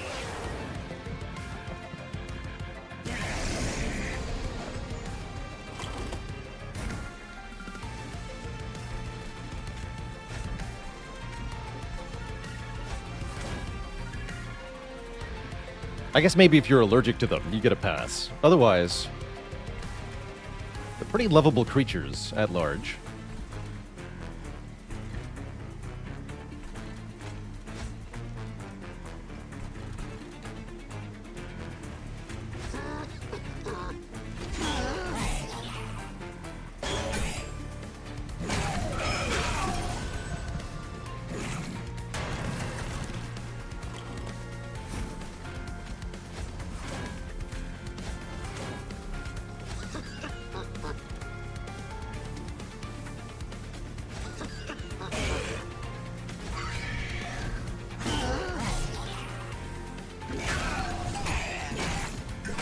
It was slightly better to put the spear guy behind.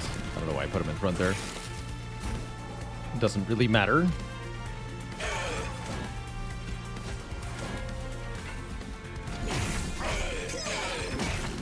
We're able to crush through the first boss, no problem here. No damage taken. That's good. Good sign for a Luna run. Good old Phase Blessing. We don't exactly have a lot of spell power at the moment, but that could change.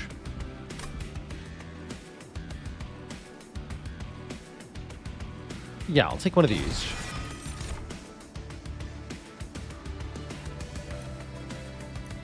Maybe we take a Golden Touch? Seems greedy.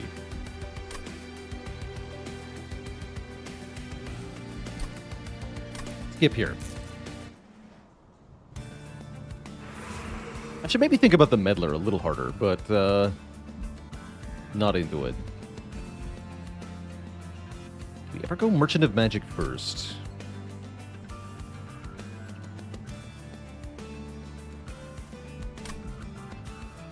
No, because there's no Merchant of Steel here. Okay, so let's go Merchant of Steel.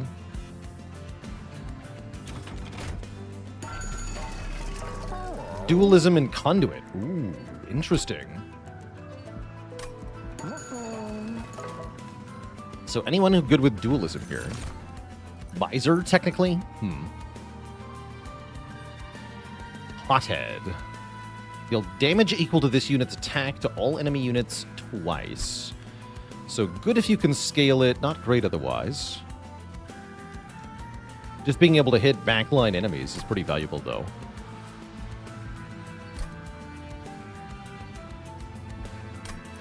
That might be a reroll at the Merchant of Steel, then. Let's see. Yeah.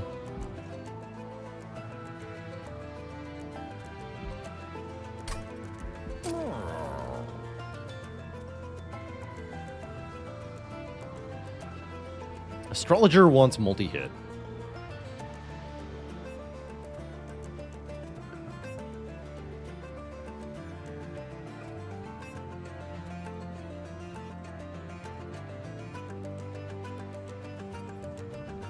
I do want Conduit. Question is where it goes.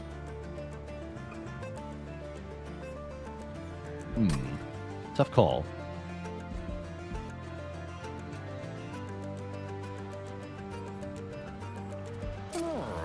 Plus 14 is good on this guy, actually. Yeah, we should probably think about that. Let's do that.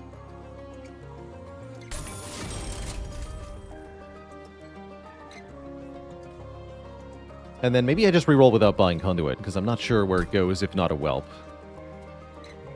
Feels bad. Alright, just reroll. Okay, we're offered Frenzy Stone and Smidge Stone. I think we want Frenzy Stone on the Astrologer. Maybe also Heartstone.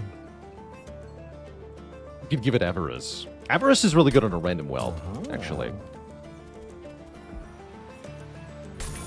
Because you will get money per target that it hits. I also could have put it on the Hothead. True, actually. No, I think I want health on the Hothead. I need something that can at least kind of tank.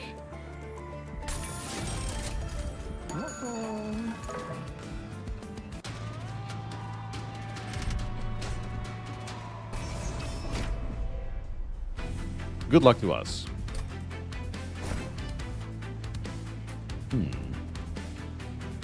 That means we're not going to use the Celestial Storms this fight. That's okay. With Hothead, I think we're fine.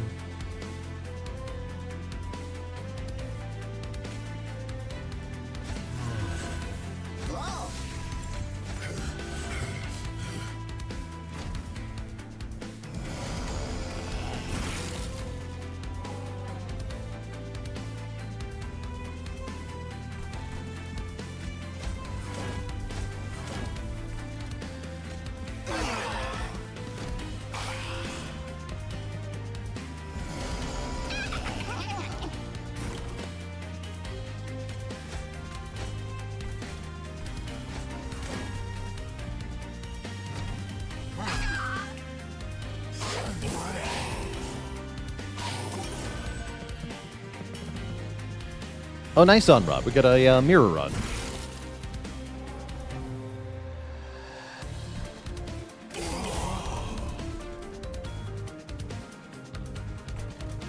See, nothing else we can put up top at the moment.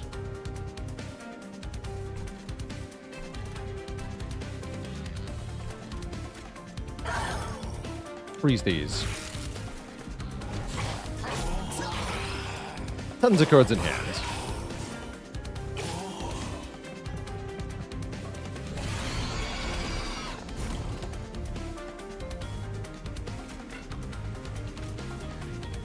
Only earns me $6, but I'll do it anyway. Actually, wait. Is it better up top? No, because the Titan skin. Right? Let's have 4 attack power.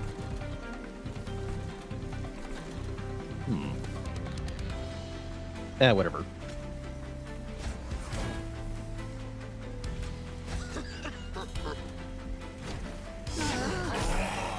Seems fine.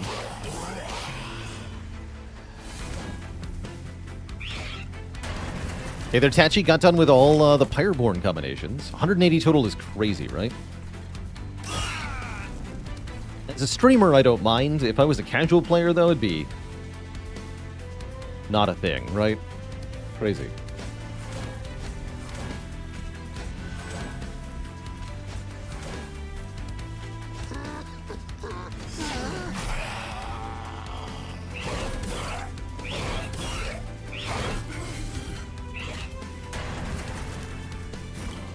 Okay, so we stopped the boss cold. That's good.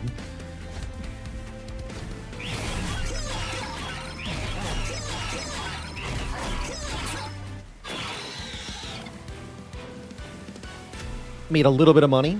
Not bad. We're offered a 3rd Celestial Storm. Starstruck can be good as a way to apply Dazed. The fact that it costs Ember here is kind of brutal, but other than that, not bad. Yeah, sure. These I think I skip.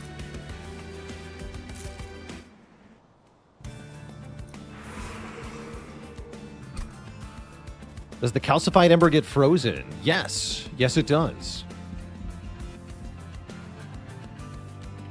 Hadn't actually noticed that yet. So we can go to the Merchant of Magic, which has some good stuff. I'm wondering about the Merchant of Arms, though. You also get a valuable heal. No Merchant of Magic next floor. Or the floor after that. Oof. Tough.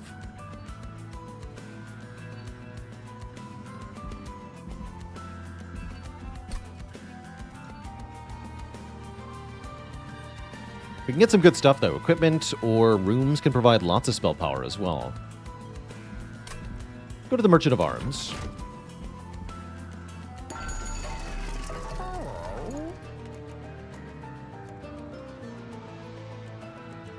Sacrificial Chamber. Get $10 when a unit dies. Okay, that can make us tons of cash.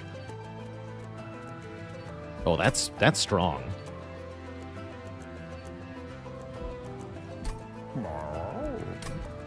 I might just get a deployable sacrifice chamber. Call it a day.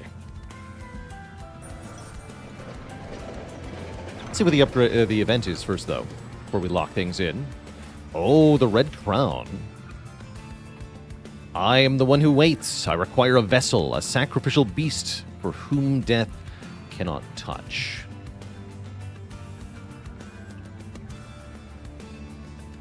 So, the Red Crown makes one of our current units endless. And says, when we summon them, they get a random equipment, and we get 2 followers in the deck. Endless Hothead's pretty good. It's already got 2 upgrades.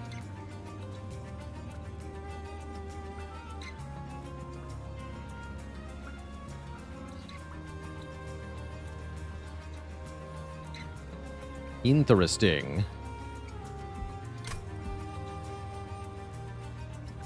Are the followers good? I think they are, right? We can fit them in the same floor as Arduhn.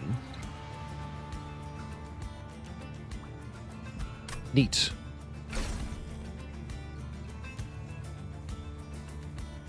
And that's right, if we die and replay the unit, then the cooldown is reset. All the more reason to put the Hothead in the room with the Sacrificial Chamber, right? If we combine these things, we can make tons of money. Seems like a win-win.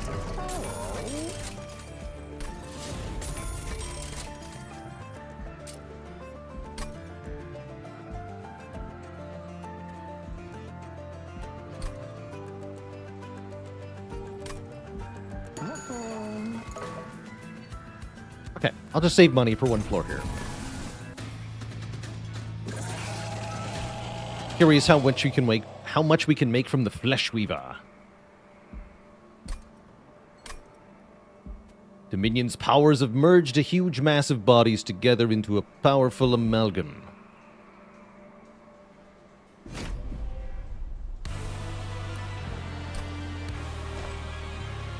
So he's going to summon things with spikes. That's going to make the astrologer a little tricky here.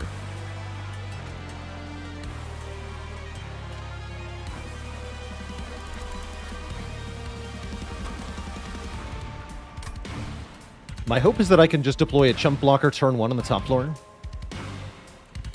Yeah, that's the hope.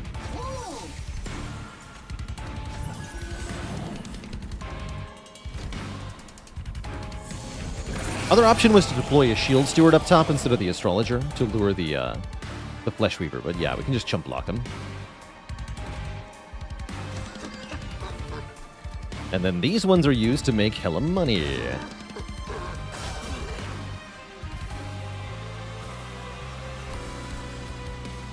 Good. You take 2 because you're hitting a flesh lane. I see.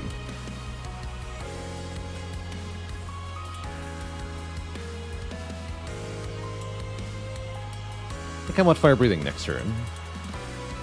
Oh, he's got the carapace. Oh, sick.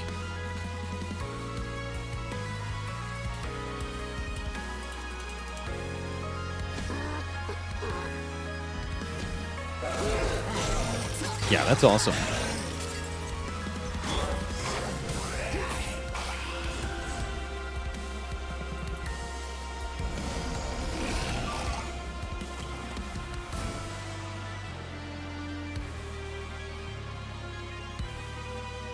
Okay, and we can take a lot of mass off the Flesh Weaver here. Let's start by doing this. And then Fireball will summon another minion.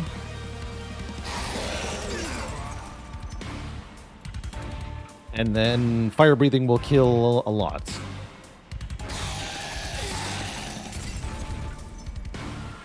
Well, that went well. Good. Very good. These are 0 cost. Cool.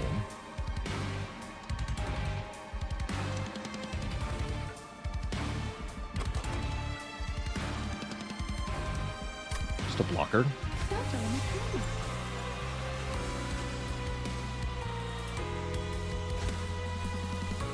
Great.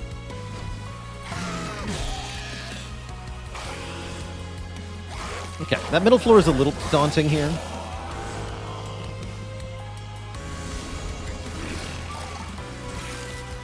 Yeah, this floor, yeah, this is not good. But I have Celestial Storm. So I think that's the way.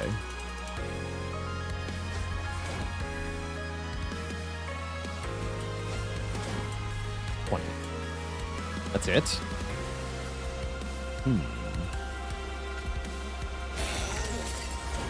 That's getting Arduhn killed. Oh dear.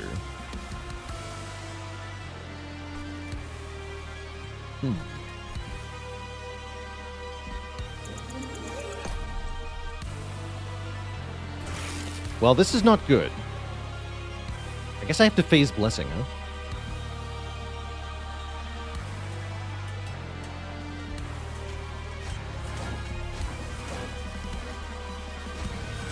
Yeah. Okay, so we'll take 15 to the Pyre, which we're not happy about. You're going to maybe lure the Flesh Weaver.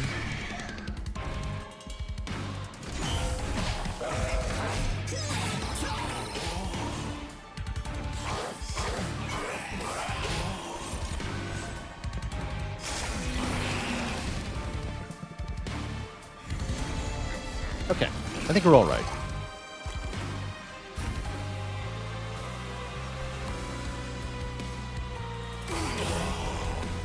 Money. Let's Pyreball here.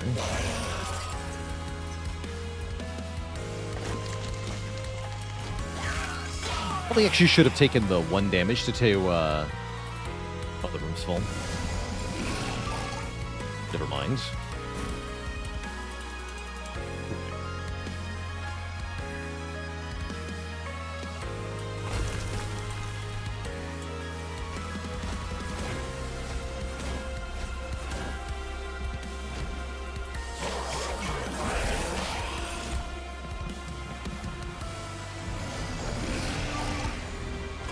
Okay, so he's relentless with a living attack. It's not too bad.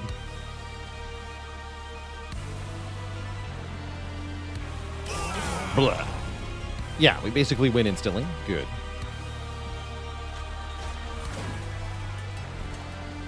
Good.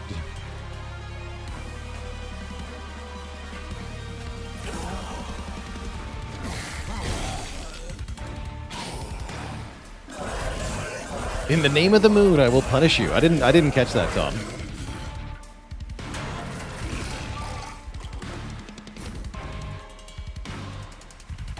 Oh, that's right, he's endless. Blah.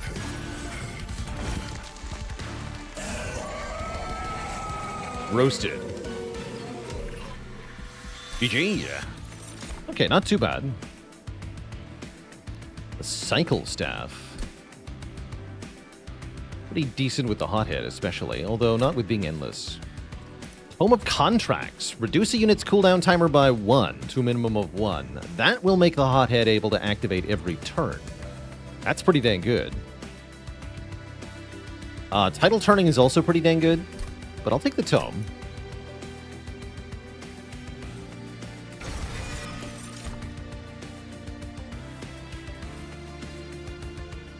We're offered another astrologer. I was thinking of taking more capacity.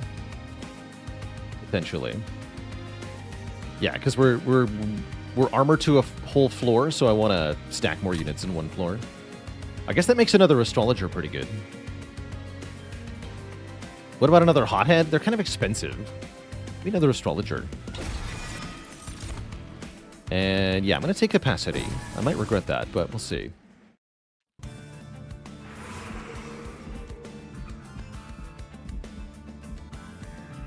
Trinket Merchant is mighty tempting. Merchant of Steel is pretty good, though, actually.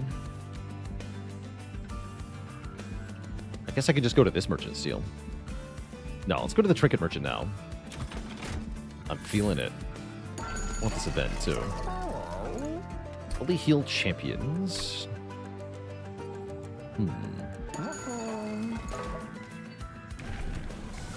Champion only has, like, 30 health.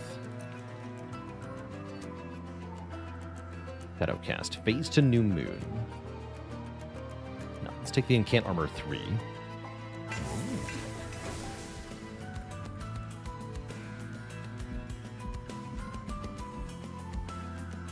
And look here next. It's Kimbo. Canio is always great.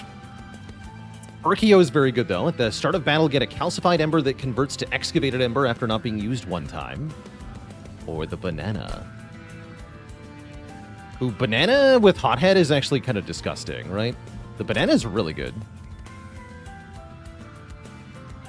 So the evolved banana will give us triple attack damage. If the banana breaks, that is. Makes the followers good too, although not if none. Actually, the evolved banana is worse for the followers, but this banana makes the followers great. Cute. Anio is a disgusting amount of money too. I actually really do like attack power, so I'll take the banana.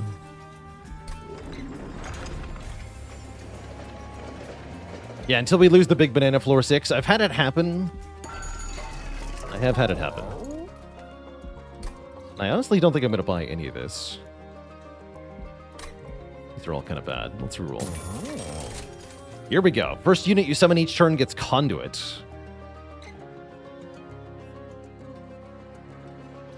Apply Pyrogel 10 to things that reach the top floor is also pretty dang good.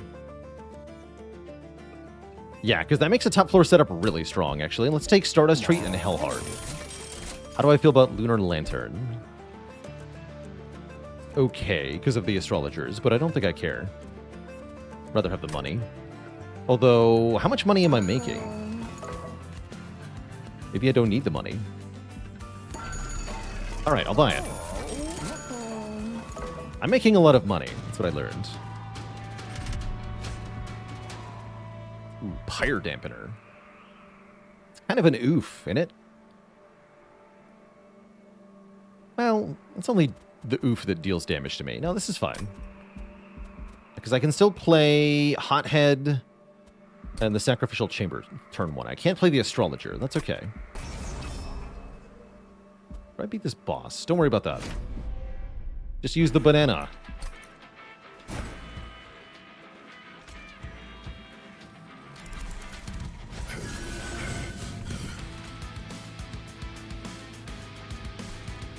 See, what if Arduhn is on this floor?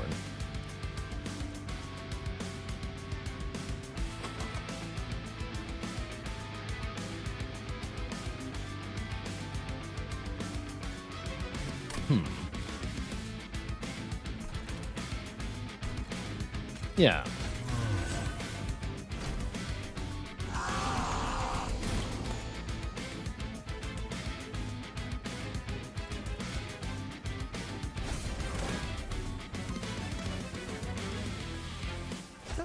Order.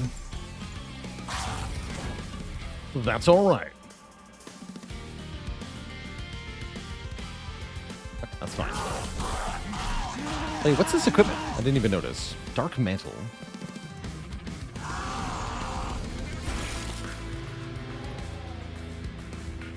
Titan skin during new moon. Interesting.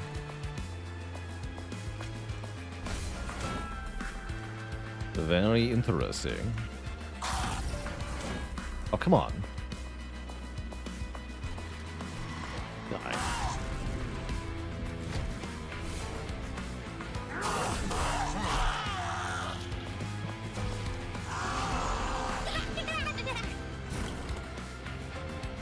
Okay, mistakes were made. Ugh. Yeah, it's only one.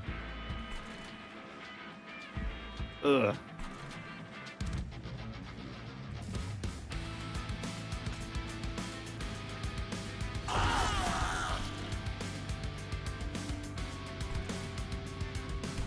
Let's go up here. Okay, minor annoyance. That's all right.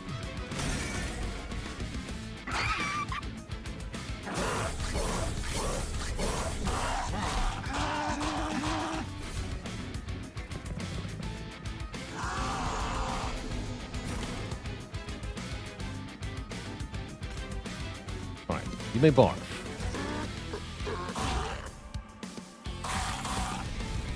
Great. This is more of a concern.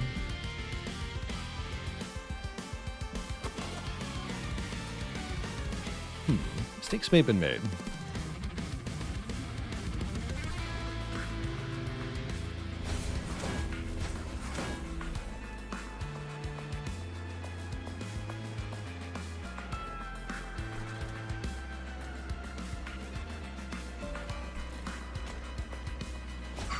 Off this guy, I guess. Yeah, I can't play the Celestial Storm to kill them, and I have no fireballs coming up.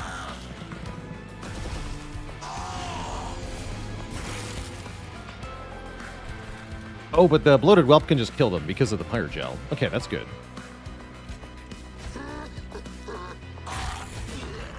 Glorious. You can kill this guy, right? Easy. Okay, good news.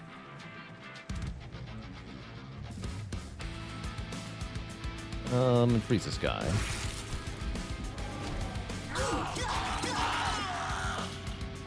All worked out.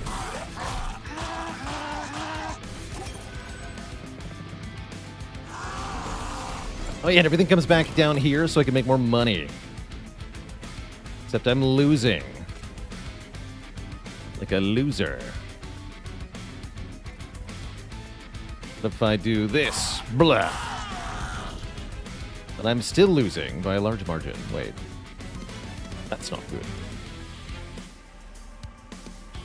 That's right, because I have no tanking. We've been over this. There's no tanking power.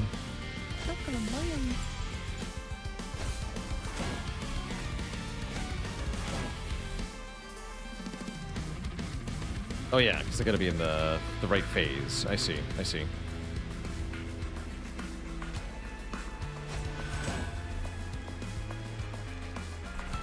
Although, is this better? Smile. No, I want to undo that. We don't want to be in the new moon.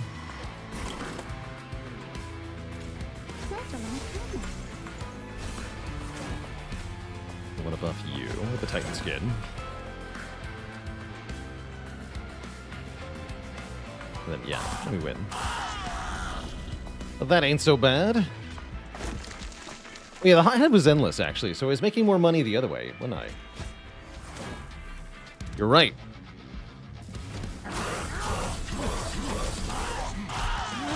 I would like to make more money.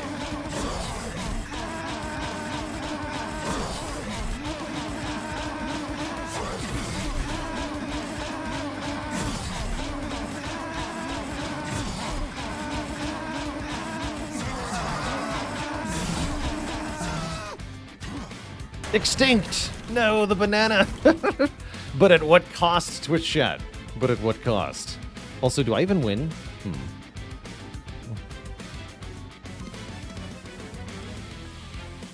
Do I even actually win? Oh yeah, I do, okay.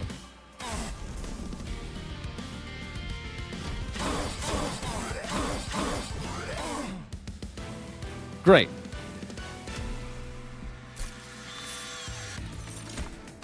Mage Blade.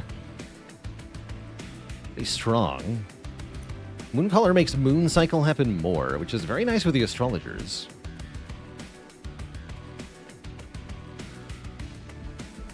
Actually kind of hype.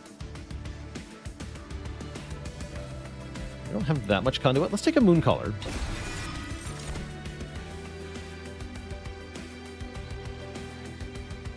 And skip this one. We have so much money.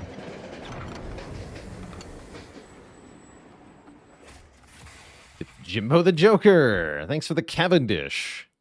So now, triple base attack on friendly units, other than champs. But we could lose this one too, and we certainly might. Certainly might. And I said I wanted the Merchant of Steel, yeah?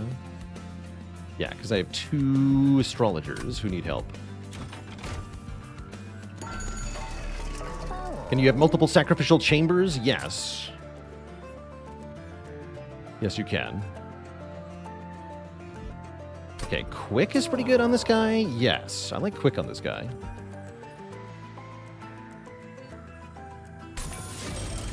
Put 14 attack power on one of the followers.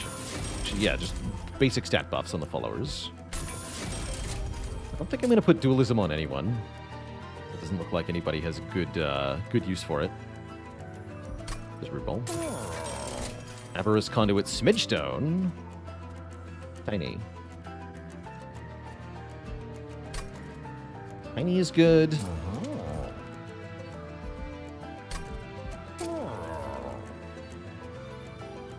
Maybe give him Conduit. No, give the Mooncaller Conduit.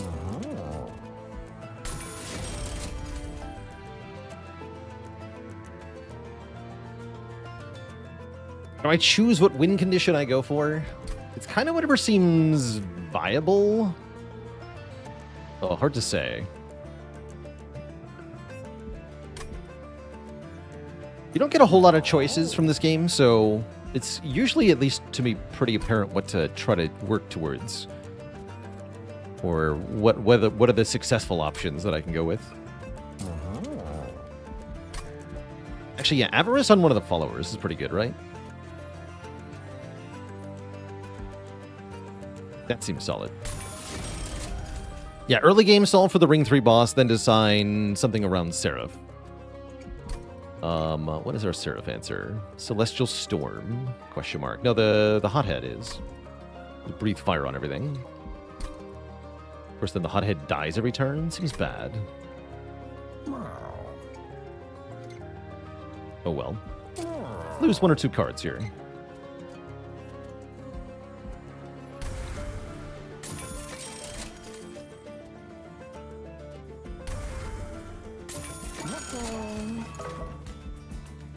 And what's the event? The Penitent's Suit. Ooh. We can put the Frailty Penance on one of the followers, and then the follower gets, like, ridiculously strong. That's fun. Yes. You must suffer, my child. Could also put it on the Hothead. Oh, that's funny. But the problem is, in order to get the bonus from Celebrate, you have to be alive when the boss dies.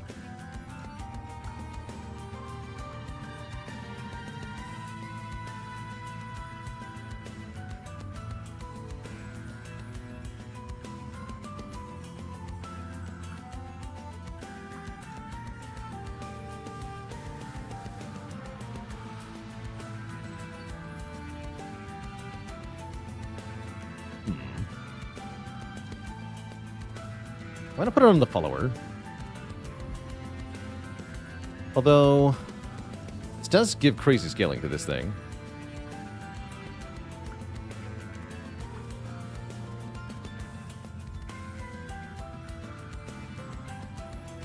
Alright, fine.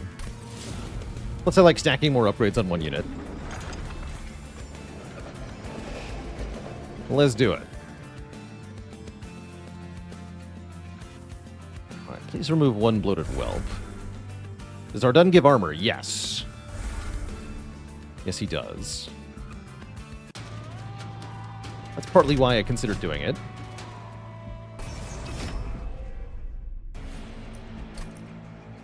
Okay, so we just go bottom floor, yeah?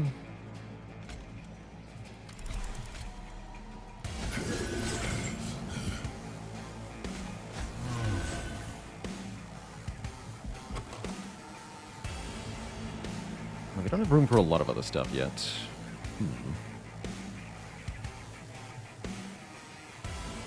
Won't this challenge just kill us? What do you mean? Kill us?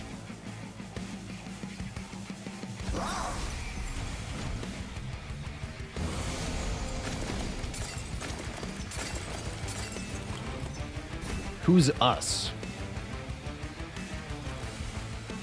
The follower has to be alive.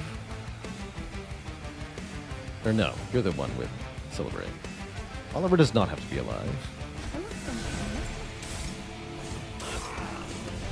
Blah.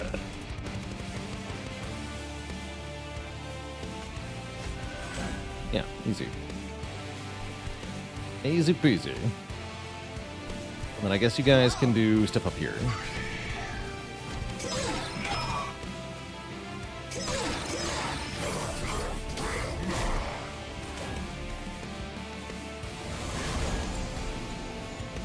So maybe I wanted him to die. Think about that.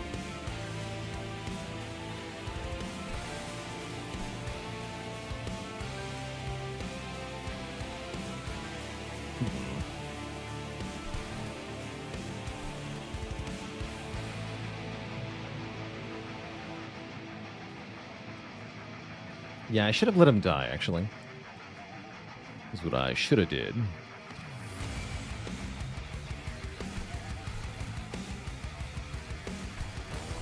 I think it's okay, though.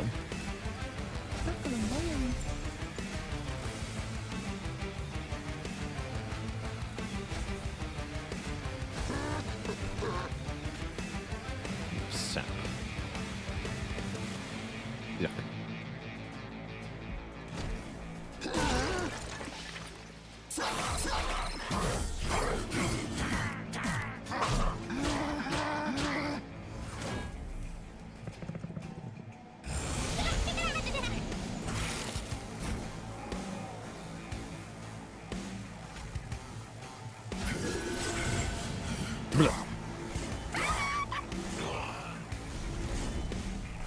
Cost me a lot of money, too. Bummer.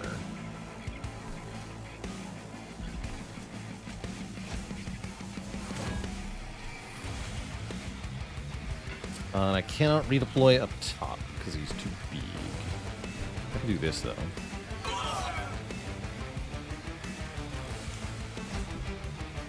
Oh, you can't freeze blights. Interesting. It's not that this doesn't affect blights. I just don't think blights can be frozen. Oh, this doesn't apply to blight or scourge either. Yeah, I just think they're immune to freeze. Collectively. Seems to be what's going on here.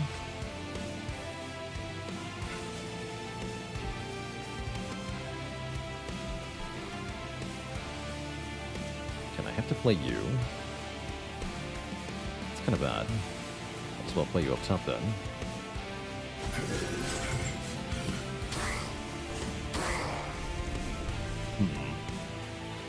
No, that's bad too. Well, is it? Yes.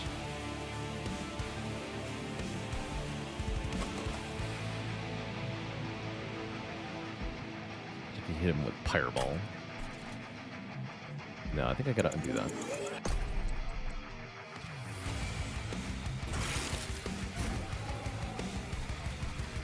Yeah, I just have to eat this damage, it looks like. That sucks. Oh, what I should have done is retain him this turn. So I could Celestial Storm or something this turn. Fair enough. That's what I should have did. Actually, no, I can Bloated Whelp up top. That's still valuable because of the Pyre Gel.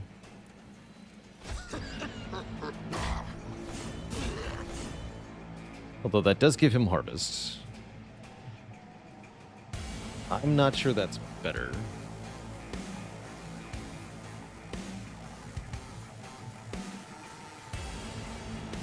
This is bad. This guy getting up here was bad. I played this fight wrong.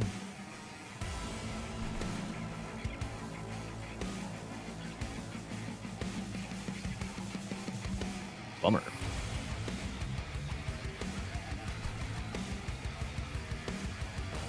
Well, I think I just gotta take the damage.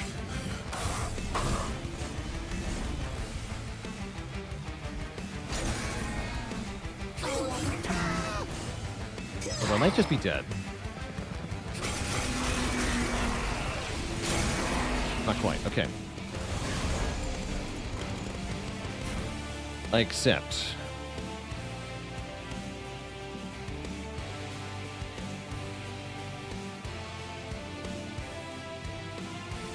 Yeah, I accept.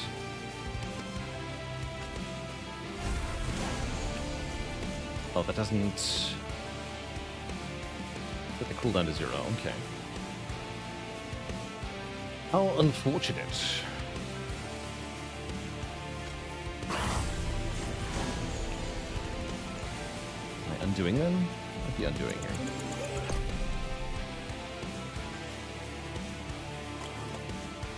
This deck's hard to play, is what I'm learning here.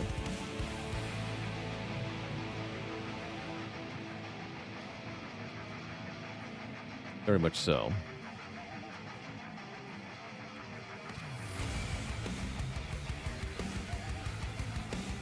Maybe I can just play the Ember. Screw it.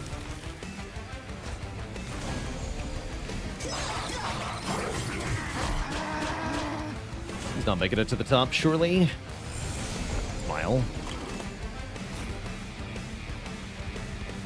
Or alternately, we're just dying here, which is very reasonable, I think.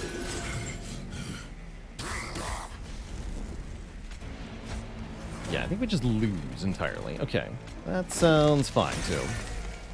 Am I surprised that Luna is dead? No. No, I'm not.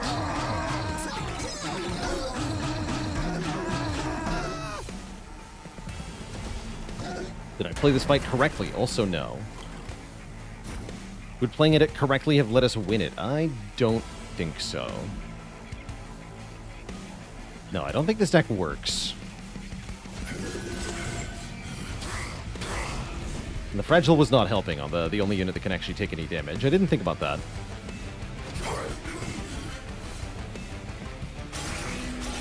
but I'll just take the GG. Get me out of here. Miserable end to a miserable clan combo. GG. Try another one.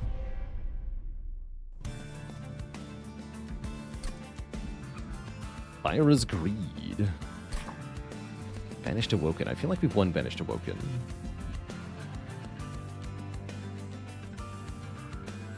Talos. Fell. Too much dead weight in the deck? Yeah, pretty much the whole deck. Was dead weight.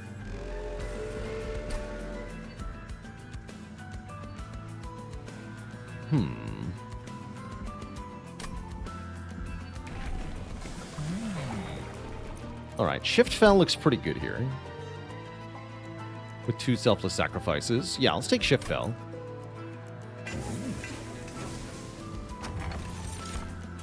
When you equip a unit, give it damage shield. Despero, thank you so much for 5 gifted subs. Welcome to the Cozy Sub Club, everybody.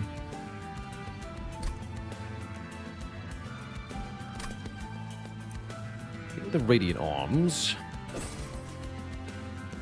Doesn't do anything at the start, though, unfortunately. Surely this will be better than last run. Avenger's pretty good, too. Avenger Fell's a nice combo, I think.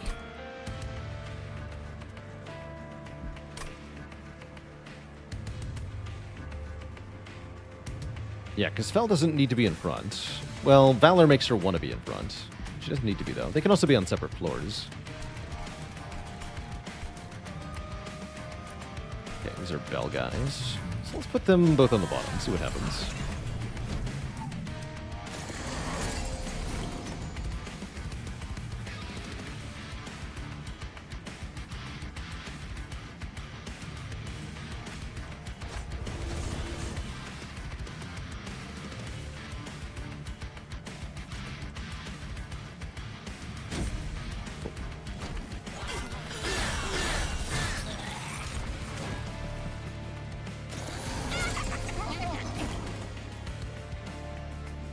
You're kidding. Ugh. Can't get the collector. How sad. Oh well, what I can do is take 1 damage, making me money.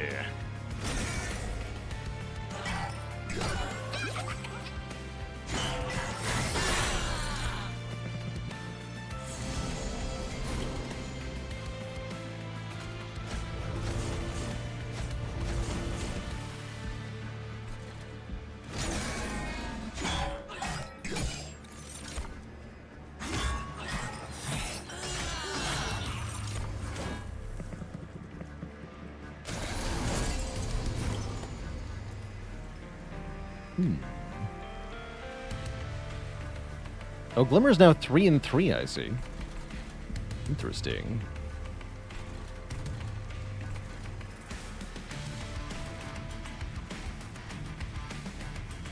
Not ideal.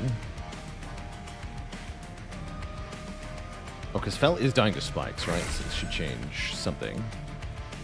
No? What if I just cause the boss? So the spike guy is not there. Is that better? Let's find out.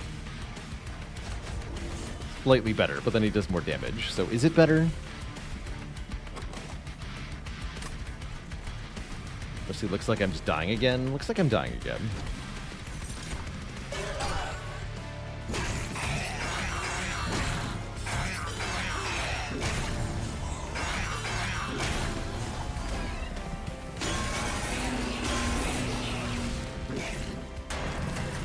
Nothing for this, yeah? Get my stewards down. Awkward.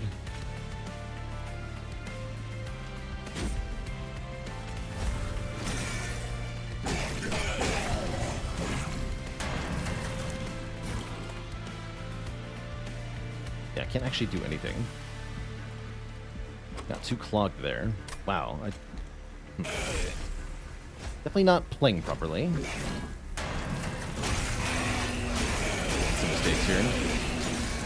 That's alright. We'll just go for another random one.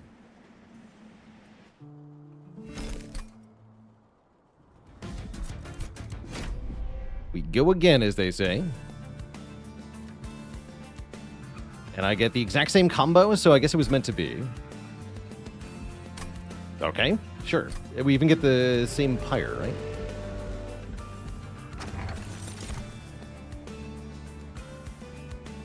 And you equip an angel. I'm just going to take sketches.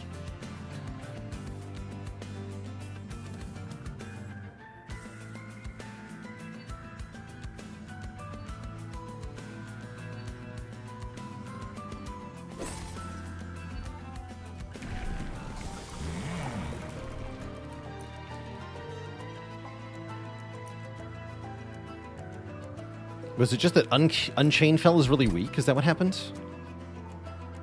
Confused. Oh, they changed Husk Hermit to be Revenge instead of Slay. That's interesting. Oh, that's really good, actually, with Valor. Thick.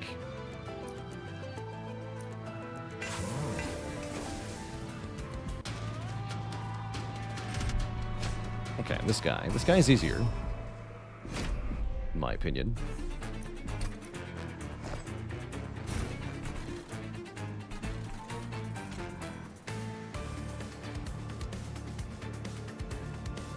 Okay, this time we want to go on top. We don't want other minions either. Although we are going to get some. Perfect. Oh no, we had Fhyra's Greed last time. That's right. That's right.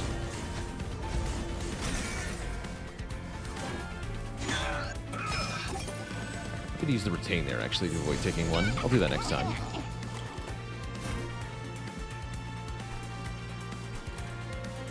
And I'll take $50. $1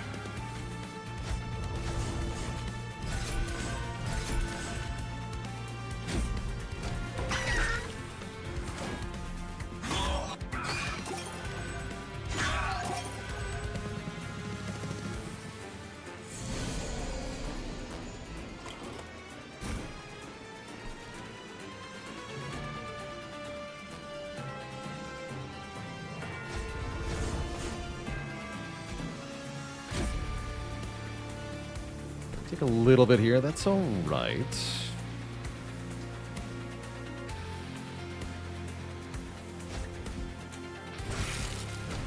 Kirkva with the Prime sub in 25 months. 2 years and then some.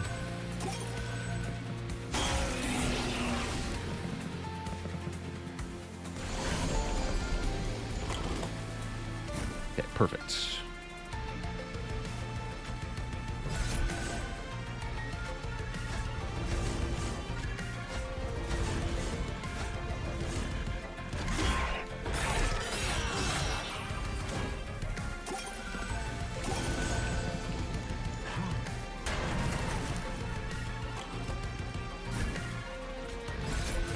This feels like a much more successful start to a deck.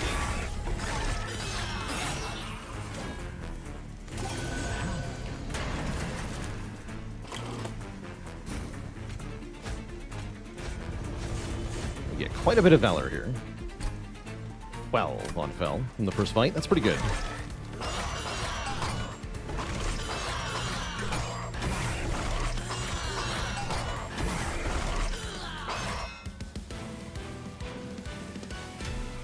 Great. And look at that. Selfless Sacrifice is here. Or good old Divinity. Quick is also interesting. I'm going to go with Sacrifice. Vine Grasp? Gale's Fell? Let's go. I hadn't thought about that. That's funny. That's very funny. And I guess we're going Merchant of Steel as always here. Titanite on the Hermit is really interesting. What else we got? The Animus of Speed with that Swift Shot. It's pretty good, too. Not a good run for Thorned Hollow, as we have no way to heal anything.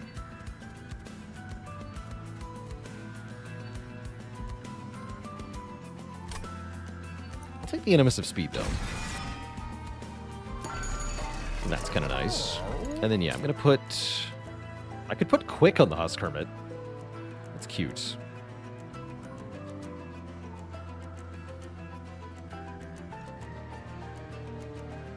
I think its job is just to stay alive, though, yeah?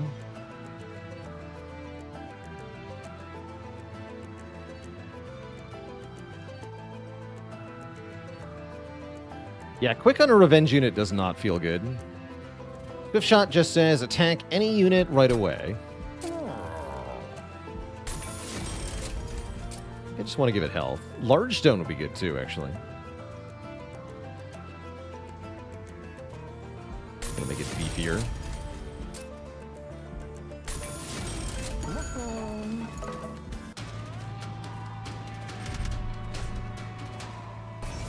My pyre. Why is it so damp? Gross. Damp pyre. It's the worst.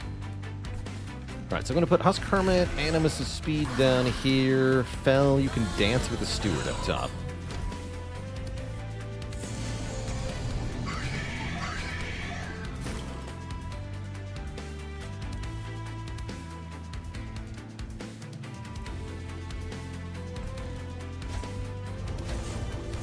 Oh yeah, that's 2 Valor if I do that. Forgot about that. Good.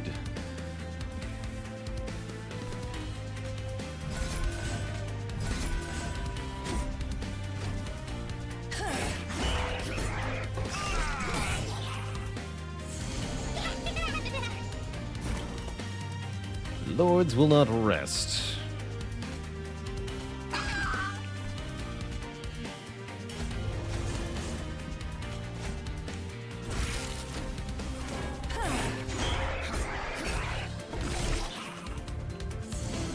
Lords.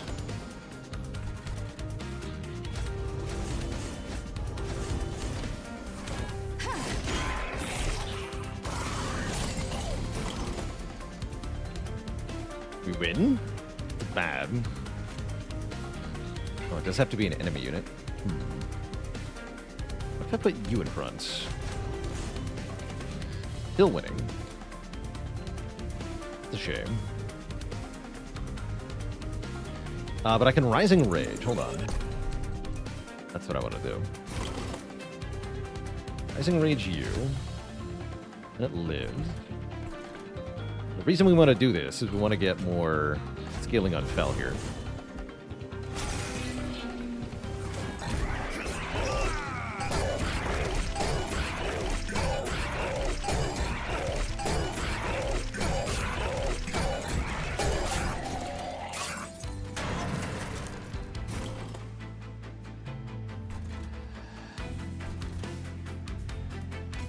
Okay, so Rising Rage again. 2 more Valor. Then 1 more Valor. And steal a Hints at the boss. No. Fine. Take 1 more damage for this. Happy to trade health for permanent Valor on Fel here. Seems like a good trade.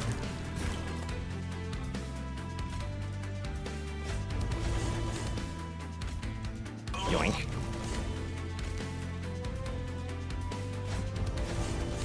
Good.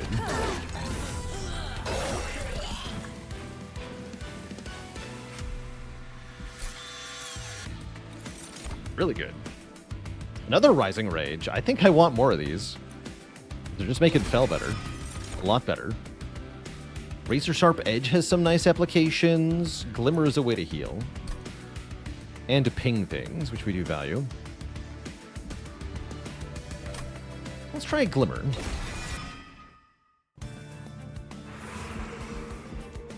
And then, do we need more upgrades on our units? No, we need equipment for the units. Is, I think, what we need. Yeah, you can use the Edge to cheese the Titans fight. That's true.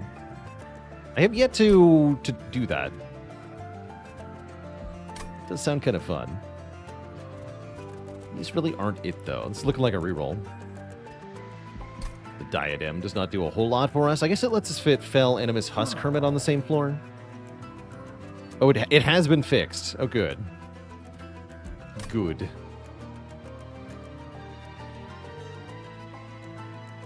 I don't think I want the Exiles Diadem. Seems kind of whatever. So let's just reroll. Glass Cannon. Steward's Quarters. Steward's Quarters with Sketches of Salvation is actually like a thing. Interesting. Yeah, Zephyr Room would be good. What about Steward's Quarters? Genuinely.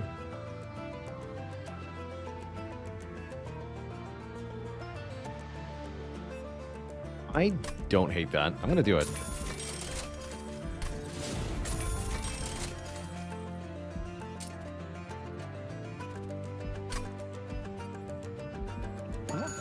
Definitely don't hate that. Well, what's here? Historian. Offering me Umbra Stone. Tome of the Lost Path. Flight is good. Yeah, we want Flight.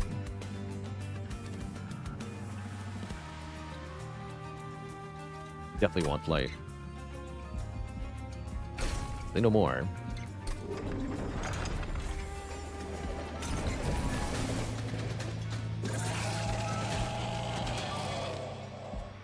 Oh, Fleshlings apply Corruption 2 on death to the unit that killed them. We haven't seen this variant yet.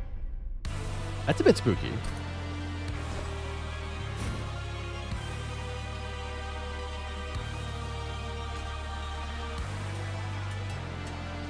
Stewards don't get any more defense in the Steward's Quarters, though. Interesting.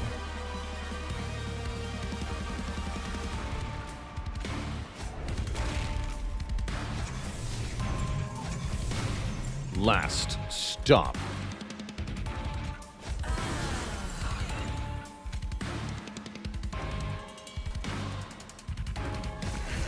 like this. Couldn't have done that, actually. Worked out, though. We got Rising Rage.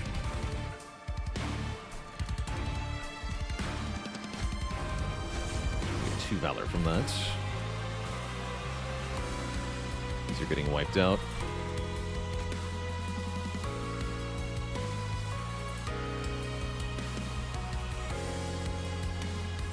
Just put it on you. Like this.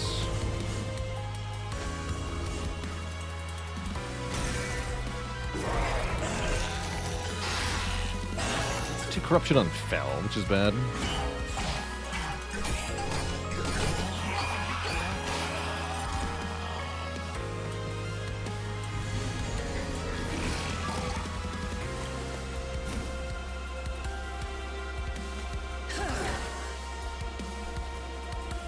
All that dies.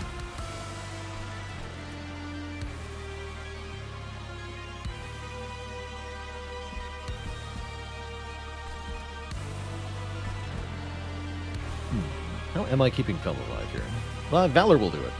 Just have to end her turn in front, I suppose. But I also have to stack more Valor.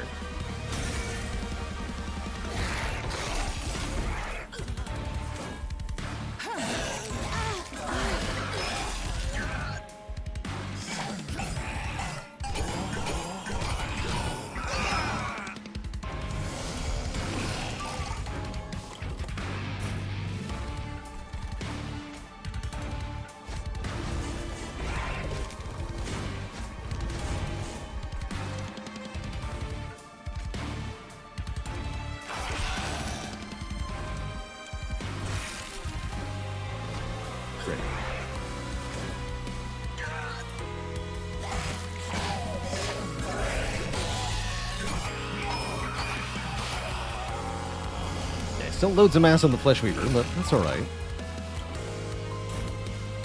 Good stuff happening now.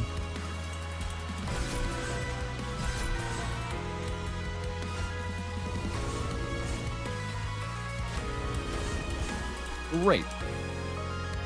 This is getting wiped. That's not great. Chucky Prime with 5 months. If a woodchuck could chuck wood, how much wood would a woodchuck chuck if a woodchuck could chuck wood? And Zudi with the Prime sub in 24 months of support.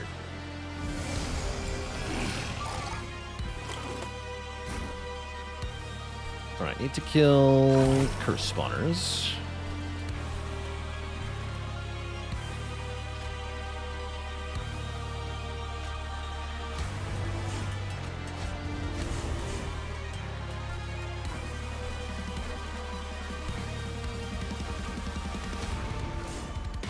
It's fine.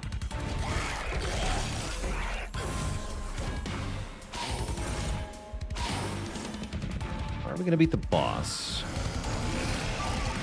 Increasingly good question. Doesn't seem like he's that strong at the moment. I'm hoping the answer is no.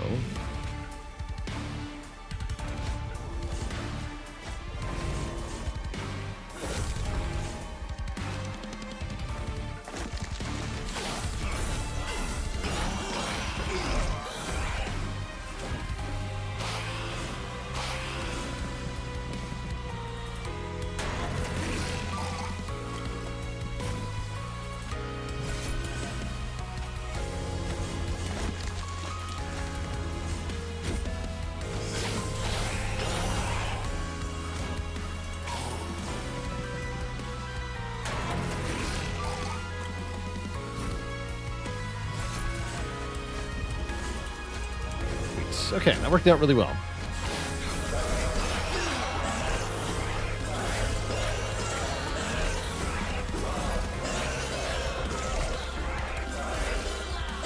GG. Now at 46 base Valor, which is very good for the first boss, I think. Fly Valor 5 to a friendly unit, then make it attack immediately. Yes, please. Oh, and Chucky Prime, a woodchuck chuck. As much as it could chuck if a woodchuck could chuck wood. Yeah, thanks for 500 bits.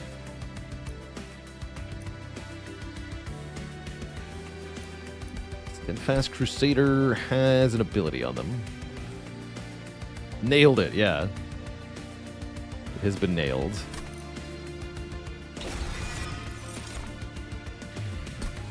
And then... what? What am I taking here? Feels like energy's good. I think energy. Hard to go wrong with the energy thing.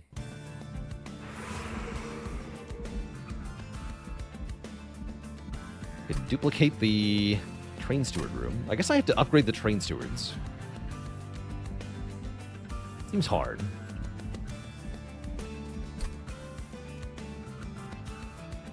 I think duplication's pretty good. Although not yet. Giga Stewies. Guess I'll go this way. The alcove. So I think Unchained 3 gets more multi-strike. I kind of like cross-pathing it as Savior here. And Fel gets the ability to advance and gain armor equal to her Valor.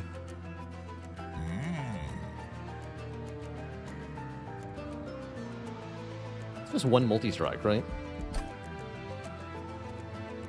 Let me double check that.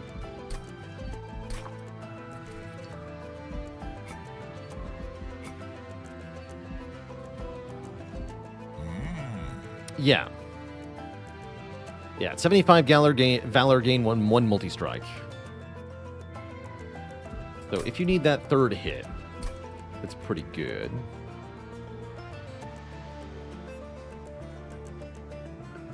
Otherwise, I can make her tankier. I'm thinking about doing with Savior.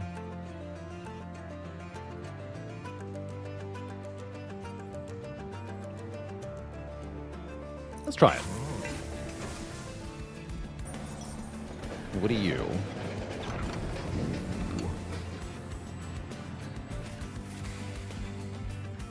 The Dominion's Eye. Can make the Husk Hermit apply Corruption 20, which is pretty juicy. Won't be able to use the Tome on her then? Yeah, I just used the Tome on somebody else on the same floor and we get the same effect. He doesn't have to be the one flying.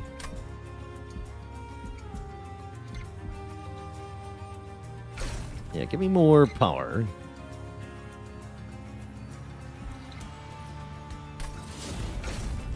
That becomes a pretty good dupe then. Oh, and yeah, Valor grants more armor. Seems pretty good. Bolus Tuning Fork is also very good. Maybe I should have thought about that a little harder. Because Root Seeds at 0 cost are stupid good. Oh well. I committed, so yeah.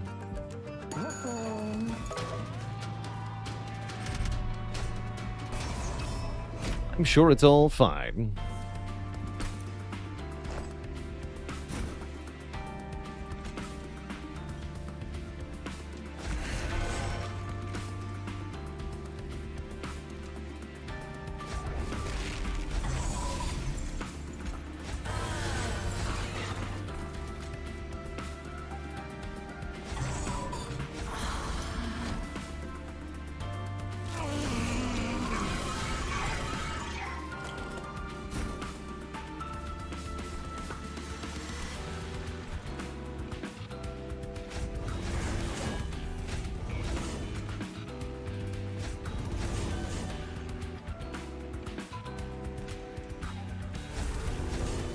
Scaling.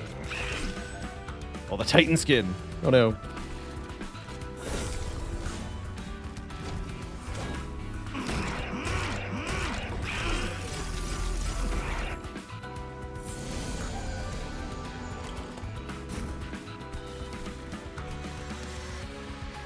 So then each of these is 2 triggers, yeah? Yes.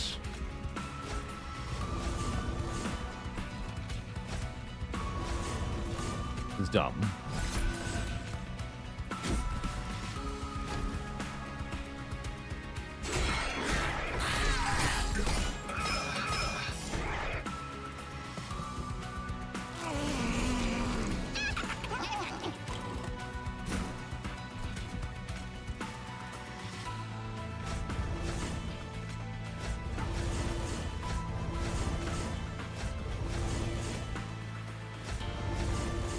Yeah, this is dumb, and I love it.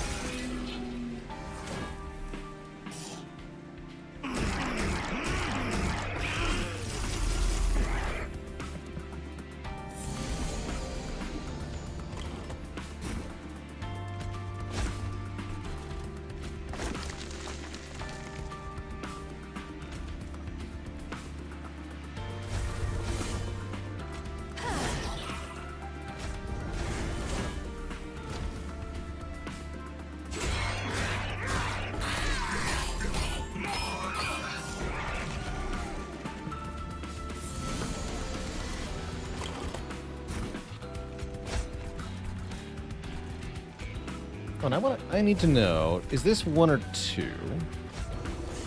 1, okay. Noted.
GG.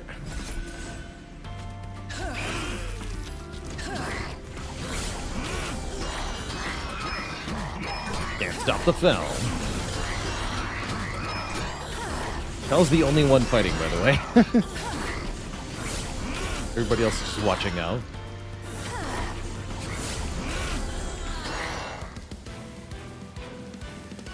Got him.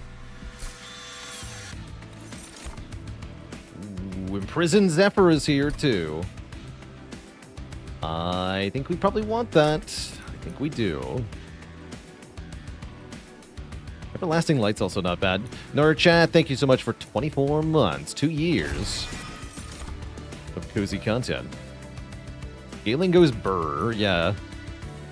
Big time. How is this unmastered? What? That'd be ridiculous. Alright, Merchant of Steel time, I think. Oh. Big. He is Captain Big. Yeah, these are all good upgrades. I'll buy those.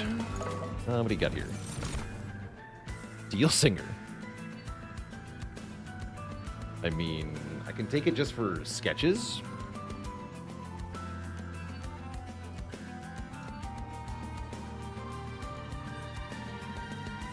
Feels wrong not to use it properly.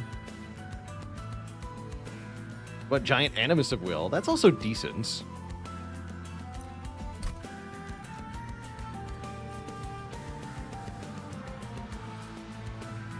Feels sketchy.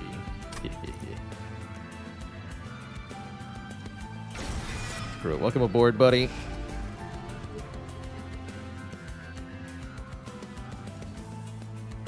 Attack abilities also trigger multi-strike. They do, and they trigger sweep, too, as we've seen. They do the whole shebang.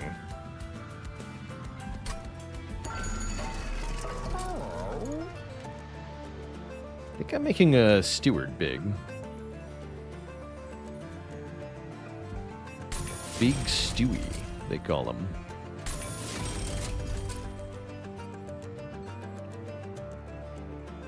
The big boy.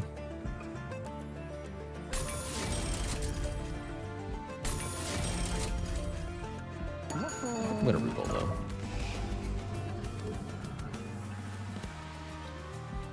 Here's one of these.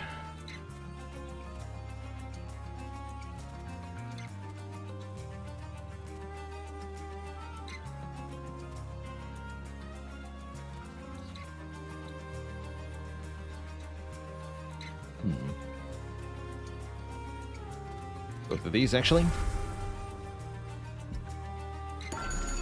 Yeah. So I'm doing for now.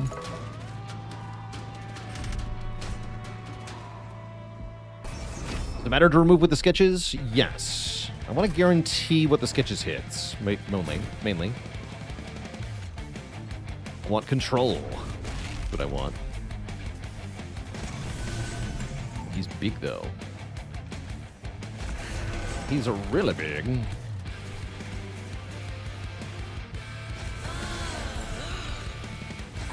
I can actually just hardcast Steel Singer on turn 1, but he's too big. He's also just too heckin' big. That always goes on the bottom. Interesting, okay. Yeah, we're gonna be duping some stuff. The one slight problem is that everything will die too much at the bottom.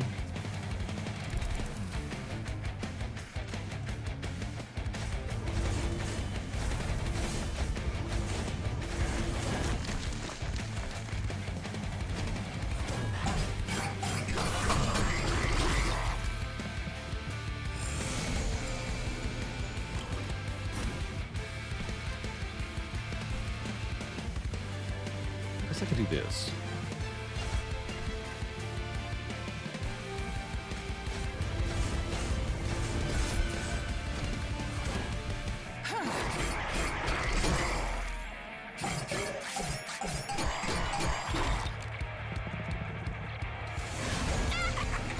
Very big Sentinel. Yeah, he's big. Huge.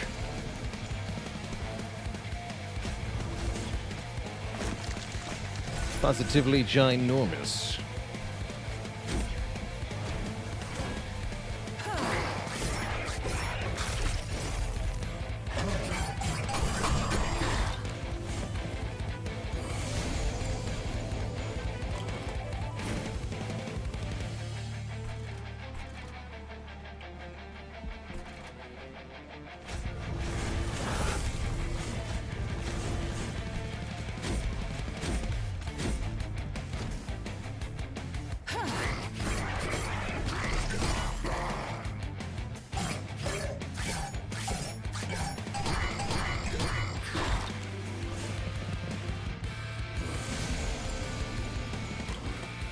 There we go.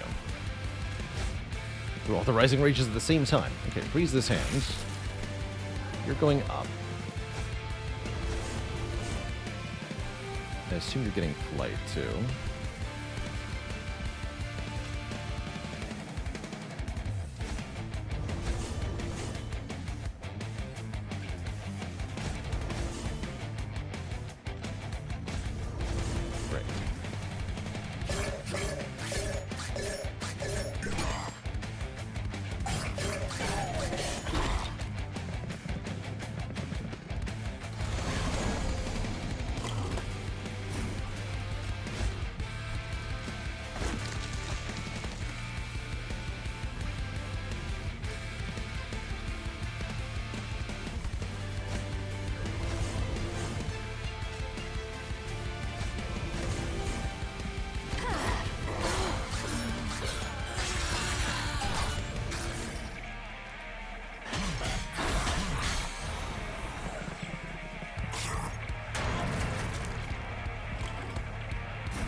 You'd love to see it.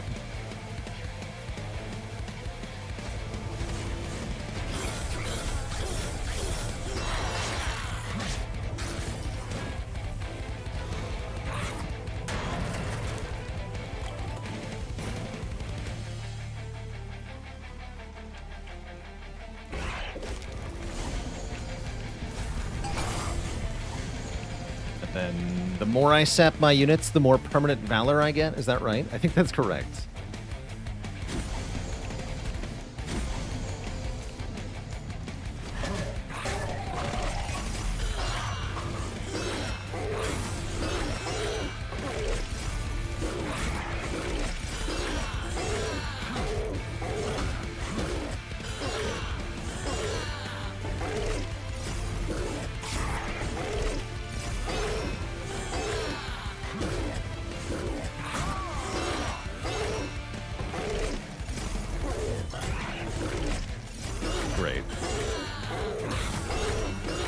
Will I play more Against the Storm in the future? I will. Yeah, we might do some of that this week, actually. Been searching for something to fill our variety slots, and that might work out really well. Shield of Wing, huh? Actually, Trample is good. We have this much damage output.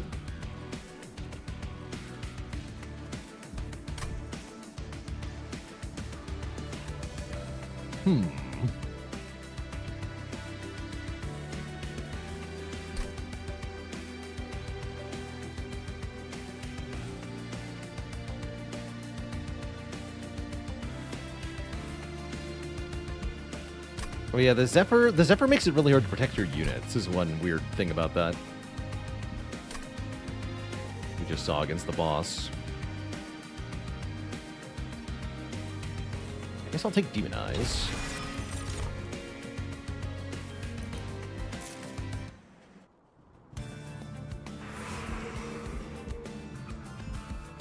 And now I want to be duping stuff, surely.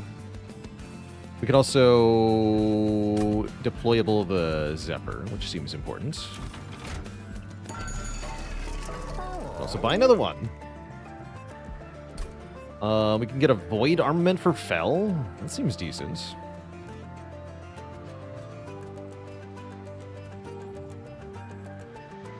She will never die, right?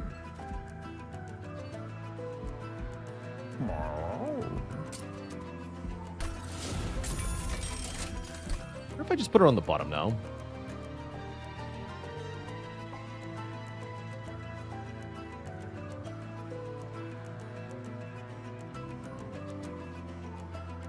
Although, no, I can't use Rising Rage, right? Yeah.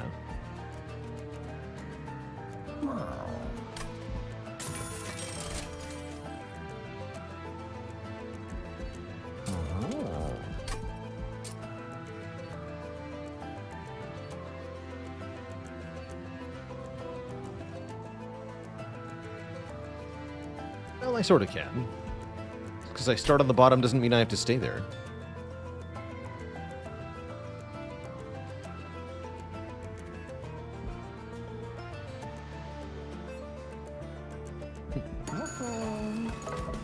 Food for thoughts. I think I duped this guy. I'll kill him. You are big. Alright, moving on. Strix gets bonuses on Slay. Hello gets bonuses on Incant. Yeah, whatever. Think I'm scared, nerds? I'm not.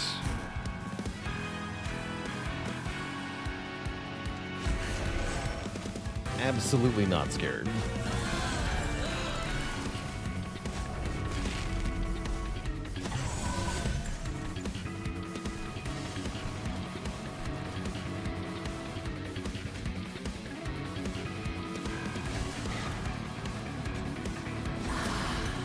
Okay, then these three get summoned.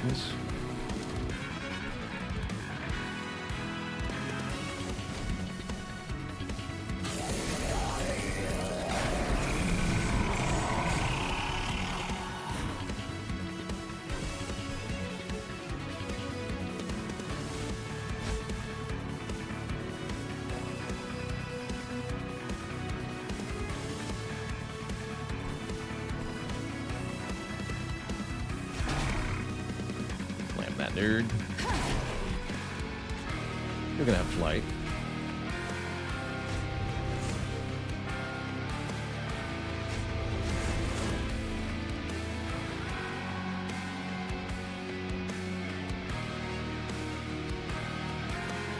It's 50. Actually, give you the Devil Shield.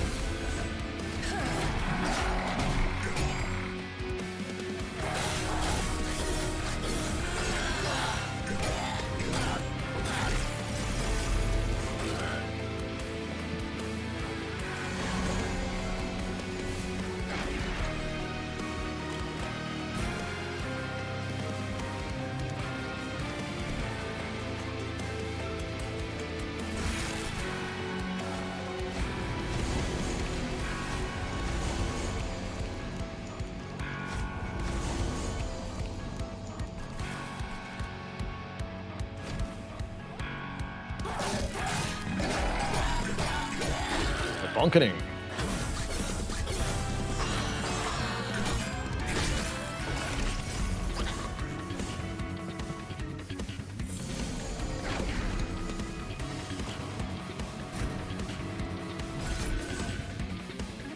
Oh yeah, we give health to Strix every time I play a spell up here? I guess that's okay.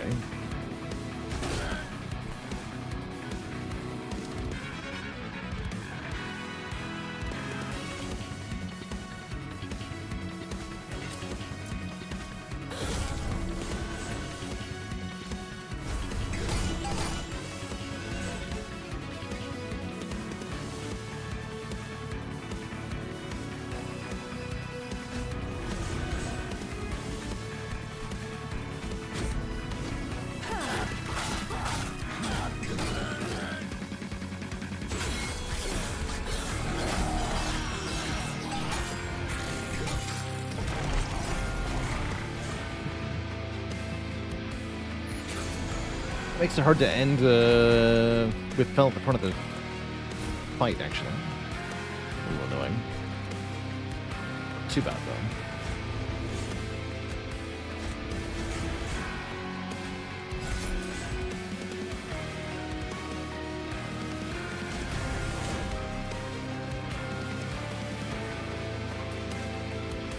Some melee weakness. Enjoy.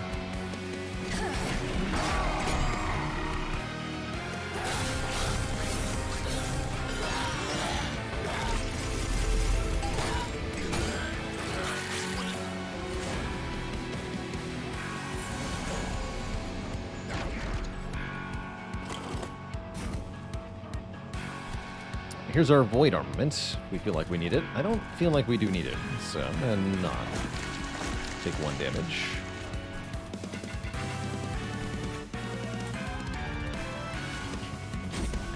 Oops.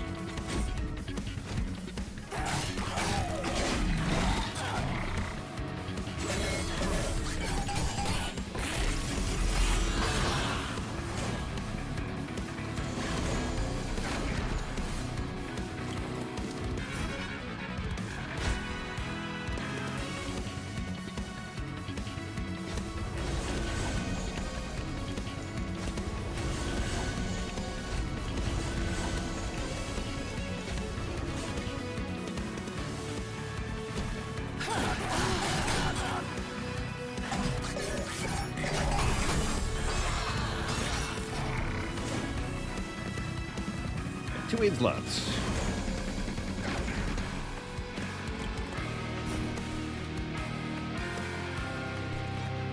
At this point, we can Rising Rage Fell if we wish.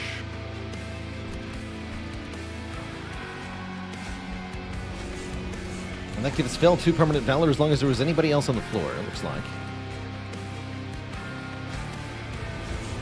Let's go ahead and do that. No one can stop Fell.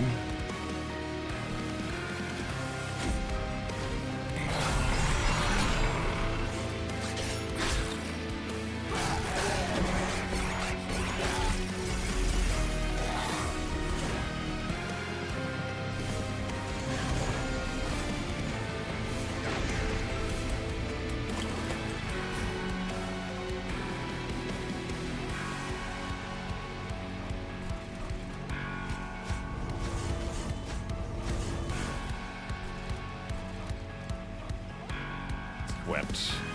Good.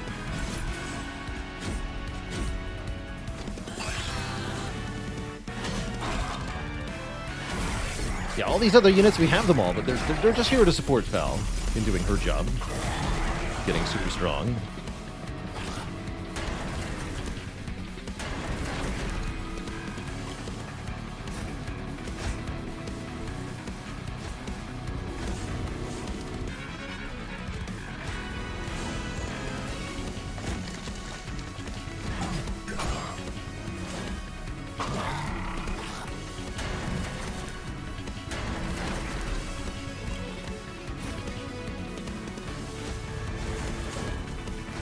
GG.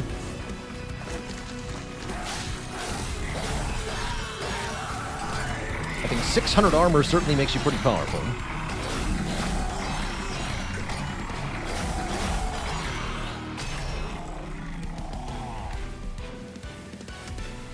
Who's on floor 2? That's probably a Steel Singer. One of the rare units for the Awoken clan. Who's just here for a good time, not for a long time. I guess I take a Rail Spike. And more card draw? I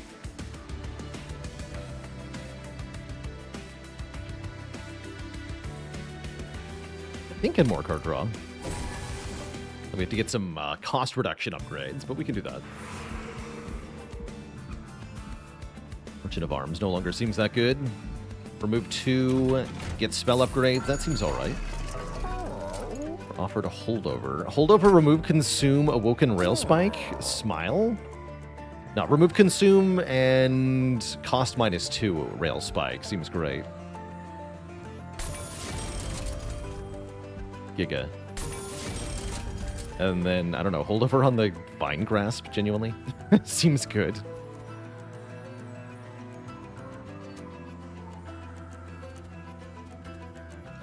That's what I want.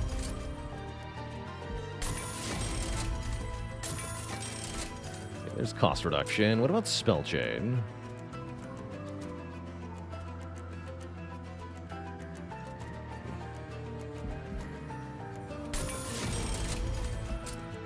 This seems fun.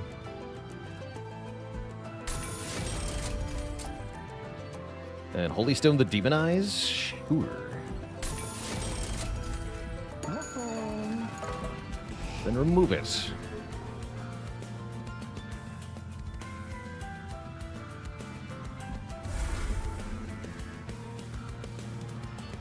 least one Just Cause as well.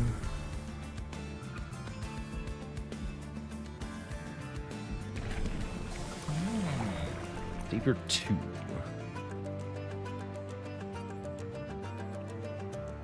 Gain more Valor. This offers me nothing, so might as well get Savior 2. Seems fine.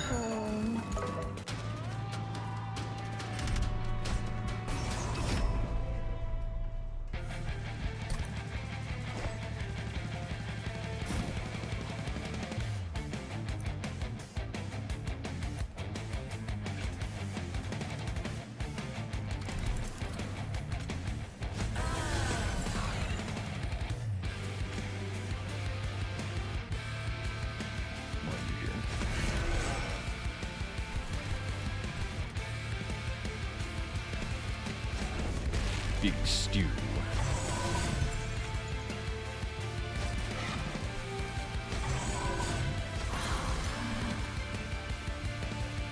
Yeah, that's the way to do it, I think. Mega Stewie, welcome.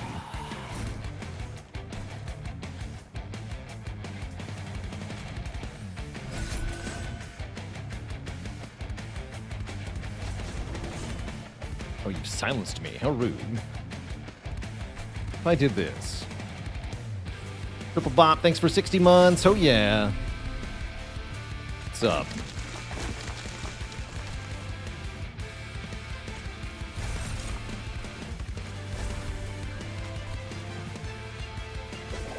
Oh, it doesn't activate my thing, yeah. I see, I see.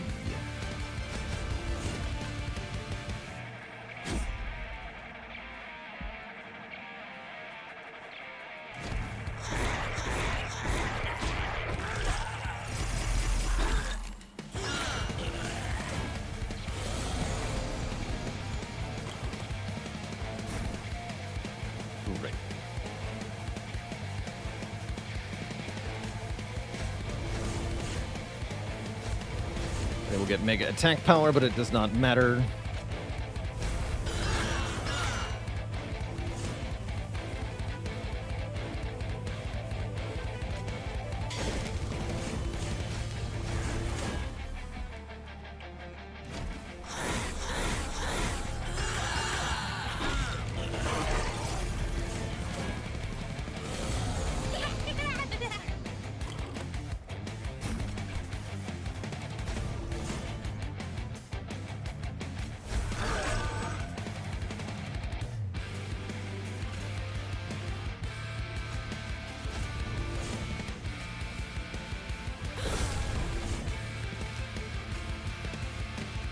Going nowhere.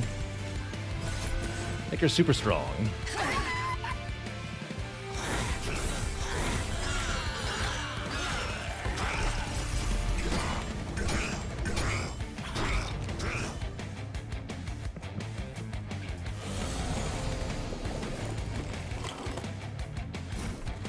Dare.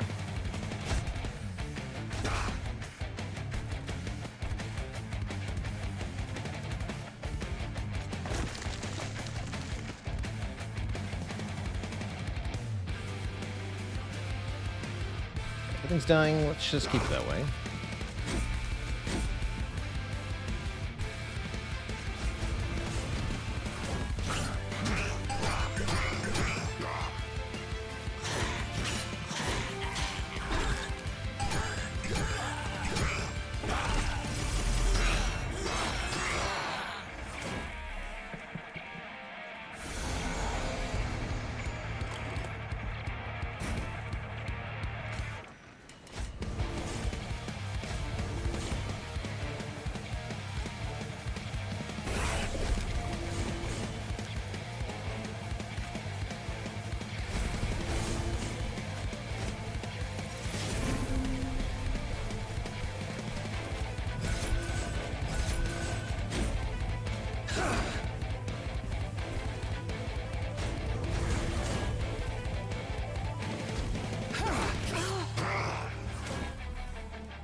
Blech.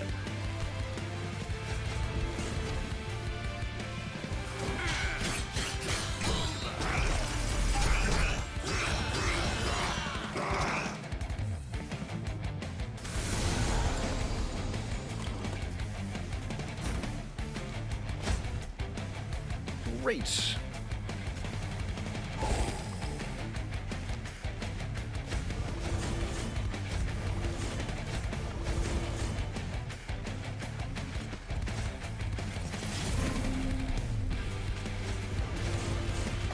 You'd love to see it.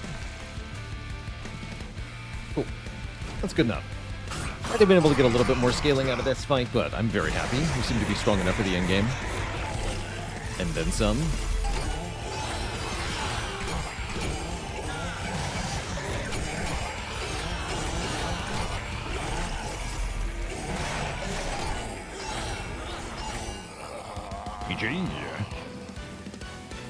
Yeah, what are we at now? We're at 192 Valor, which might just be a bit.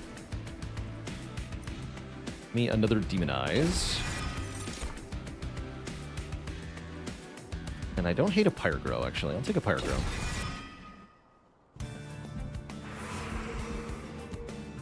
And then I would like a duplication.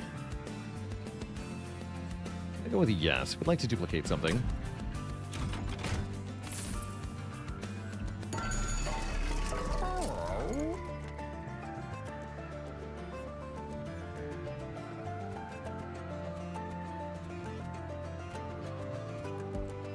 Duplicating Pyregrow is funny. Probably I'll just duplicate the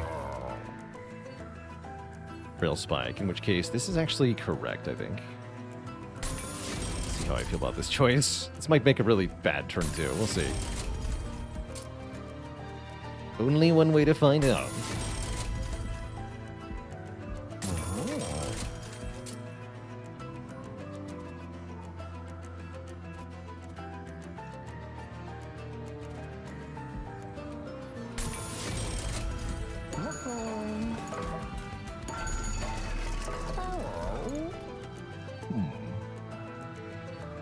Deployment Ember, huh? Yeah, so what if I just... Yeah, what if I just draw 10 and then retain them? Who cares if I'm not drawing cards next turn? That's great. That's funny. Looks like I have enough Deployment Ember. I don't need this. Oh. I'm dumb.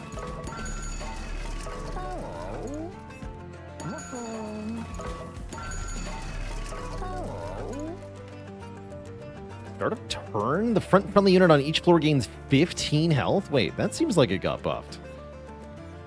15? That was not 15 before. It was definitely not 15 before. Hit a few cards. Hi there, Failey. Plus 5 at MT1. Now it's 15. 15 is a lot.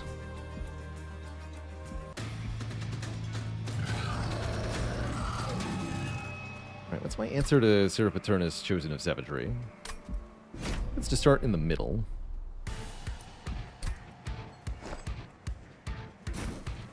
Middle would be good here.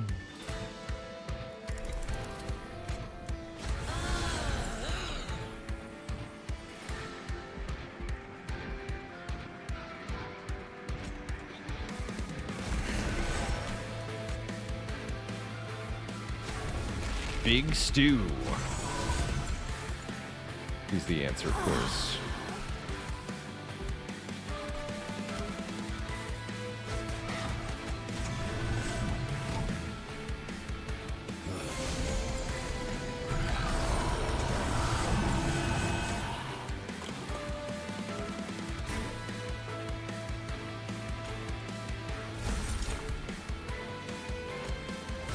+2 next turn. Bruh.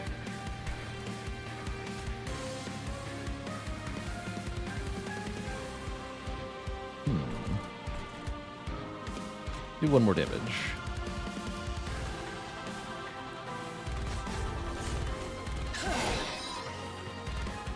Great.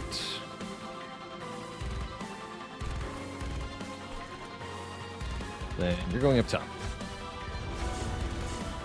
Great. Am I willing to take damage here? No, I'm just going to freeze everything. I'm just going to need to take any damage here.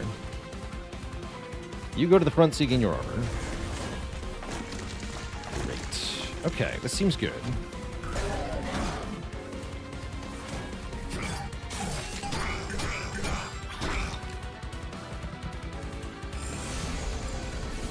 Paperwork is a man-made hell beyond our comprehension. The bureaucracy is expanding to meet the needs of the expanding bureaucracy.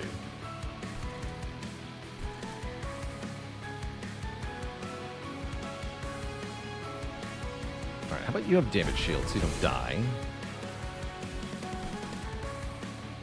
We're gonna go to that floor. You're still dying. You, get out of here. That's more like it.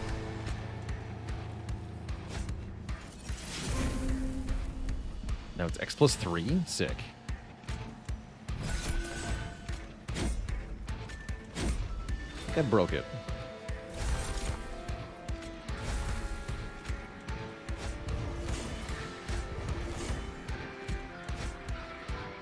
Oh, right. You can't do that anymore. You broke all the infinites.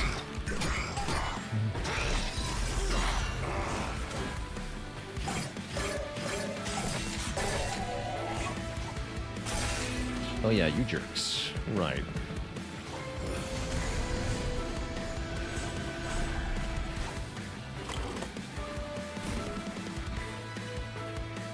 which case I did want Rising Rage.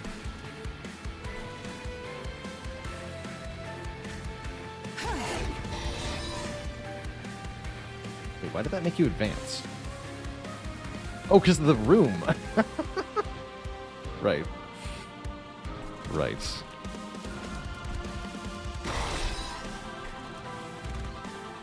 Play for gore.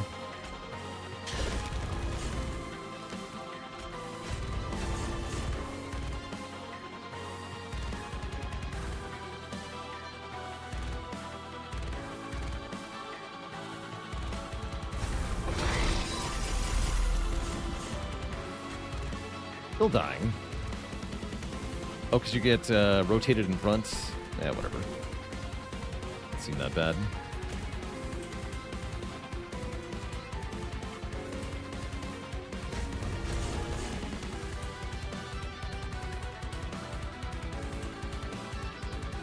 Oh, because you're quick. That's right. 'Cause you're quick. That's fine. Then die you shall.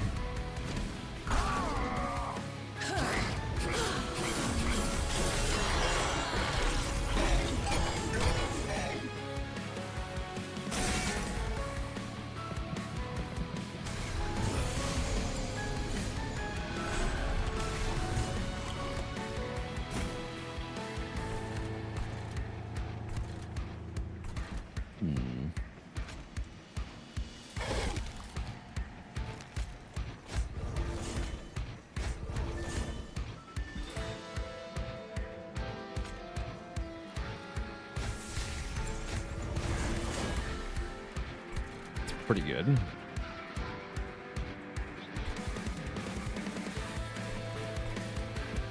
Thinking just 2, okay.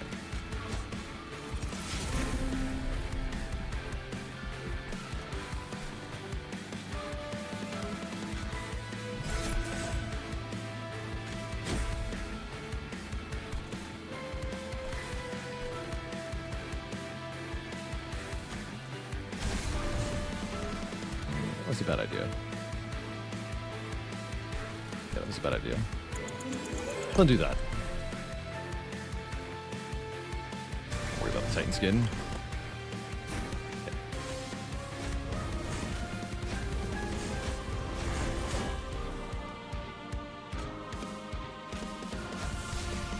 Yeah, now I'm actually killing both of those, so don't mess with that. Do yoink this guy to the front, I guess. These.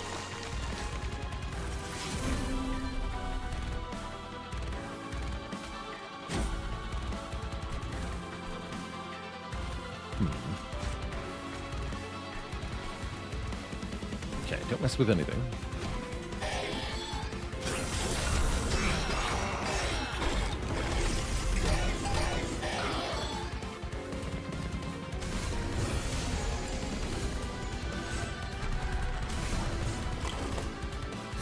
Okay, we got a Rising Rage. I handle this, though. Not really. No.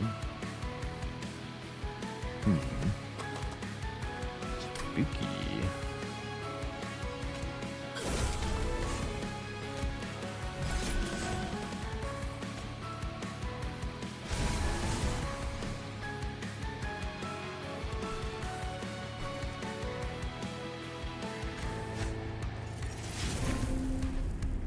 Just keeps getting stronger and stronger. That's neat. Yeah, I think I'm screwing this up.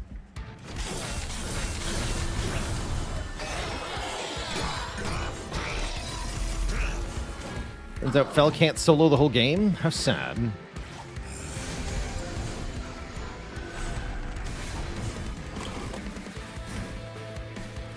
I was promised there would be soloing.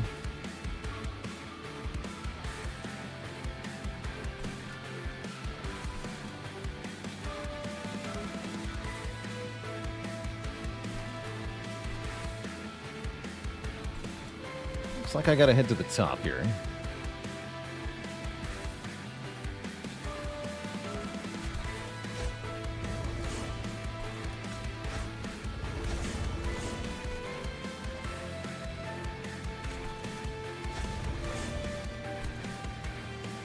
And then we want to bring another big guy.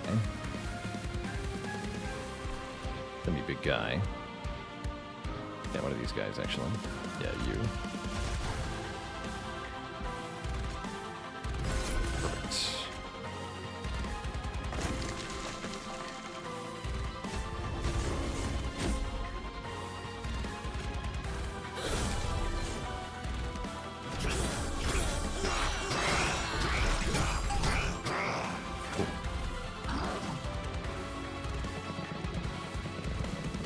Okay, might have to take some fire damage to the next two waves, though. It's like double amalgam on both waves, which is very bad.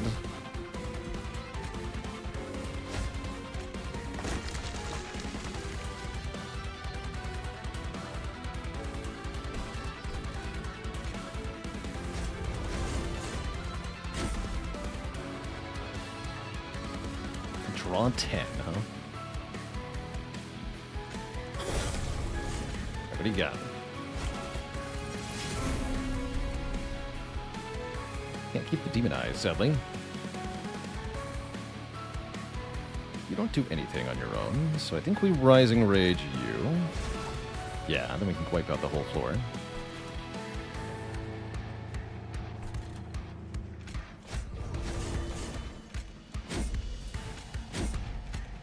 Nothing you.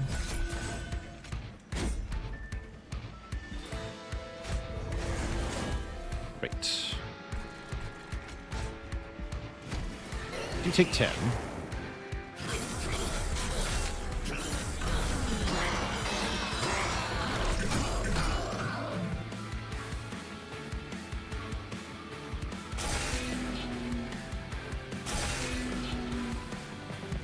And then probably a lot more than that. Here's actually where we want to Rising Rage Seraph twice, like we did before. Yeah, we did this before and it worked out really well. I'm going to do it again. Although I only have one of them, yeah. We can draw into the other one. Yeah, we can draw into the other one. So we can wipe out both of these floors, and then we can just Relentless Seraph, and we win the Relentless, so then nothing gets through. That's not too bad. Yeah, that avoids most of the problem here.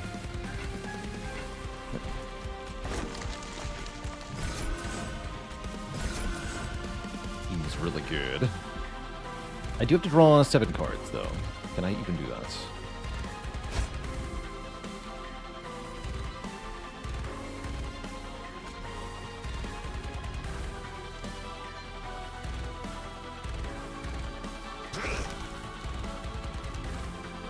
Yeah, this one's draw 9.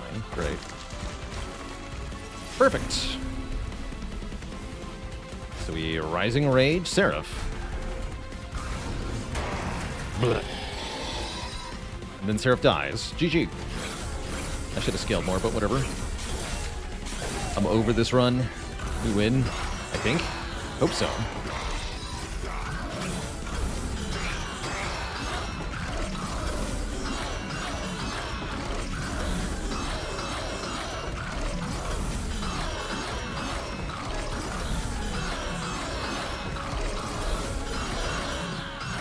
GG.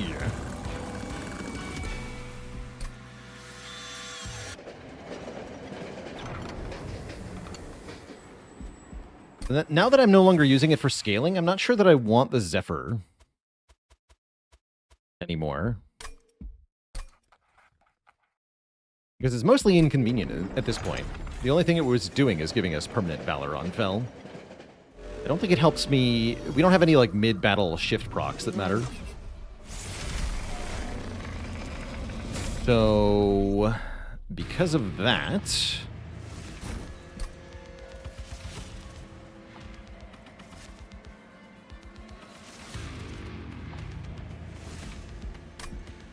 yeah, I don't think I use the Zephyr.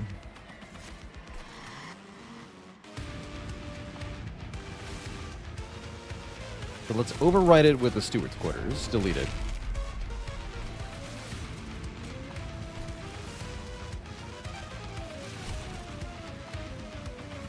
Fel's gonna go bottom?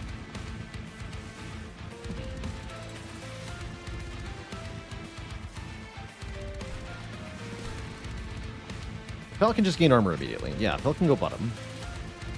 Plus the sweeper.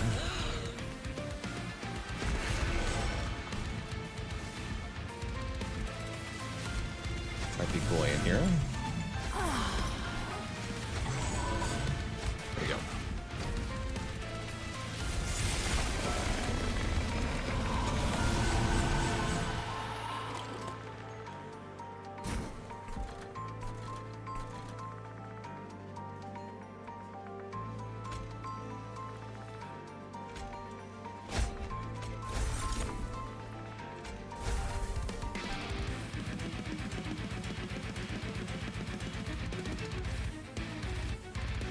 We get Void Armament right away. That's great news. Let me just retain the rest of the hand.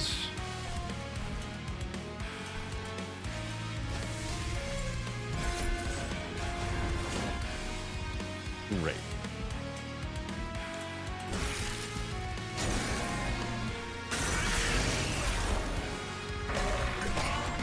Now with 6 Ember per turn, we get to do lots of stuff.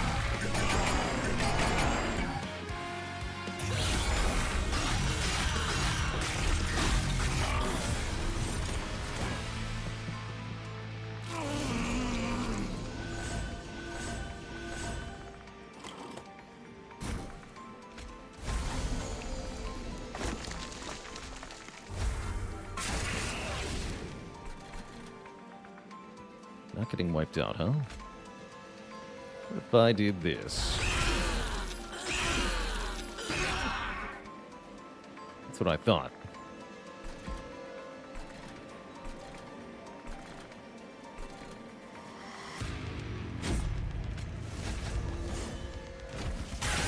Yeah, we can use the Demonize to speed up the entropy kill. Let's throw a Javelin at the Savagery here. Oh well.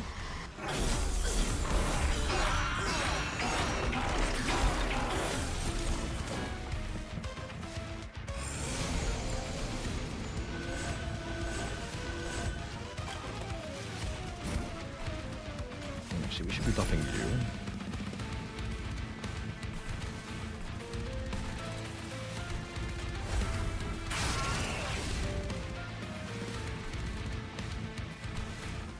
Here, let's Rising Rage this guy so I can throw a spear at him. Death.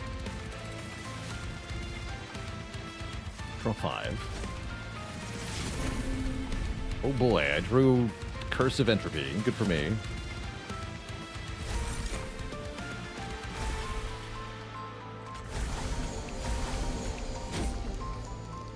They don't attack. That's bad. I should take hits next time.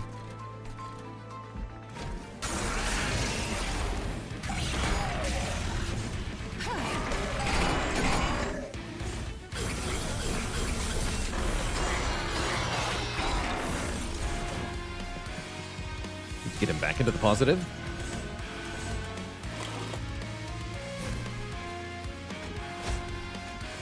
There we go.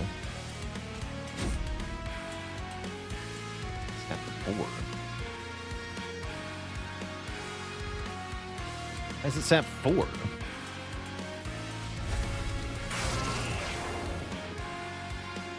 Here. It's a melee weakness.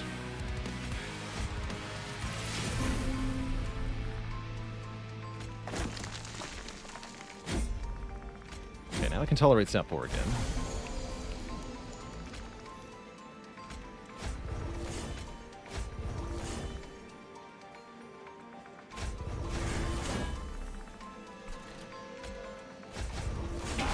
Bonk.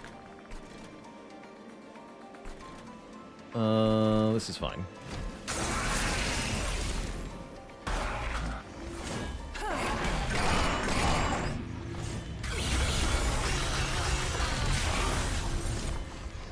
Hurting should be very much, are we? It's a little annoying.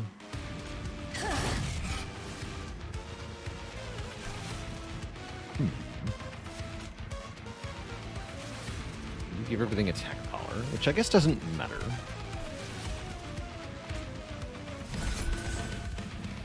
It's all dying anyway.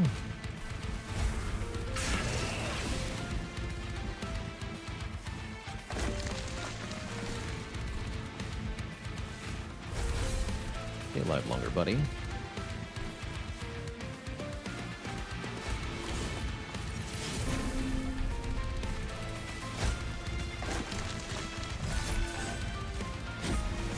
Okay, they have huge attack power, but totally irrelevant because of our per turn armor on Fel.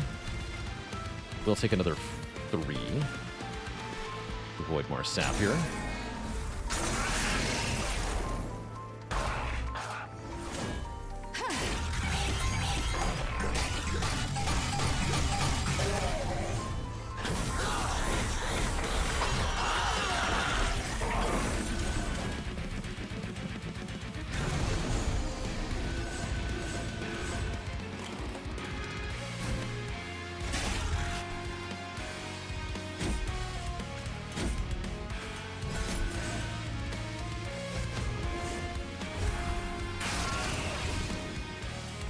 Could have sent units to get them out of my way. Actually, I don't hate that idea. Here. Perfect.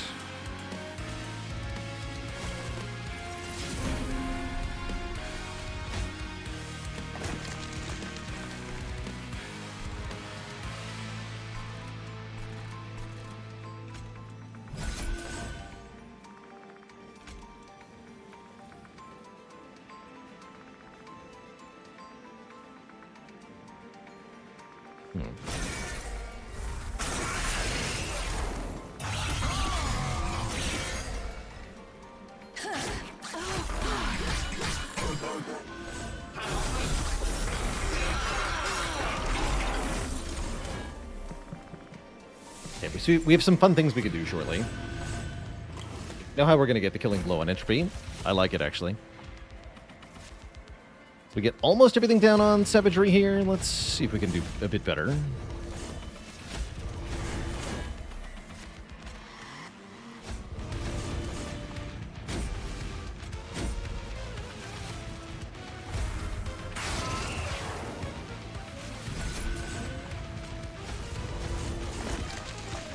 Okay, that brings them down to 1.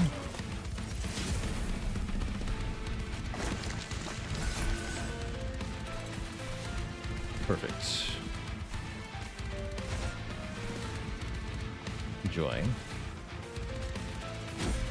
Draw 9 cards next turn.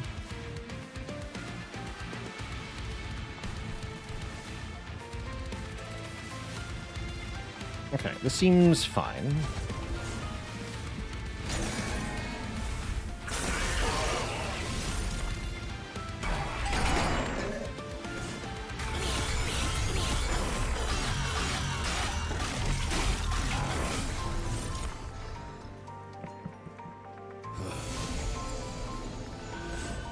Okay, so now the only goal is to put damage on entropy, but with these tanky waves... I don't have a way to do that, right?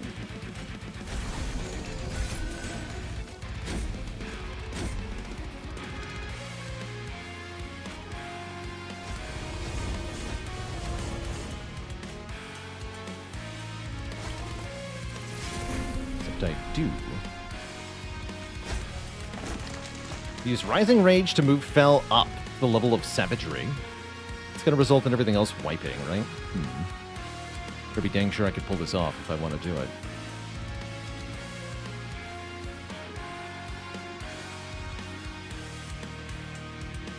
Otherwise, I'll die, right? Dying would be bad here. I guess I can wait another rotation through. Yeah, let's not die yet. Dying is bad.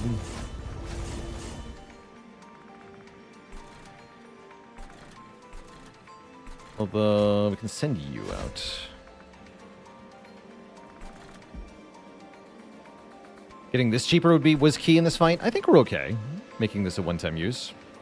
But it would have been nicer to stack on entropy, you're right. You're not wrong. Yeah, we're kind of falling apart now. A little spooky.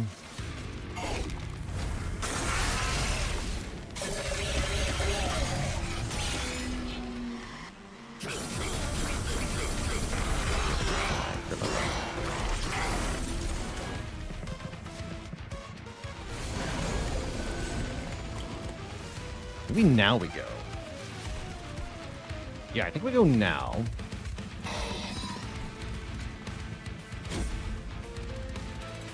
Although I can't use my abilities. How annoying that is. Let's try this then.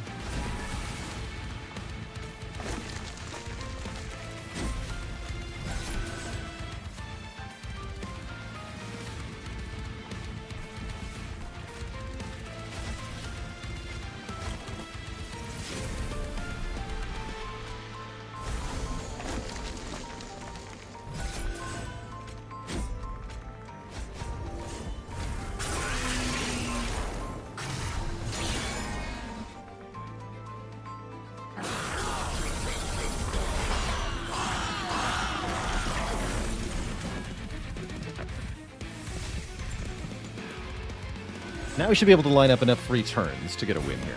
There's Demon Eyes.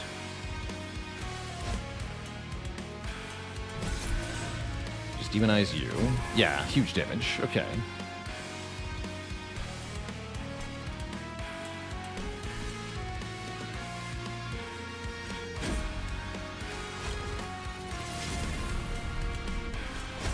These are bad though.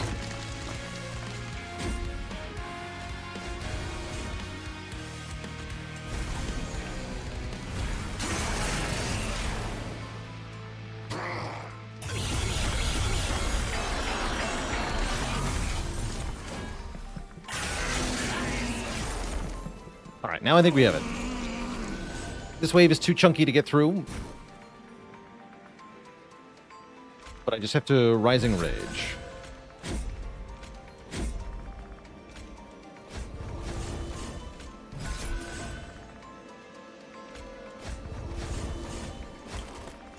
There it is. Then fell up top. GG.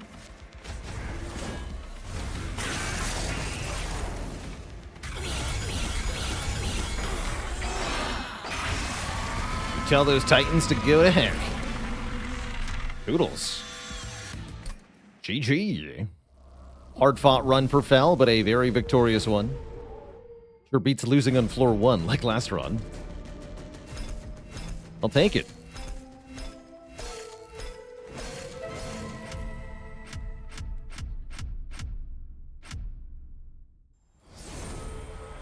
Hell yeah. And we set a record of 244 Valor for Fel Unchained. GG. GG.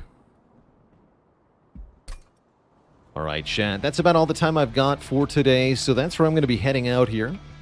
Thank you for tuning in, Argits Blarg, Sidequester, Cookie KSP, Valorant Sky, Tachi, Behemoth, and everybody else. I hope you all have a wonderful, wonderful evening. For now, though, I am going to get out of here. Catch y'all on the flip side for some more cozy streams coming up this week. Until then, my friends, stay cozy and have a good one. Toodaloo. And night, night.